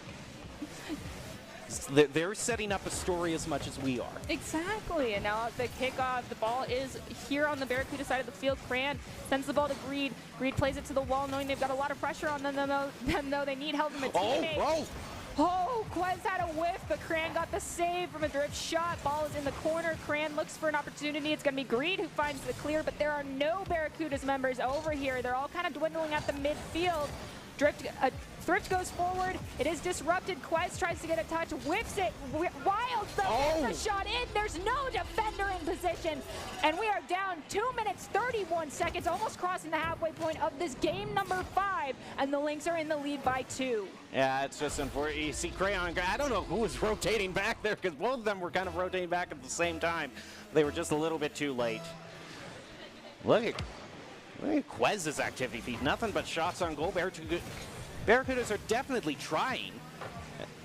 But Thrift, I gotta say, the difference I would say is probably Thrift right now. Like, look at all those saves on his activity feeds. He has shut the Barracudas out completely. All right, Thrift, you might spend the next 2 minutes and 10 seconds on the respawn screen. See it, I guessed it, gruesome. Yep, it did be like that sometimes. We'll take responsibility here on desk, but Greed finds goal number 1 for the Barracudas. That could be the momentum shift that they need. Only down by 1. Are we going to see the equalizer happen sooner rather than later, or are we going to see it happen the last possible second? Remove here.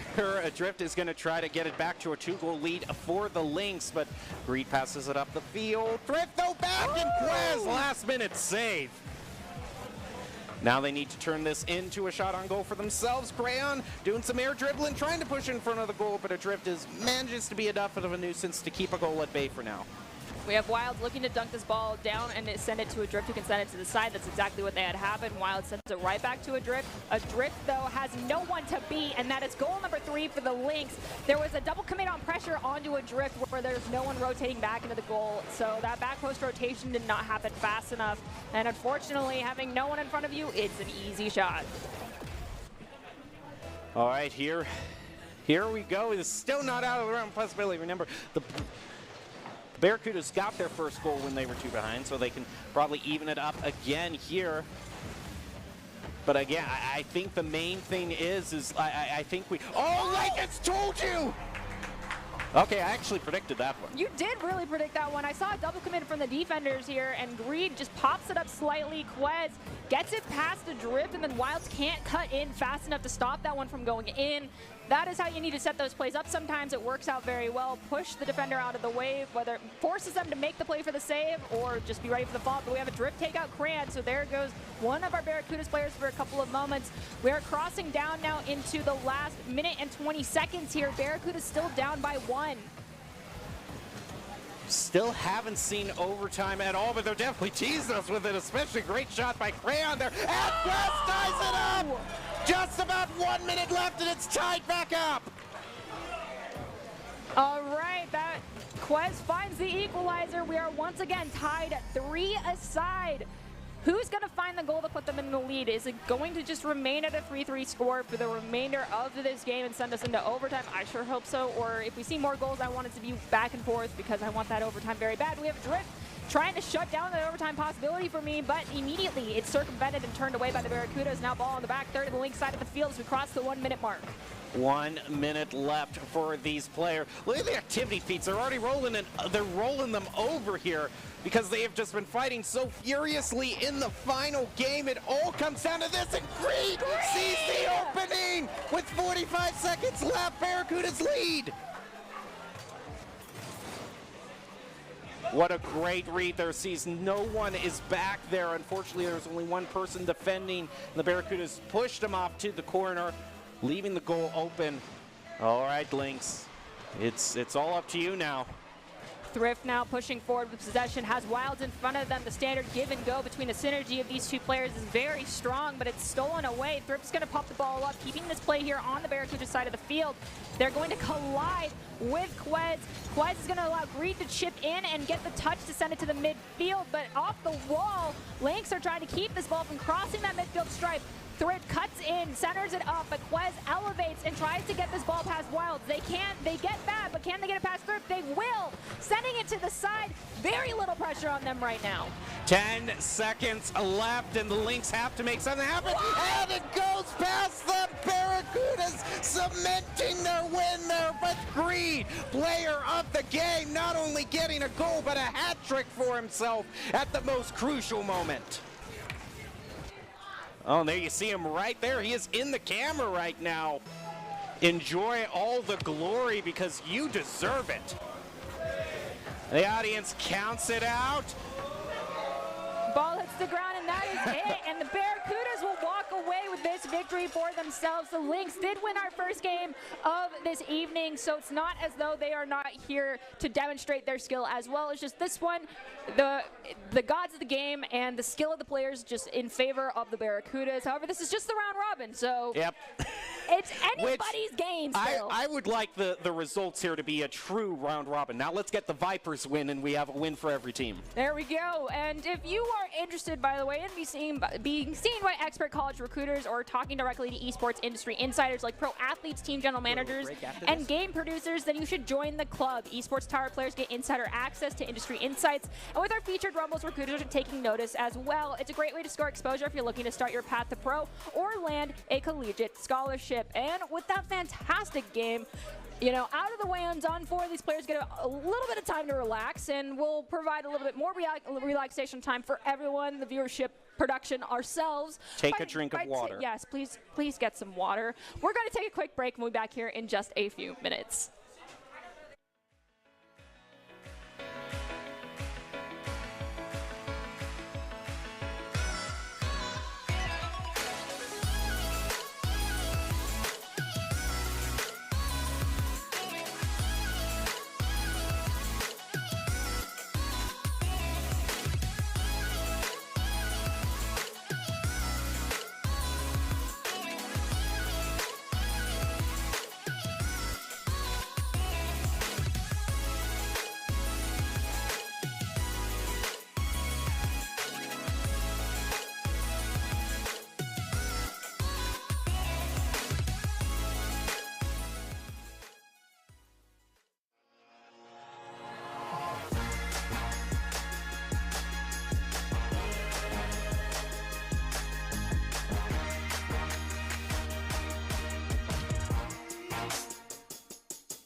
Growing up in Riggins, we have certain rules we live by.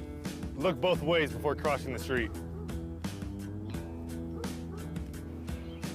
Fishing stories get better the more you tell them. Small town life makes your life anything but small. Never work alone when you go hunting. And always buckle up. Seatbelts save lives. That's a rule we can all live by.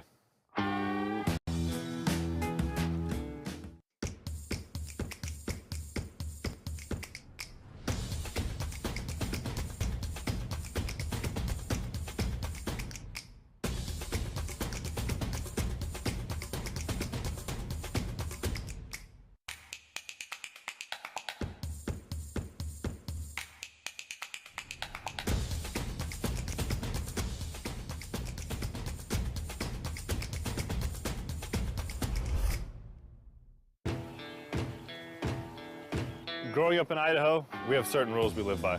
First rule, camouflage never goes out of style. And always buckle up. Seatbelts save lives. That's a rule we can all live by. We're going to build bridges and hospitals in a day. We're going to save families from disaster and feed those left in the cold. We invite you to join us. The next greatest generation is now. Again, he's going to play it off the back wall. Oh, you're going to see this unfortunate circumstance in the replay. This happens to everybody. It does. You can't let it get to you. This is the simple geometry of the game is not that simple, okay? Drift shot. Oh, sorry. Midfield, whiff there by Wilds, leaves it open to Thrift there, or maybe he meant for Thrift to take it all this time. I'm going to say it was part of the strategy all along. That is what we consider just calculated. Even if it's not, you just say calculated. There you go. They're going to tie it up. It is back to 2-2 for this match. Get it past Wilds, though. Their aerial play, definitely something they're very comfortable with. They send it to a Drift. Drift centers it up. Wilds takes the touch right into the goal off the handoff from a Drift, and that is going to put them in the lead by 1, but definitely not sitting comfortably. They need that 2-goal lead to ensure the victory. You know, I'm going for the blockbuster strategy here, referencing all the successful movies right now. See right there, though, live shot of the Barracudas, who has something to celebrate about. They're going to get back tied 3-3. Absolutely fabulous. I mean, it's still... It's anybody's game almost regardless of the scoreboard.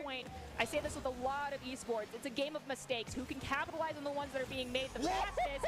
But Quez, that wasn't a mistake at all coming from anybody. That was just some good, clean Rocket League play. Pinch off here from the wall, dragging it down, getting the secondary to follow it up and send it in, and you even had a teammate just in case it did get redirected. The Barracudas are just, it is a feeding frenzy right now. My body is chrome and my blood is gasoline. Quez the hat trick. That is goal number 5 for the Barracudas. Oh my goodness, what has happened with the Barracudas? Someone is alive at the moment. I'm making in. That counts. Wilds with the follow-up, and that's Wilds hat trick as well. We are within one goal of tying things up here between the Lynx and the Barracudas. It's doable. We just saw 3 back-to-back goals very quickly. It is insane right now how this match is turning out. The question is... Double commit there from the Barracudas. Goal scoring opportunity from Madrid. Hits the crossbar. Unfortunately, it's nobody's friend any day. Ripped with the follow-up. We'll find goal number 1 for the Lynx, and we are within a 1-goal game once again. And we might be seeing overtime for the first time here. We're just going to have to see if the Lynx can still rally. Oh, for opportunity, and they're not going to quite make it, but they still have 1.5 minutes left to tie this up. This is turning into a real exciting one as this Drift fights it. Awkward, like 4-car commit here in the corner, and then the Drift is just like, I got no pressure. The clear is going to buy some time for the Barracudas. They're in fact going to go on the counterattack here against Wild, opening it up with the shot from Green. It's going to find it and gets the goal. That is going to put the Barracudas up by 1. They need another goal to ensure we do not see overtime, because we definitely know the Lynx are capable of scoring multiple goals in a short period of time. Still haven't seen overtime at all, but they're definitely teasing us with it, especially great shot by Crayon there. And Quest ties it up! Just about 1 minute left, and it's tied back up. All right, that Quest finds the equalizer. We are once again tied 3 aside. Who's rolling them over here because they have just been fighting so furiously in the final game? It all comes down to this, and Green sees the opening with 45 seconds left. Barracudas lead.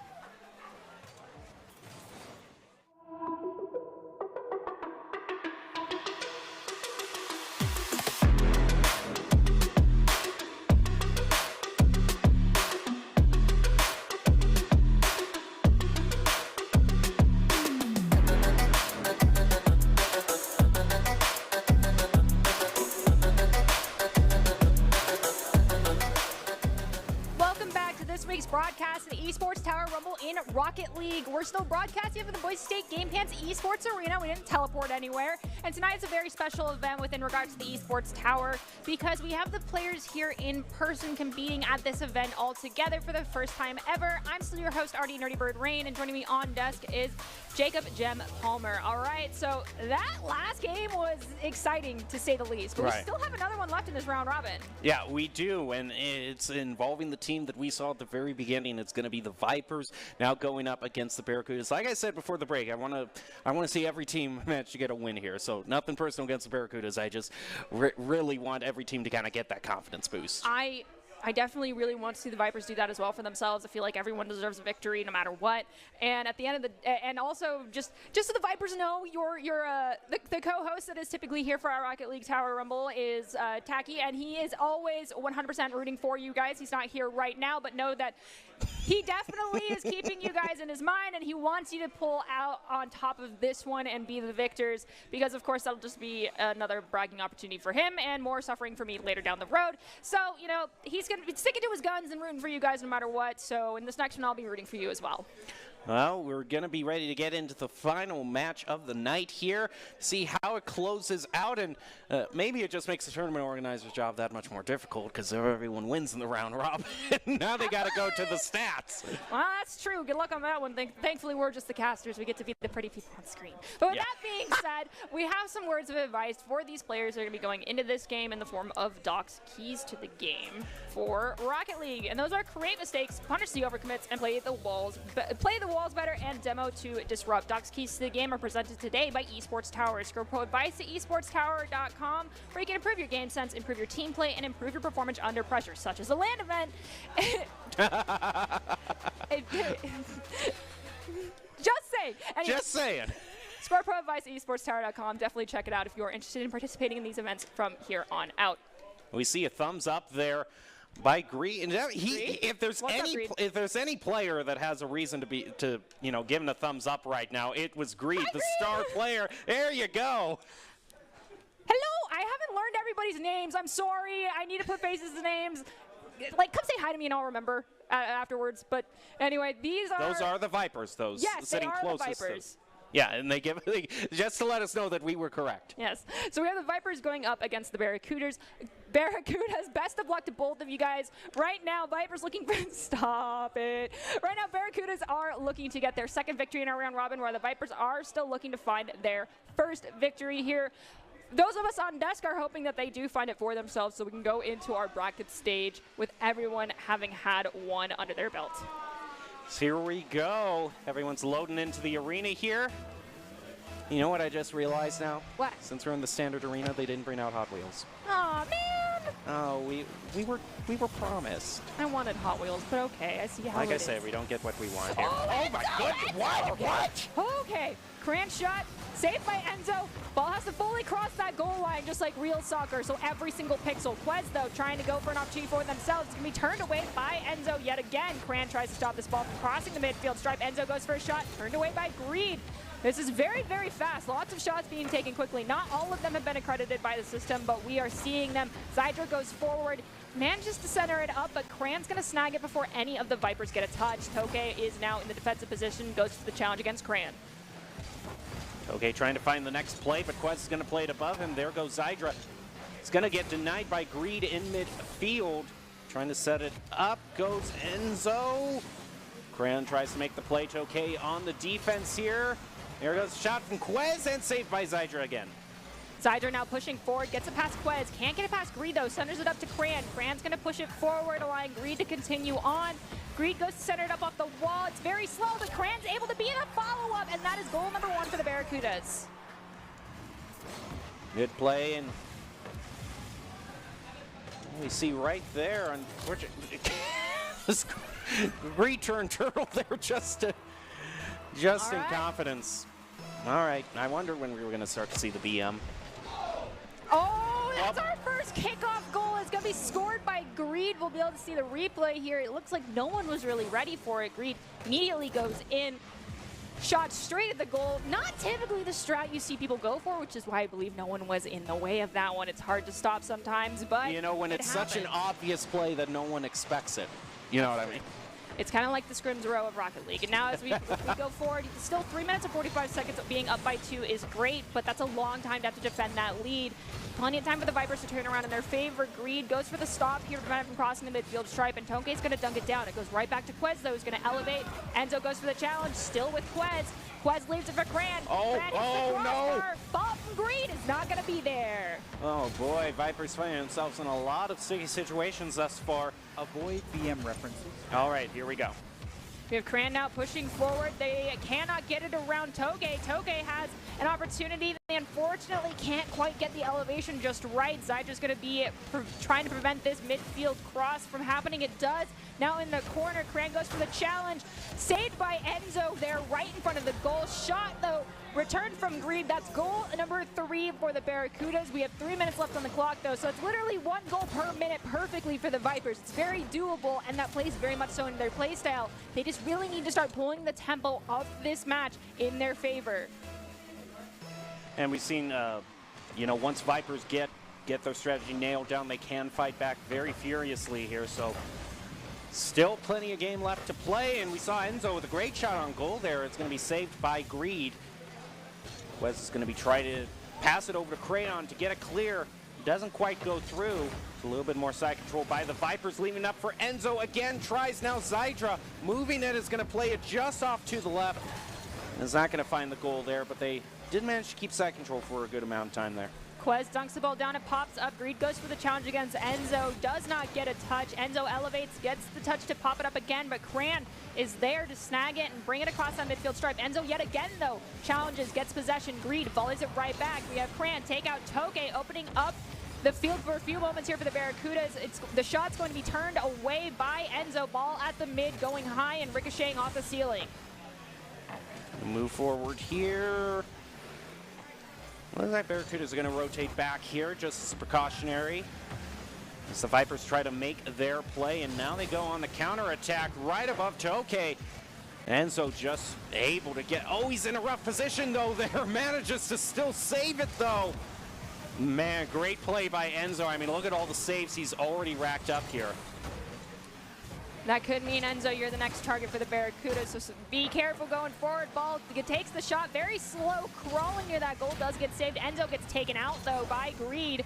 Now we have Quez pushing forward, plays it past 2 defenders, but can't quite get in the position to be the rebound shot, and the rebound from Cran hits that crossbar down in the lower corner. Greed at the midfield trying to prevent the volley. We have Quez push it off that backboard with the follow-up touch, again doing the same thing from Cran. It's going to hit the defender, Enzo, again, and the ball goes towards the midfield. Just a little over a minute left with the 3-goal lead for the Barracudas here, and overall, now we're down to 1 minute. And a little bit more reserved play here. Barracudas can kind of afford to be a little bit more passive right now. They can. We have Quez. Oh, well, they're just going to try again. To Cran. Cran's shot's going to hit the crossbar. It did also hit one of the Vipers players. The system just did not accredit the save. We have the ball get popped up by a defender. Zydra's going to be the one to elevate with it, bringing it to the midfield. Greed goes for the challenge. Zydra, though, not giving up possession just yet. Centers it up to a teammate. Enzo, though, can't make it in time. So Cran's able to force the ball here into the corner on the Vipers' back third. We hear a demo go off onto Zydra. Quez takes the shot, but it does not go in. Now just 15 seconds left.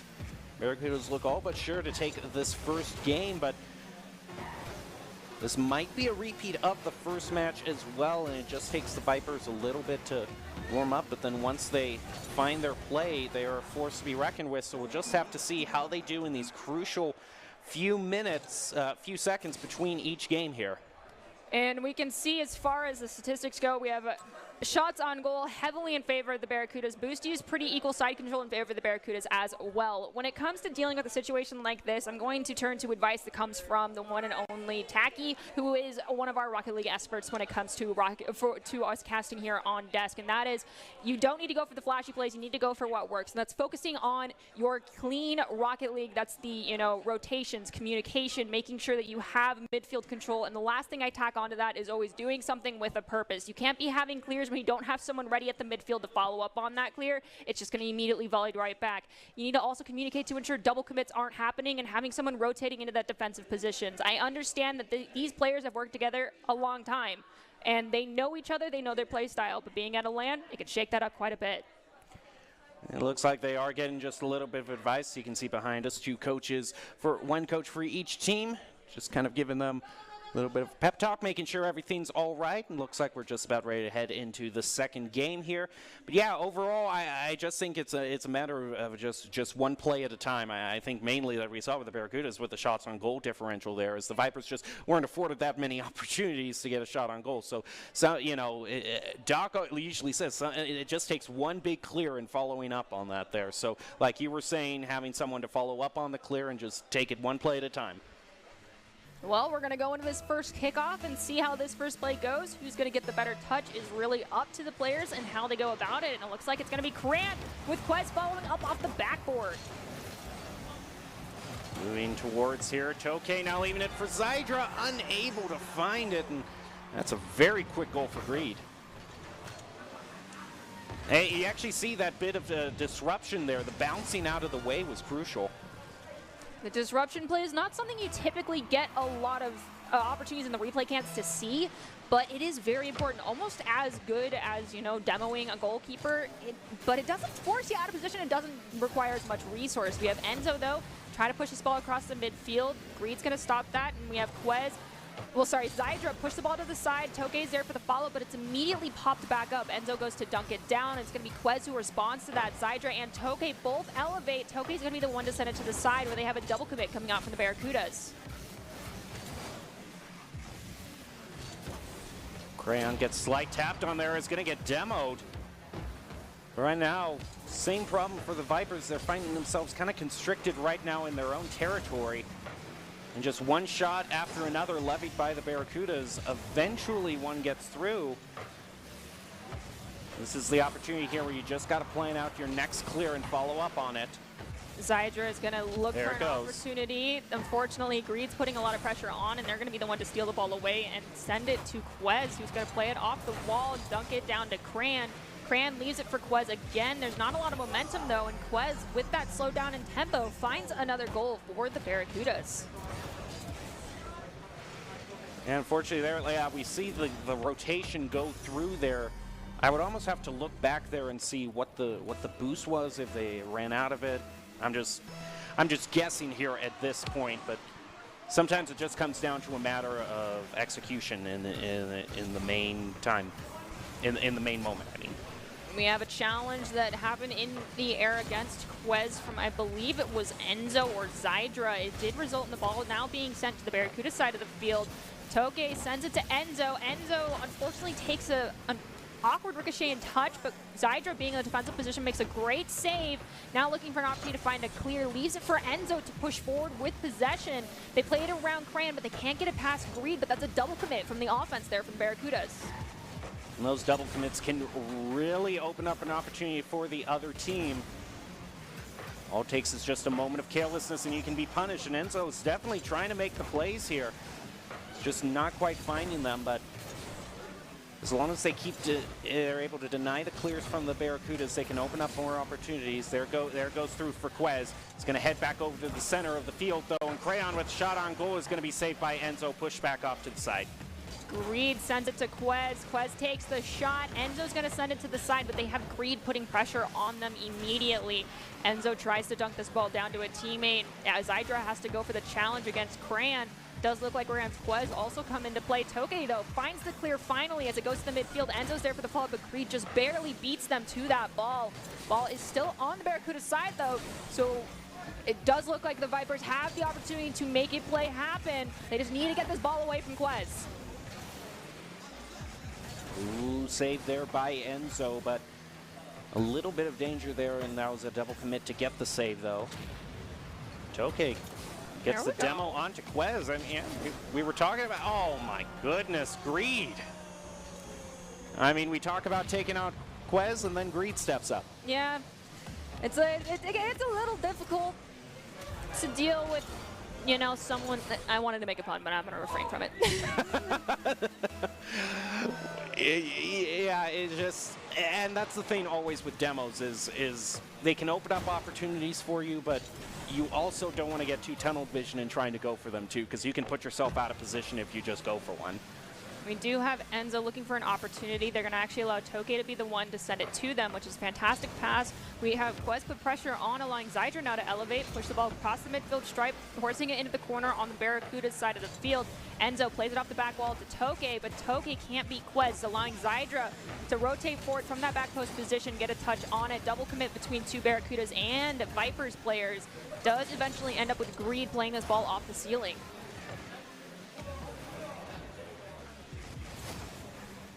So unable to move forward there, unfortunately, on that clear. Right out, he has no boost to work with, though. Zydra goes in. He's going to set it up. A lot of time being given to Greed, though, and Enzo plays it around him. There you go. It just takes one. That would look at this. I can't remember the technical term for this because Rocket League, these plays, especially like this, actually have names. I don't remember all of them. They're very technical. This is a moment where I need like a dictionary in front of me. Anyway, that was absolutely beautiful. It's the dolphin Inelman twist. That's like how technical some of these names can get. It's very interesting, the names that they come up with. But with that being said, Vipers showing signs of life. Oh my! Whoa! Whoa! You almost did it! Is there a follow-up? There was, but it's just not quite fast enough. And Zydra tries to be the one to close that one out. Now they're forced to rotate back. They make it in time. Quest pops the ball up. It's going to hit the backboard. Enzo's looking for an opportunity to get a touch and clear. Shot on goal from Cran. Got a little too wide. Now Toke pushing forward.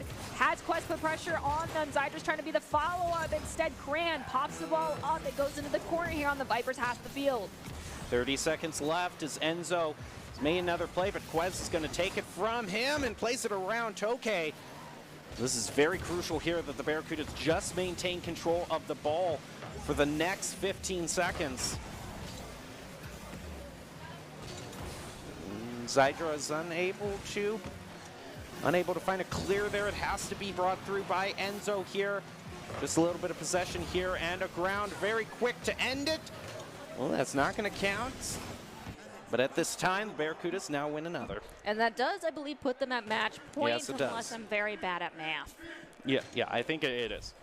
All right, so if you were the one to be up on stage right now giving advice, but not coaching advice, but mentality advice, what would you be telling the Vipers right now? Well, you know, what you have to do is, at this time, you know, it's our job on desk here to kind of look at the whole picture and, you know, set up storylines and say, well, this is what they'll have to do going forward here. That's mainly us on the desk trying to set up an exciting storyline here. But that's exactly what you don't do when you're in the competitive. You often say, Nuri, every game is a best of one. You got to go in with that mentality. You can't look too far ahead. You got to be looking at the play that you're in right now, what's going to work. And we definitely see a lot of life from the Vipers here, so they just need to focus on winning this next game and taking it one goal at a time. I agree with you 100% on that advice. It's difficult to treat a game as though it's 0-0 and there's plenty of time left to keep going forward, but it honestly is the best way to calm yourself down, and if they could, I'd say stand up right now, but I don't think they can. Yeah. So with that being said, shake it off. You've got 5 more minutes to make this one go in your favor. Reverse sweeps are possible. Hello! Reverse sweeps are doable. They're not impossible, and we could have a full 5-game series just yet. Let's see what happens in the next 5 minutes. Off the wall there. More the Barracuda. Oh my. Whoa. Ecto! That's what I'm talking about! I like it.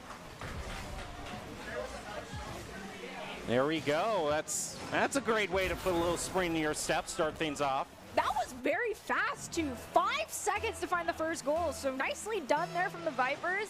Let's hope they can continue with this momentum going forward. So we have Toke doing some fantastic work playing around 1, but it does look like Quez, who elevated, didn't get a touch on it. So Enzo's now going to push forward, send the ball towards the goal. Have they been playing with our emotions this entire time? I mean, they might. Did I call that? Is from way downtown. Wow. I feel like we've been toyed with. I feel they're a different, completely different animal. The game is afoot. At this point here, there goes Zydra. He's just going to pass it over to the side, over to Enzo, as if to say, here, do that again. We do have Cran, though. It's here on the Vipers half of the field. Greed goes for the center up. It's going to be stolen away by Zydra, who immediately gets a fantastic clear. Quez tries to dunk it down and send it to Cran. They do, but they're both pretty close to each other. The give and the go happens to Greed. Greed now off the backboard gives it to themselves. Quez goes in for the follow-up, and with that, we are now within a 1-goal game. 3 goals, 40 seconds off the clock. We could see an extremely high goal-scoring game here as the Vipers are slithering, whichever way you want to put it. They are snakes. Their way back I suppose up. with the fangs, that's the only thing you could get a grip with. Definitely trying to make sure that they come out on top of this one and start the reverse sweep in their favor. Barracudas wanting to close it out at a 3-0 sweep, but can they do it? Will the mentality be their undoing? Because right now, the Vipers have the ball on their back third. Enzo leaves it for Zydra. Zydra takes the shot at the last second. Quez will elevate and get that save, allowing Greed to push forward with possession. You want to watch out for Greed. He's the main playmaker here for the Barracudas, but he's not going to find it quite there as it gets cleared back by Vipers. Zydra rotates into center it up, over to Enzo with another great shot on goal and a last-minute save by Crayon. The rotations to the back post happen very, very quickly there for the Vipers. They managed to get the opportunity to find a save here. The challenge from Enzo results with the ball being dunked down to Quez. Quez off the ceiling is now looking for an opportunity to center up for a teammate. They do not find it. Cran pushed Toke out of the way, but that did take Cran out of the play, unfortunately. Ball still here on the back third of the Viper side of the field. Quez moving in here to set it up, and a save by Enzo. Keep the Vipers in the lead for now. Zydra tried to find a clear, couldn't quite get it. Toke comes in, stealing that ball away from Greed, but they had Cran also be there for the follow-up, so Enzo comes in to help out a little bit. Toke can't get the clear just yet. All 3 members of the Vipers very close to each other, finally spreading out. We have Enzo bringing the ball to that midfield. It's in the air, though. Gonna drop down. Zydra rotating back as that ball is sailing away from them. Saved and sent to the side by Enzo. Toke looking for a follow-up. Does not elevate in time, so Quez is able to send it right back against that back wall. Over to the side, Greed keeping the hopes alive for the Barracudas. I mean, they've gotten a lot of side control thus far. They're just forcing save after save from the Vipers. And again, they're going to deny the clear. Set it up. Quez off to the side. Almost took a weird bounce into the goal. Greed goes for the center up to Cran. Cran, though, whips that shot on goal. Zydra pushing forward. Quez steals it away. And immediately is going to be taken right back by Enzo. Enzo has Zydra. They see them. Will they send it to him, though? It looks like they tried to, but unfortunately, the angle just didn't work out. And the boost, actually, he ran out of boost there, so it wasn't able to quite fulfill the play there through the angle. Once again, boost being an unfortunate Achilles heel for these players. But Zydra plays it off the wall. Can Enzo get in there? Enzo's instead going to rotate back as they see Quez has possession. Toke goes for the challenge, though, stealing it away, but Cran sends it right back to the Vipers side of the field. Oh my goodness, Crayon there. I saw the play. And they're trying to rotate back just barely enough. You know, we were wondering if the Vipers were toying with our emotions, certainly for the amount of saves they're having to pull off right now to stay in the lead. They got to watch out for the shot by Crayon there. They're just going to head off to the side. Now that could be crucial there. We saw a good bit of boost starting there, like right here. Like taking that resource away from Zydra. He can't elevate up fast enough. That's why we talk so much about it. Now, apologies, That is a team building up their motivation. It's okay. We are tied to a side. Minute and 17 seconds left here in game at number 3. Vipers desperately looking for that shot. They find goal number 3. That's a hat trick for Enzo. They're up by 1. They need 1 more goal to secure this victory and play keep away and not let the Barracudas find another one. Alrighty. Vipers still showing signs of life here. I mean, someone has lit a fire under Enzo because he is playing out of his mind right now. Zydra goes for the pinch off of Greed's shot. It does send it to the side, but Quez is there for the follow-up. They're going to look to put the ball in the net. It does look like they have to go for the reset if Enzo gets another save. Ball's going to go all the way to the back third on the Barracuda side of the field. Enzo goes for the center up. Off the back wall, though, it's going to be sent to the side by one of the Barracuda's players. Enzo takes out Quez for a few moments. Toke trying to race forward and get a touch on this ball. Instead takes out Cran. So the offense here for the Barracudas is going to weaken for a couple of seconds. Yeah, a lot of demos have been brought on to the Barracudas in this last 1 minute here. Enzo's going to drive it around the corner. Crayon stops at midfield. Now they're going to let Choke rotate it in here. Quez takes control, is looking to center it, just let it drop down, but is unable to do too much from the Vipers here. And this would be the time when you would just love to see a huge clear by the Vipers. Enzo has 3 members corralled around him. Can we get it set? The crossbar, and Enzo and Zydra, and I think even Toke possibly had a hand in that. So all 3 members, including their 4th man, managed to find the opportunity to prevent that ball from rolling across that stripe. And with that, the Vipers will find the Game 4 victory. Game 3 victory. I can't do math right now. It's summertime. Forgive me. But with that, Vipers have started it. Can they close it out, though? Will they get the reverse sweep? Because right now, the Barracudas are still at match point. Yeah, but it's a thing of just taking it one game at a time, like we were talking about. It is one game at a time. And so playing out of his mind. I'm actually really glad that happened, because it gives, if not the match win, a game win at least for the day, you know.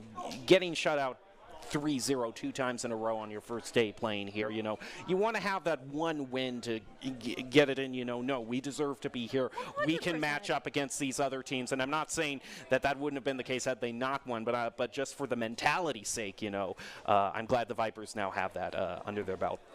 It'd be very exciting to see the reverse sweep start and have a full 5-game series yet again. Have yet to see an overtime. I'm hoping for an overtime. I'm sorry. But that is what I wish. We have not seen one overtime. I want overtime, and I want the Hot Wheels map. Dang it. But okay, whatever. You know, I don't always get my wishes granted. The one time they were, I was homesick. That is true. That is true, actually, because I was there. I was broadcasting it that one day, and I'm like, of all the days Nerdy could be gone, the one thing that they want to happen is happening here. Yep. So that being said, let's see what happens in the next 5 minutes. Will any of my wishes be granted? Maybe not. Maybe I have a fairy godparent somewhere on one of the team sides who just decides that, yeah, we'll let you guys have at least the map that you want. But with that being said, it's okay if I don't. I mean, I am 25 years old. I don't need a fairy godparent. It'd just be nice. As we go into the next game, and off the kickoff, Quez is going to take it forward, send it to the back wall, and Grant's going to try to get the follow-up, saved by Enzo. That brick wall on defense and offense for the Vipers. As we move forward here, Enzo doing a bit of a showy play there with some air dribbling. At this point, it's going to stay in midfield as they're still fighting out for control here. It's left for Enzo. Plays it off toward the front post. Is there the follow-up from Zydra? There it is, but it just goes wide off to the corner. But the Vipers opening this up pretty well with some side control and 2 shots on goal to start things off. Zydra's shot there did force 2 defenders out of position. They had Enzo at the midfield, but the follow-up did not happen immediately. I mean, I'll take it because Zydra has another shot. There's 2 defenders in the way again, kind of all 3 in the same spot. The follow-up needs to happen a little bit faster here for the Vipers. They can do it, but they're definitely showing once again that calm and calculated play style I talked about earlier is really showing itself right now. Now they're going to have to try to find their first clear. Crayon keeping it alive in the center. Enzo with the rotation over is going to get a save there, and it goes rolling past Quez. And a lot of time here for the Vipers to not only get back control of the ball, but get a little bit of boost for themselves. Enzo rotating back to the corner there. Back toward midfield. Now Zydra ready for a tap. Just plays it off the wall there. Look out for Greed here, though. He's trying to waterfall it down. And, see, you felt the vibe there, Nerdy. Yeah. You knew there was trouble.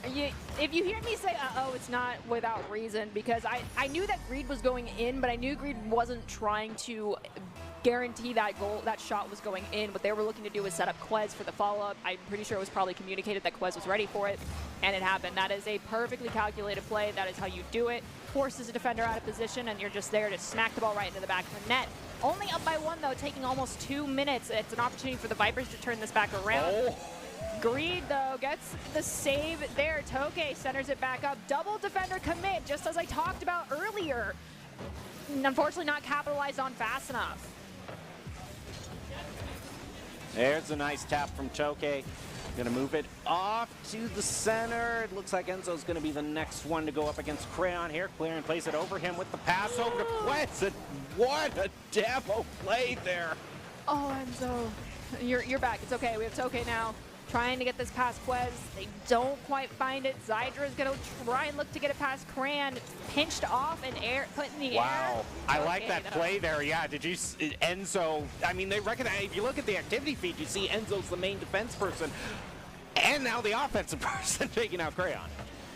I mean, sometimes you just got to return the favors that have been done to you throughout the entire course of the Rocket League Rumble summer events.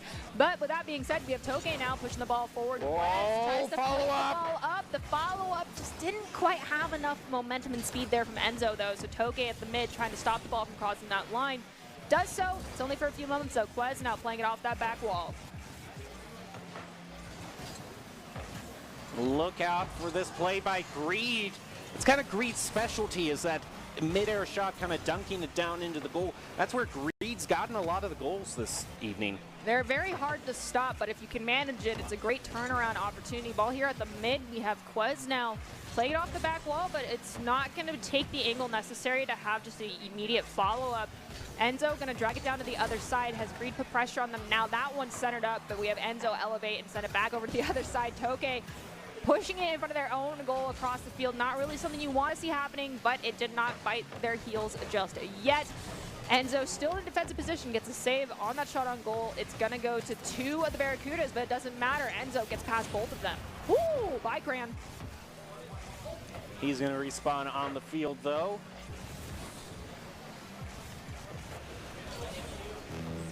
One minute left as Enzo now makes the play up the field, setting it up, and Quez is going to get the save. Toke moving in. Over at this point, though, they just want to try to get some side control to set up an opportunity like this one there. Reed could only watch on there, and there's another try here by the Vipers. And a shot there, but there were two members of the Barracudas right in front of the goal there, so it was going to be hard to get past them, and wow, that was a last-minute save. We are in the last 30 seconds now, and the Barracudas looking for a security goal. Vipers desperately looking for one goal for themselves right now. It's doable. The ball is here on the Barracuda side of the field, but Greed, with some help from one of their teammates, manages to find the clear. Toke off the ground, though, snags it, plays it around one, pops it up, sends it to Zydra. But the ball is redirected back towards the Vipers net, and Quez finds goal number 2. And at this point, it is almost impossible to find both the goals necessary for the Vipers to win this game in their favor. It's hard, but they'll have to do some cheeky kickoff play. There's barely any time left on that clock. But we do see the margin of victory just narrowing with each game here, and the Vipers definitely made a rally there, drove it to game 4. Barracudas are going to win that one, and that's going to end the round robin for tonight. Overall, though, a lot of talent being shown off. Most definitely, and if you want the opportunity to be seen by some expert college recruiters, talk directly to esports industry insiders like pro athletes, team general managers, and game producers, then you should join the club. Esports Tower players get insider access to our industry insights, and with our featured Rumbles, recruiters are taking notice as well. It's a great way to score exposure if you're looking to start your path to pro or land a collegiate scholarship. Alrighty, what a match that was there. So overall, what do you think kind of the main takeaways that we have for tonight are? What are kind of some of the main lessons learned and the lessons you need to learn at this point going in the group stage? Really, I'm going to be a broken record. It's focus on clean Rocket League. Play your game. Do not let the pressure of being at this event, the pressure of hearing everything, learn to tunnel vision very hard, and just focus on your core mechanics that you know. You guys are here for a reason, and it's because you are fantastic Rocket League players. All right, it looks like we're actually going to take a big break, but apparently that's not anything, not all that we have. We actually have more Rocket League, so you're not going to want to go away. We'll be back after this break.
preparing for a future that I wanna see. There's no one else I'd rather share this with. Nobody knows my imperfections quite as perfectly. You guessed it, it is you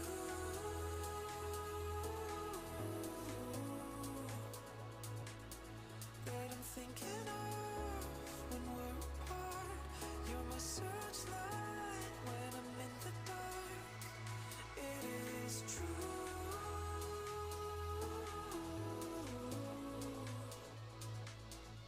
I'd give it all, I'd give my heart. You're my searchlight when I'm in the dark, when I'm in the dark.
week's broadcast of the Esports Tower Rumble in Rocket League. We're broadcasting it from the Boise State Game Pants Esports Arena. Tonight, we have the Esports Tower event happening with the players here in person. I'm still your host, Artie Nerdy Bird Rain, and joining me on desk to call all of the action is Jacob Jem Palmer. So, we're about to see a team who has flown under the radar It's been laying in the wait, in the shadows, ready to spring on everybody, especially because this is a semifinal match. We moved on from round robin to the semifinals.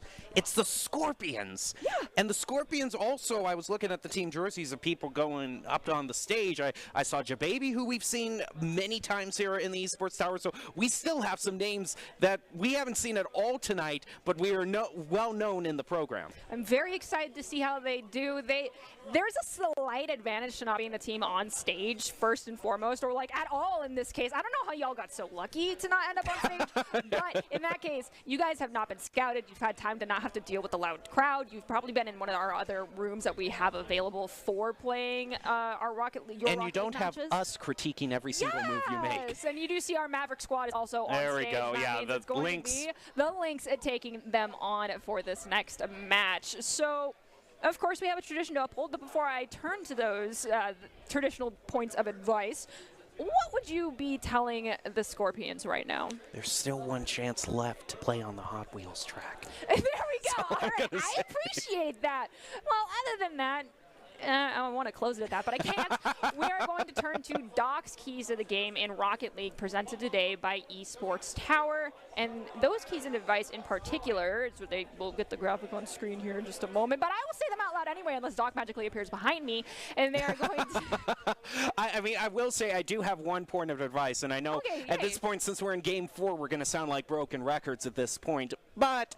I mean, it's that resource management and boost management, because too many times tonight I've seen people try to set up a play, but then they run out of boost in midair and they just sink like a stone, and it messes up the whole play that they were setting up. Most definitely, and that's kind of a crestfallen moment. And other than that piece of advice, we also have these ones coming directly from Doc, which are create the mistakes, punish the overcommits, play the walls better, and demo to disrupt. Score pro advice at esportstower.com, where you can improve your game sense, improve your team play, and improve your performance under pressure. You'll get matched with great players and professional coaches to help you rank up. There we go. So I think it was intentionally being hidden from us. This isn't the end of the end of everything just yet, but as we mentioned earlier, this is the semi-finals, so we... Protato! Oh, it's Protato, Nano, and oh my goodness, this is what you guys get for not sending us your player photos unless you sent these in. Either way, I absolutely adore them. We are going to have the Lynx taking on the Scorpions. No goals have been scored just yet as we are crossing that 20-second mark. The Wilds will demo Nano, forcing them to be on that respawn screen. I mean, of course, we're in Idaho right now, so I'm going to be a little bit biased toward Protato a little bit. I want to see some plays here. Fair enough. I'll give that one to you. We do have Gababy looking to dunk this ball down. They get it past one, but can't get it past the Drift, who's going to redirect it towards the wall. Protato comes in. It goes off that back wall. Nano elevates, looking to put it in the net. Thrift saves it. Thrift is going to manage to get it to a Drift as well. There also was a demo onto one of our Scorpions players, but Gababy not giving up on this opportunity just yet. Protato moving in there is going to have it stolen away from him. A Drift now moves up the field. Nano, though, being a pain, and is now going to move up and lets it waterfall down, but Wilds, just with the save there, keeps it 0-0. Protato comes in, stealing that ball away. It's going to go off the back wall. Wilds tries to leave it for a teammate. Nano takes a shot, saved by a Drift. It was a very fast ping-pong action happening between those two cars. We do see Protato's shot as they get taken out. It's going to be saved by Wilds. Gababy puts the ball down in front of the net.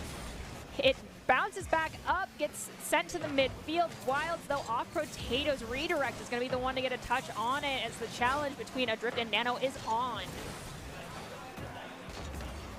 Wilds is going to pass it back over toward the midfield, where Protato steals it away from them. Now runs away with it and gets a shot on goal, but again, Wilds, the key saver for the Lynx, already has 3 saves this game.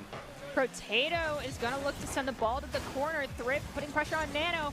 Protato now pushing forward, grabs that boost, now plays it around one, has Thrift right behind them though, so the give and go happens, and the give was to Gababy, and the go was right into the back of the net.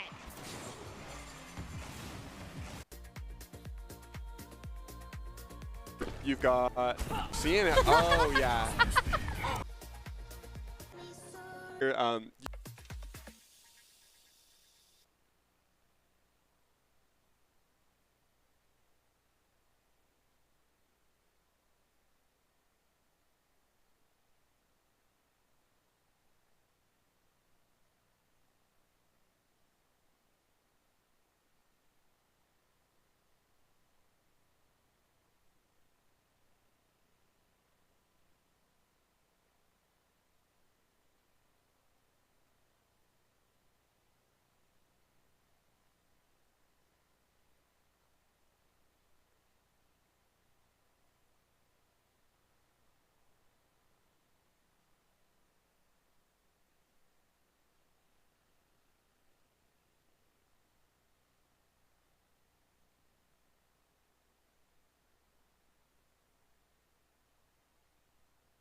And I can't stop thinking about you, but what you gonna do? And you know I'm feeling good like that, so what you gonna do? And I can't stop thinking about you, but what you gonna do? What you gonna do?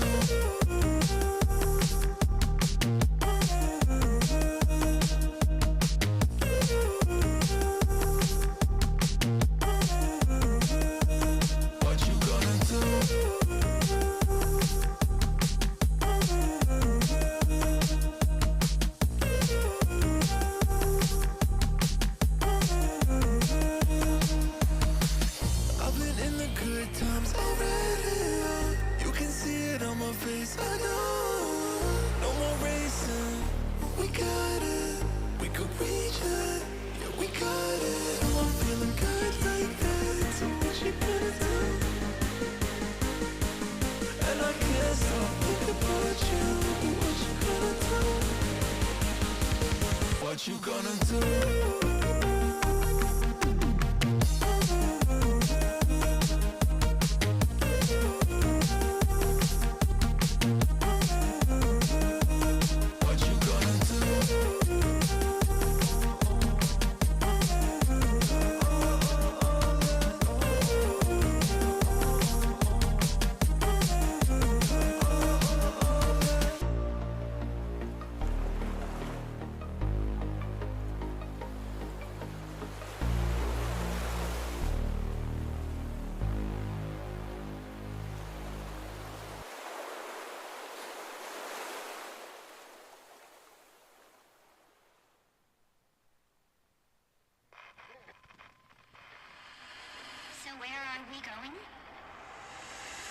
Into darkness.